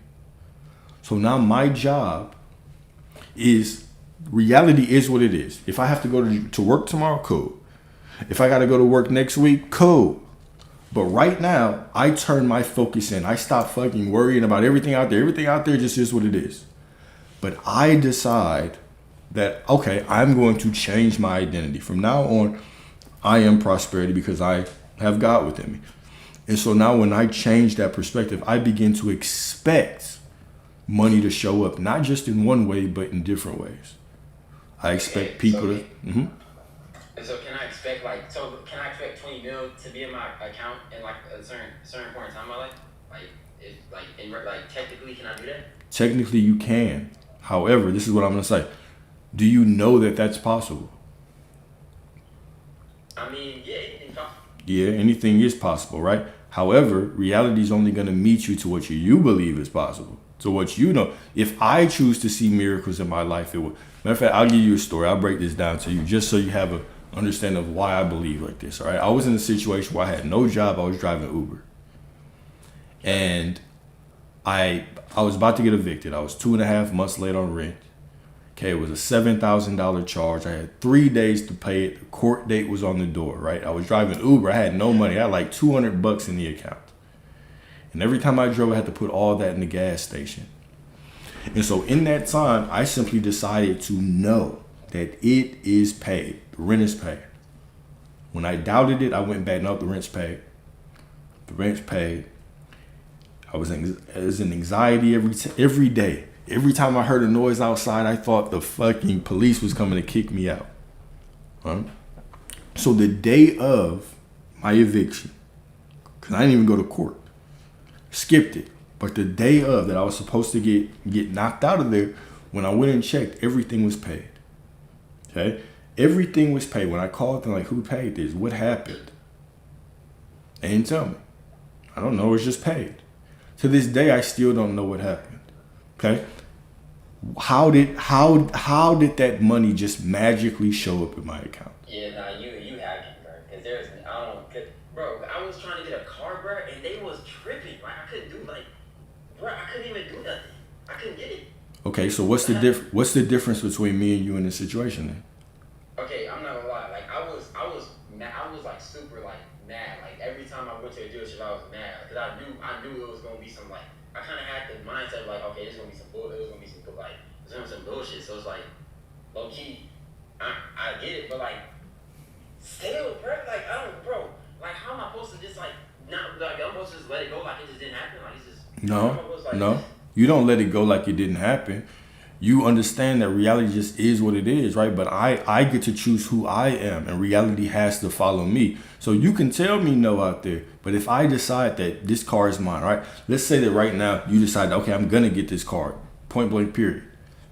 And the first time they rejected you and you were like, okay, cool, they rejected me, but I'm still gonna get it. Something is going to shake, and you just kept trying and doing things. Something would happen for you to get that car. The only thing that stopped you is you allowed one person, one situation to tell you no, and that was it. You accepted it, right? But what's the difference? The note came on the door. I didn't accept it. I wasn't packing up. The court day came. I didn't accept it. I continue to stay in the knowing of who I am, because who I am with God within me is greater than anything that I can see out there. So it's about getting beyond physical reality. This is the only difference. It's the same way with that anybody who walks in prosperity, or any guy that you know that's just good with women. We all know the homeboy that's ugly as hell and gets any woman he wants. How? Because his belief in himself, it doesn't matter. His belief in himself is so strong that he can shoot whatever and the shots start falling, because that's just who he is. So it's always about who we are, not what happens to us out there. So like, what do I do now though? Mm-hmm. So it's about changing your identity. Okay, right now you're in a place where you already don't expect good things, right? You expect not to make enough money today doing producing. You expect that the only way that you can make money is through this job that you don't like. Expect that things are gonna miraculously start showing up for you. Not because things out there are gonna show, because you are money. You have to identify you are money, and because you are money, everything out there must change to reflect who you are. Okay, I understand that. Mm-hmm. That's, in a nutshell, this is it. Everything else is fluff. Vibration, frequency, alignment. You ain't got to know none of that shit. What you have to do is decide, who are you going to be? And instead of judging yourself based on the outside world, being like, I'm broke because the bank account says that, I'm broke because this person or this job is, all of that, throw it away. From now on, you only base your identity on who you want to be. I am prosperity, and money comes to me easily and flows to me in all these beautiful ways. And now I expect it. Even if it doesn't show it for one day, I expect it. 2 days, I expect it. And you're going to see that magic is going to start showing up. But you have to put your identity over reality. All right, that sounds easy. It is. It truly is. It truly is. I actually think that you are fortunate to get in at this point, because a lot of people get into in another area where it's like, oh, you got to control your feelings and all that. You don't got to do none of that shit. You just simply have to continue to decide who you are and go back to that truth, right? Because most of us are taught since the time we're young to base our identity on what's out there. If it looks broke, then I'm broke. If the job sucks, then I have a job that sucks. Instead of deciding, no, I'm prosperity. Everything is going to work out. Somehow this job is going to turn into something. Somehow this producing is going to blow up overnight. I just have to show up and simply do the next thing. So now instead of me saying, if I do this work, then I'll make money, I'm already the money. Okay. Now I just do my best at whatever's in front of me, knowing that everything now becomes this magic way of money to show up. And now money starts to show up differently.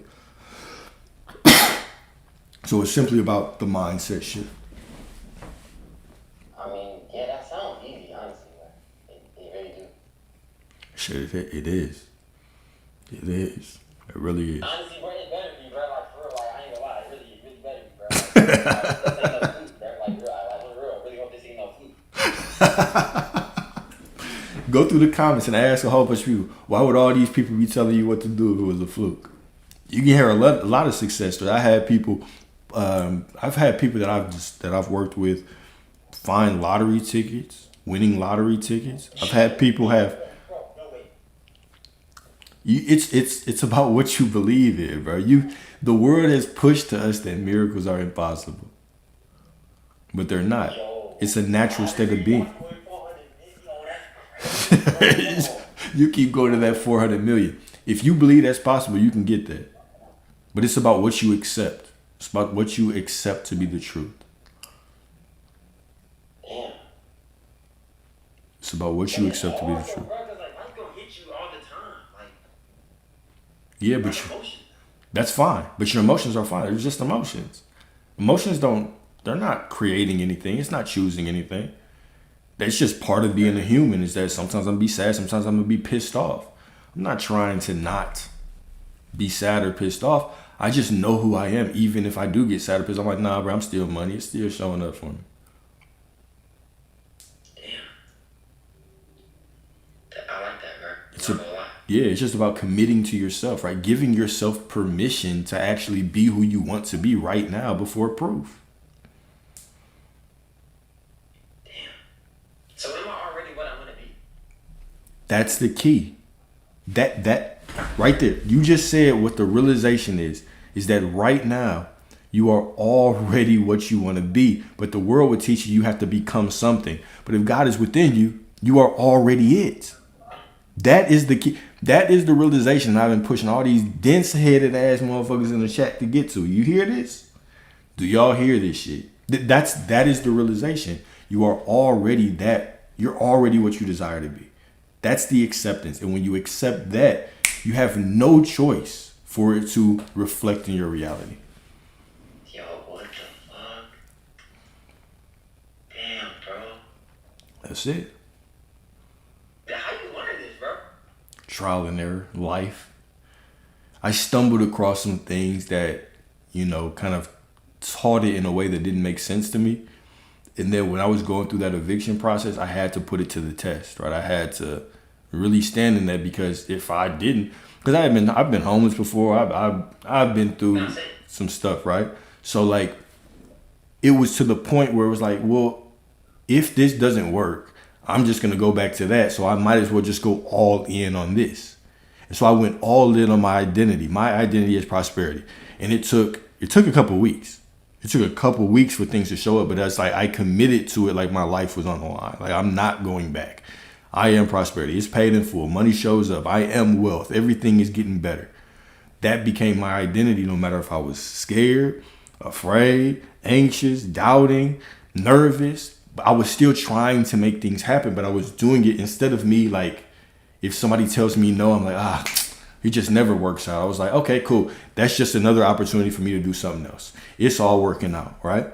And I just constantly did everything from that identity. And boom, once that eviction story, once that money showed up, my mind shifted to, I said, it doesn't matter. It doesn't matter if I see it in my reality right now. I have it. I don't care if I see shit. If I decide I have something, I have it. Point blank, period. And so now, financially, I'm great. I don't check my account. I make money trade. I don't work. Yeah, I'm free now. But it all started from that decision to decide I was free, to decide that money showed up, to decide that I was God. From that knowing, boom, now everything changed. But that point that you got to at the end, I'm already what I want to be, that is it. That is the grand realization in all of this. Is that when you accept right now that you're already what you want to be, like radically accept it, you will no longer try to control your thoughts or emotions or think that salvation or freedom or money is in the future. You will accept that right now, and now watch how your life transforms in front of you. Yo, this is crazy. That's it. It all makes sense to me now. That's it. That is it. It's you, and from that point of power that you're already it, now you get to decide whatever, like you get to take on whatever identity you can take on. You no longer have to take on the identity of, I can't find a good woman. You can right now become the identity of, shit, the women that I want, they flow to me. I find good women everywhere. They're open to whatever I want to do. Money flows to me from everything. I always have more than enough. It's always growing. If I need something, the money will somehow show up. When you know that you are already the person you desire to be, now you can just choose what identity, choose who you want to be on top of that, and allow everything to flow to you. This is what all these elites that hide all this hidden information, this is what all of them are preaching to each other. This is what all those rich fellas are sitting in circles talking about, is this. It's all identity first. It's unprogramming. It's deprogramming things, keeping everybody else dumbed down, and you walking in the knowing that you are already that which you desire to be. This is that occult knowledge right here, man. This is that esoteric truth right here. This is the true message of Jesus, what he really came down. This is what the Christian mystics, what all of these occults are talking about, is this right here. It's simply you waking up to the truth of who you are. Damn, bro, this is crazy as hell. So what about my past though? Like, all my bad experiences. Like, what about those? All of those things. This is okay. They don't matter, because all that matters is what you decide right now moving forward. And now, the only thing that matters is right now. And now, all that matters is right now. So the past, when you think of the past, think of it as simply a bunch of lessons that got you to this moment to remember. Now, what the fuck? that's it. So even looking back and judging your past and being like, oh, I could have done this, or I would have done this, or I would have done this.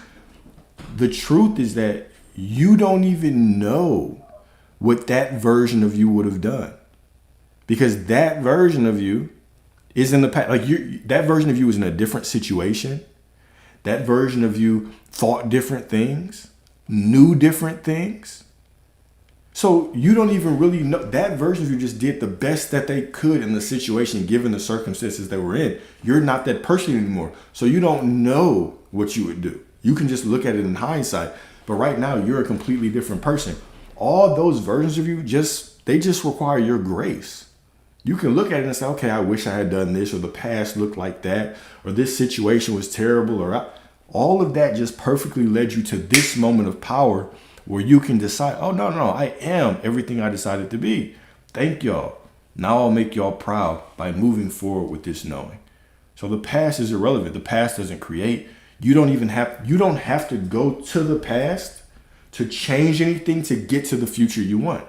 That's another trap that the world puts us in, that we have to fix our past, fix our mistakes, heal. Healing is an illusion. For me, healing is simply a perspective to believe that God could create anything that is broken. It's a myth. It's an illusion meant to keep you in this process of becoming. And just like you came to that realization that you're already it, if right now you feel trapped by your past, right? What are you going to constantly think? You're going to constantly think, oh, I have to get better to get to what I want. And if you're constantly thinking I have to get better to get to what I want, you'll never be the person who's actually good enough to have what you want. So you'll constantly be working for other people. You'll constantly be reaching for things. You'll constantly be in the illusion of capitalism. You'll constantly be doing all of these things, working and trying to reach something and never actually getting it. That's a trap. The only way to escape that healing loop is to decide right now that you are already the person that you want to be. That's it. Whoa. Yo, this is actually insane. It is, right? What the fuck? It is. It is actually. So like the visions I had, that was like dream, like basically just dreams, like you know what I'm saying, just like my dreams and my goals, like I already have them. You already have them. You already have them. Like, so that vision isn't really me thinking of a future, it's me just envisioning the now, kind of. Exactly. It's simply. It's a memory of now because there's only now. There's only now. You've never really lived in the past. You've never really lived in the future. You've only ever really lived in this moment right now. This present moment. So those dreams that you have, those desires that you have, it's never you jumping to the future. It's just you remembering who you truly are right now. That's it. It's all right now. So wait, if I say by December I'm quitting my job because I'm not gonna need a job anymore, like, and I expect that. If you expect that, yes, but remember it's still now, right? So yeah, make your timelines. Be it in December, but right now you are already the identity of that person who will quit in December. Right now you are that person. You don't know what could happen tomorrow. Why wait till December? You don't know what can happen. So you make a decision right now. What I will say is when you get tied to timelines, okay? Because it could be December 1st, it could be December 31st. Shit, it could really be January 31st. Remember, God doesn't operate in time. God only operates in right now. Oh, I got you. Okay. Right? So be that identity right now. No, I am going to quit because money is going to flow to me in all kinds of ways and I won't need that shit anymore right now. So right now, you're that identity. Now set your goal for December 31st. But remember, the only way that you can have a timeline, that you could be aware of a timeline, is if you don't have it right now. If there's a timeline, that implies you don't have the shit. I don't worry about the due date of my rent being on Tuesday if I have it right now. There is no due date. So it's going to the known. Yeah, I can set those things as fun. I can play with time. But the truth is my identity right now is somebody that already has it. And from that identity, all those dates magically take care of their damn self. So wait, with that identity though, if I'm at work, how do I still associate myself with that identity that's already don't work there? So the declaring is about you, right? It's about you. And now you simply allow reality to catch up to your identity. How do you do that? You just do whatever you think is best. You just work however you think is best. If you feel like taking a break, you take a break. If you are inclined to do something else, you do what else. You simply flow through life, right? But now it's unconditional. So instead of me sitting there and hating my job and be like, oh, I just got to work to get rid of it, I already know I am just doing this because it's the next best thing to do. Because this is going to just give me a paycheck, but I'm already the identity that's getting all of this pay, that's getting money from all these other places. This is not going to be long for anyway. This is not going to be long anyway. So I'm just going to do it while I'm here. Oh, what the fuck? You just flow through life. So you take all the pressure off of what you do. What you do is just what you do. It's just temporary. It's just what I do right now in the moment because that's just what's in front of me to do. Is that at this time I work right now? That's cool because I'm already the identity that has it. So you allow reality, you give reality permission to change by deciding who you are and you take the pressure off of reality. What the fuck, bro? Damn, bro, this is insane. Yes, indeed, it is. Yes, it is. It is. This is the way. This is the way we are supposed to live. This is the way we're supposed to work. I decide what I am. It doesn't matter what I see out there. I just do my best. I just flow through life the best as I can. Boom. But everything must change to match me because I've decided. The same way that we'll sit around and decide nothing's working out and we'll complain and be like, bro, I hate this shit. Nothing's working out. I can't get the money out. Now that becomes the reality that we live in. But when we change it and we decide the money comes from everywhere, this is just temporary, yada, yada, yada, everything is working out, that becomes the reality that we're living in. We have to decide who we are, and then we just have to stand on it. And then we have to just go through reality until everything catches up. That's it. Wow. Damn, bro, what the fuck? It was never really hard at all. No. Never. We just make it hard because we're programmed. Yeah, like I made it hard for my own. Yo, what the? Exactly. So I can make. Yo, I'm really realizing this shit, bro. Yeah. Yeah, keep pressing, bro. Like it's just a remembrance, right? Because the truth resonates. It's just a remembrance. And the more that you continue to wake up to it, boom, boom, boom, you'll see that every way that we've been taught has been wrong. Every way that we've been taught has been wrong. We're constantly taught that our worth is in striving and reaching and trying to become something, when your worth is simply in remembering who you've always been. It's deciding who you are right now. Damn. What the fuck, bro? You were already made in the perfect image of God. What is there to do? What is there to become? You're already made in the image of everything. Right? So from that knowing, reality should be lighter, right? Reality should be something that you take for granted. It should be something that, when I say take for granted, I mean you don't take so serious. You take it as a light item to play with. You don't judge yourself based on it. You know that it's just changing to become who you are. When you do that, you begin to open yourself up to miracles, bro. You begin to open yourself up to money coming from random places. You begin to open yourself up to people just giving you free things, to things showing up for you magically just because this is who you are. What the fuck, bro? Damn, bro. Yes, indeed. Yeah, I owe you big time, bro. Hey, you good, bro. You good, man. You deserve the life you Real want. shit, like you big homie now, bro. Like, real shit, like, you my nigga, bro. Like, almost real shit, like, this shit crazy, bro. I appreciate you, brother. I appreciate it, man. We all on this journey together, right? You want the shit you want, and I've been there. I wanted the shit that I want.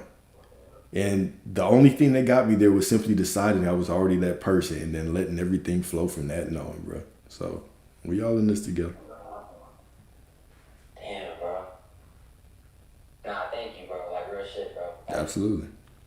I was really fucked up, bro. Like, I hate it. I was all fucked up, bro. But, I'm really good now, bro. Like, I'm really, like, this shit, like, nigga, I'm like, damn, bro. Yeah, bro. Yeah, bro. Sleep on it, man. Sleep on it. Jump back on. Ain't no sleep. Nah, ain't no sleep, bro. Ain't no sleep, bro. I've been decided I'm not sleeping. Like, bro. No, I was gonna say, okay, so don't sleep on it, bro. Digest it, bro. Apply it. Live in it. And I'll be live tomorrow, man. Come back on it, and if you got questions, let's talk about it. I would love to see if you had other questions. 1000%, bro. Of course. Bet.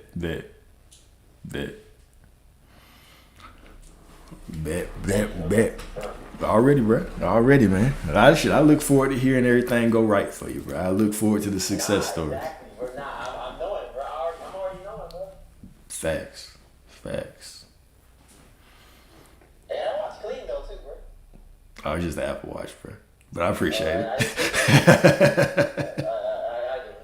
All right, bro. That was it.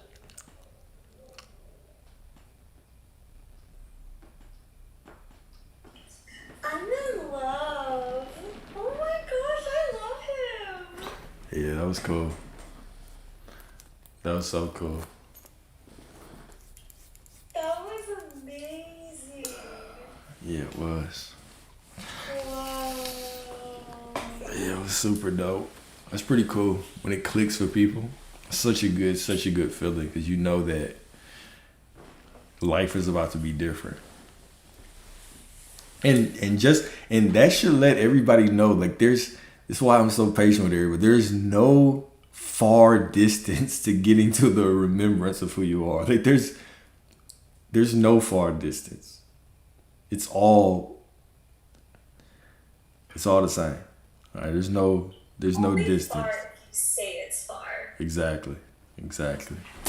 And a lot of times, you know, the less you know, the easier it is, right? That's why I'm like, man, come on, we got to strip away all of this manifestation programming.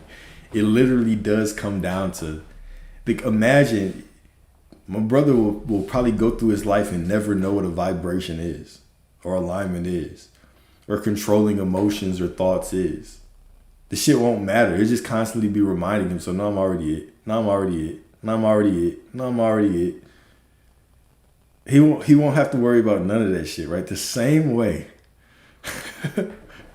that none of y'all need to be worried about that shit. Right? It's just that simple choice. Go ahead. Oh, yeah, no, I was just saying that's so true because I feel like they manifest it all in their own way. And so, like, while everyone has their own human experiences and you can have your own opinions on the following people, like, I think a lot about J.K. Rowling. Like, I don't know what the exact number is, but Harry Potter was rejected like 120 times. She didn't manifest for it to get published. She just knew she had a good story. Yeah. She just knew. Like, there was no affirming, there's no begging, there's no scripting, there's no praying. Like, it's just this, like, she knew this was a beautiful story and she worked really hard at it. And also, I think it's very similar to your eviction story where like, her life depended on it. She's like, this has to work. There's no other option. There is no plan B. I'm going to write it on the napkins of restaurants. I'm going to write it on the train. I have a kid. Like, there is no other option. It's going to work. I don't care how many rejections I get. So she's a perfect, like, to me, she's like just a perfect example. Walt Disney, very similar story. Extremely similar. Yeah. Like, if you look at his life, he had more failures. And I'm a huge Disney nerd and geek. And so, like, his life truly is just an encyclopedia of success manifestation stories. Like, every time he got cut at his knees, he got back up. Like, he knew his vision, he knew what he wanted, and it didn't matter. Like, I get chills, like, the times I think about, like, it's so weird that we take advantage of it now, but if you ever go to film school, the father of animation is Walt Disney, and I think people forget that, because it's just like, oh yeah, like, animation, whatever. No, he completely changed it. He was the first in his category of everything. So the first in, like, the Academy Awards created the award for Best Animated Movie because of him. Like, do you understand how insane that is to be the first at something? Yeah. And he did it over and over again. Like, and the media was, so 3D, external circumstances, right? The media was absolutely cruel to him. So they said that when he made his first feature-length film, which is Snow White and the Seven Dwarfs, the critics said, yeah, 3D circumstances, whether it's SP, money, career, doesn't matter. They all said, they would all think we're crazy too. But no, they would feel stupid now because when he was making the movie, they said no adult would ever, because back then cartoons were only like 5-10 minutes, no adult will ever sit through a 90-minute, a 1.5-hour movie that's cartoons, that's for babies. Yeah. And yeah, like now we have K-pop Demon Hunters. Like, we all sat through that. We all sat through those 90 minutes. It took over the world. Like, yeah, and then... I did. And then... But Demon Slayer. What? You didn't watch it? Nope, but Demon Slayer Infinity Castle, I was definitely there on opening day. So yeah. Oh yeah, that's another good one. Yep. Oh yeah, I've heard. What really you know good about things. Demon Slayer, Glove? I mean, a lot of my friends are like, they go to. I'm in SoCal. Like we have Anime Con, we have like Comic Con, Yeah. so and then we also have a. Oh my God, there's literally an Anime Con that happens every year across the street from Disneyland. Like it just happened a couple months ago. Anyways. Gotcha. I'm well versed. My college had a class called the Philosophy of Naruto. Damn, that's fire. I would have taken that shit. That's dope. Oh yeah, everybody did, like except me. It was people really enjoyed it. Anyways, hold on. I'm gonna go back to Walt Disney for a second.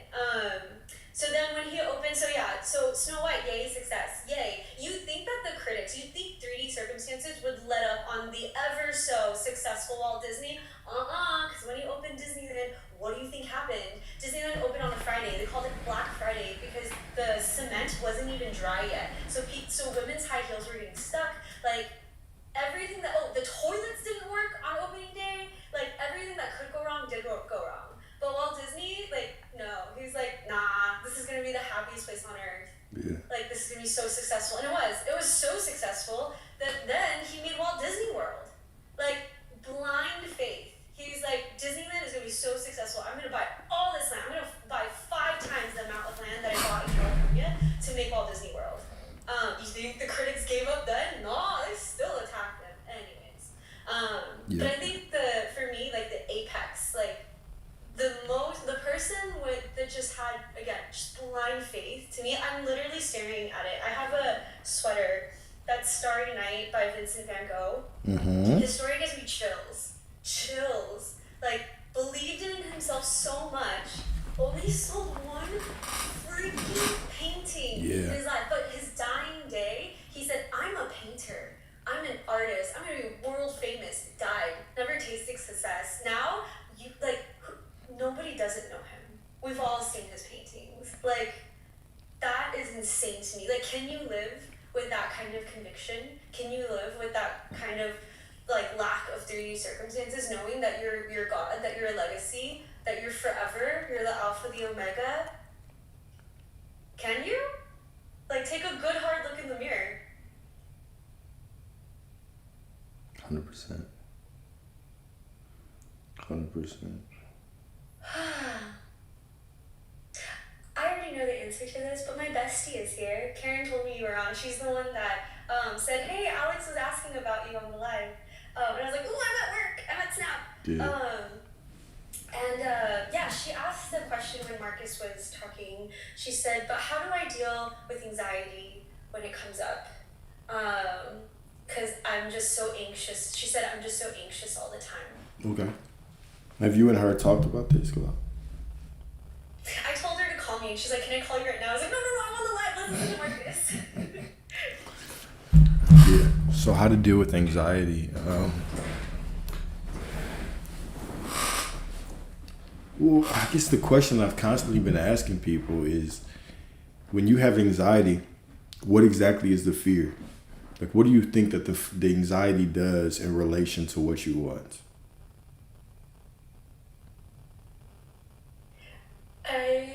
Karen's not here right now, or if she is, she needs to pop up on the chat, or just come on stage and talk. But I know she's shy, so I'm not going to pressure her. But she's welcome, so she can answer the question herself. In my experience, because I feel anxiety today. Yeah, I still check my SP's location. And what do I think that anxiety? Can you repeat the question? What do I think that anxiety is? Blank. Yeah, what do you think that anxiety is doing in regards to your desire? Like, how do you think it impacts your desire?